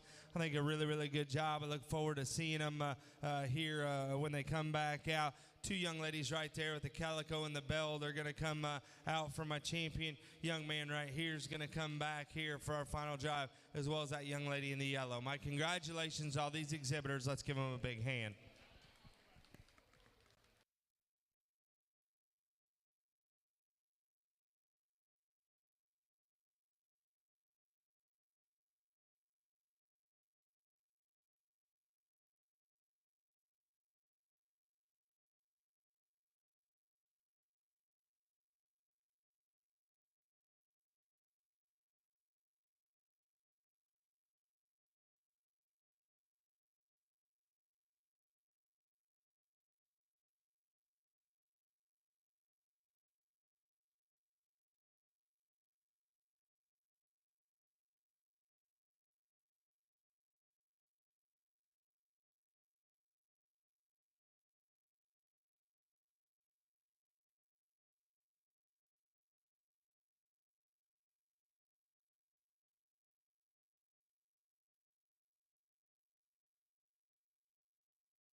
Going to keep 4 out of this group again. I look forward to getting back here to the finals. Young man directly here in front of me is going to come back.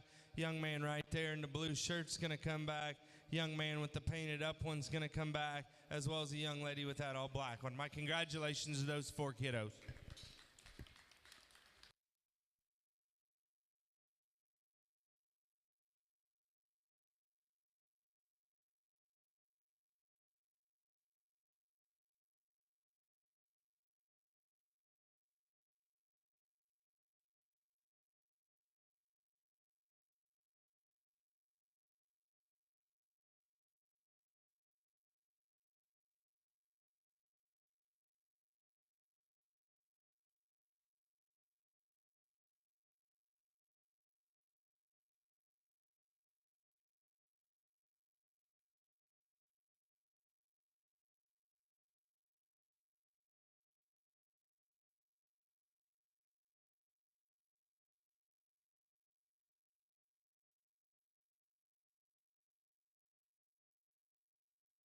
Coming back for intermediate showmanship, we have Kylie Blim, MO 4H, Lana Lesher, Crescent 4H, Eli Pross, Coil 4H, Cami Bass, Coil FFA, Garrett Schoonover, MO 4H, Cheyenne Jenkins, Dallas Myers, and Kason Lyles.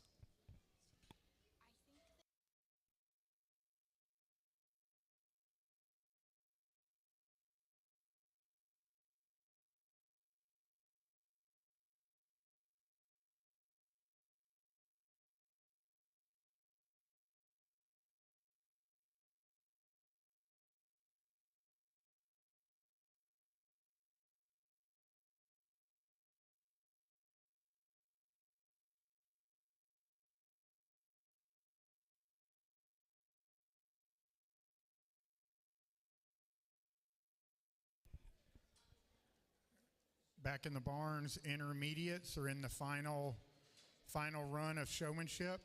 The judge is evaluating the intermediates for final selection. If you have juniors that are going to be in showmanship, it's a great time to come get some of these empty pins. Get those kids up here settled in and ready to go.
think another good way to round out this particular age division, I think it comes down between a pair of them, and then third, it certainly gets a little harder. But within this top pair, I think both do an incredible job. One just hit the holes just a little quicker and showed me all those extras. I'll put the mic down. I'll go select your first, second, and bronze. My congratulations to all these individuals. Let's give it up for them and give them a big hand.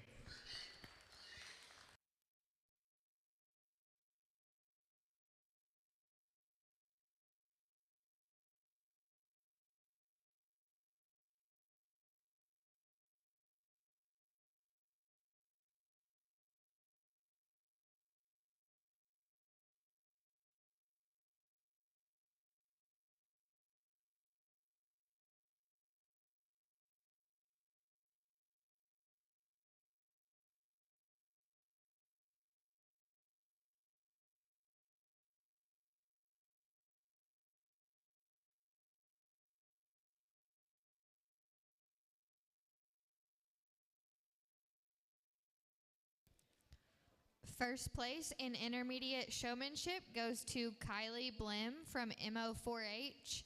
Second goes to Lana Lesher, Crescent 4H. And third goes to Garrett Schoonover, MO4H. We'll now be moving on to our junior showmanship. We have 2 divisions.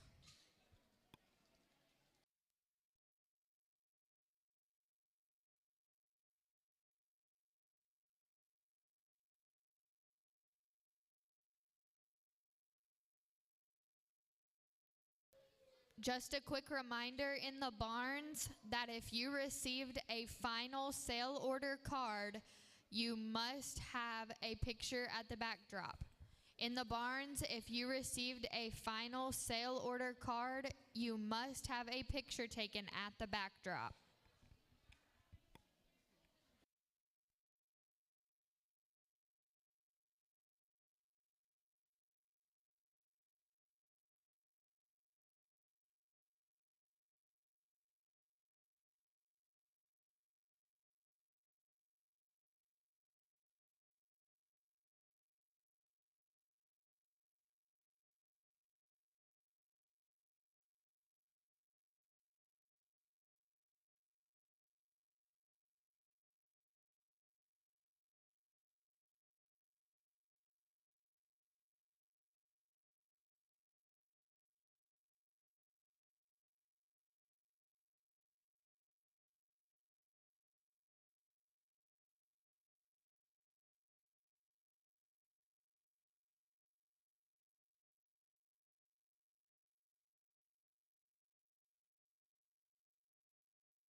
So we get down to these juniors and some of these smaller classes separate themselves within their contemporary group out here, and who's going to get kept back. We're going to keep 3 out of this one. Young lady directly here in front of me is going to come back. Young lady right there is going to come back, as well as the young lady right there in the green. My congratulations to those exhibitors. Let's give all these kiddos a big round of applause.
Great way to end out here in this last group of juniors. And again, I'm going to keep 3 of them to come back. I think all of them do an outstanding job. Young lady right here is going to come back.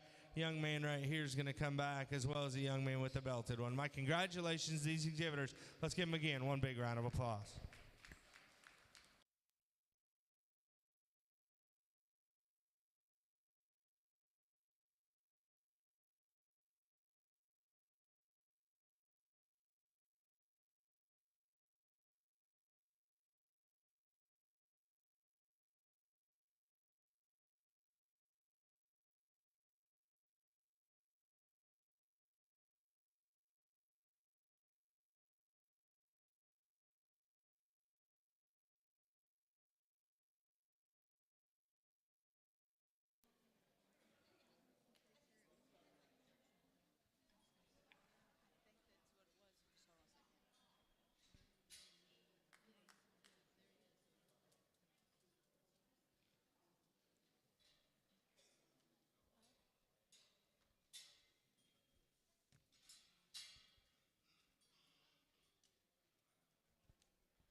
Coming back for our junior showmanship, we have Hendrix Beitler, Guthrie 4-H, Audrey Jenkins, Crescent 4-H, Montana Johnston, Crescent 4-H, Leona Cummings, Coil 4-H, Jackson LeBlanc, Crescent 4-H, and Haley Lesher, Crescent 4-H.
Finishing out here in our champion junior division, again, I want to thank people behind the scenes for putting this show on and making things as organized as possibly can. I know going through that sale order can get tough at times, and stuck to the guns and did a fantastic job. So again, thanks to everybody behind the scenes for making stuff like this happen. It was an absolutely fantastic show. Let's give it up for them for doing just a superb job. Thanks to the ring help and everybody here. The only thing I'd say is, kids, just make sure to thank whoever got you here, whether that's mom, dad, brother, sister, aunt, uncle, grandparent, whatever it may be. Just thank them. It goes a long ways. I know when I was a kid, I dang sure didn't give enough thank yous out. Being an older individual now and helping out a lot of young exhibitors of how much time and effort that it takes to put in to doing this thing. So I just ask you to thank them. But again, I think it's been a great group of kids. It's been an awesome day for me. I think the young exhibitors have exemplified their passion, their hard work, how driven they are, but yet still very, very good in their demeanor and wherever they got placed throughout the entire day. Kids have been so good to work with. Livestock's been very good as well. I'll put the mic down. I'll go shake the hands of your champion reserve and third overall here to finish it out. Let's give it up one more time for everybody that exhibited today.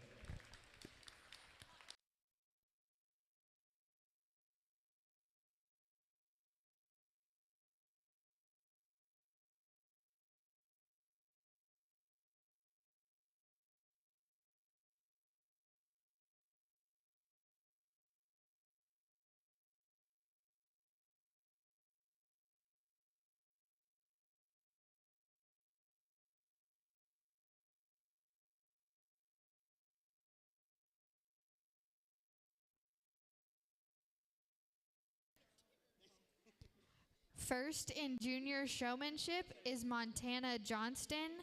Second is Hendrix Beitler. And third is Haley Lesher.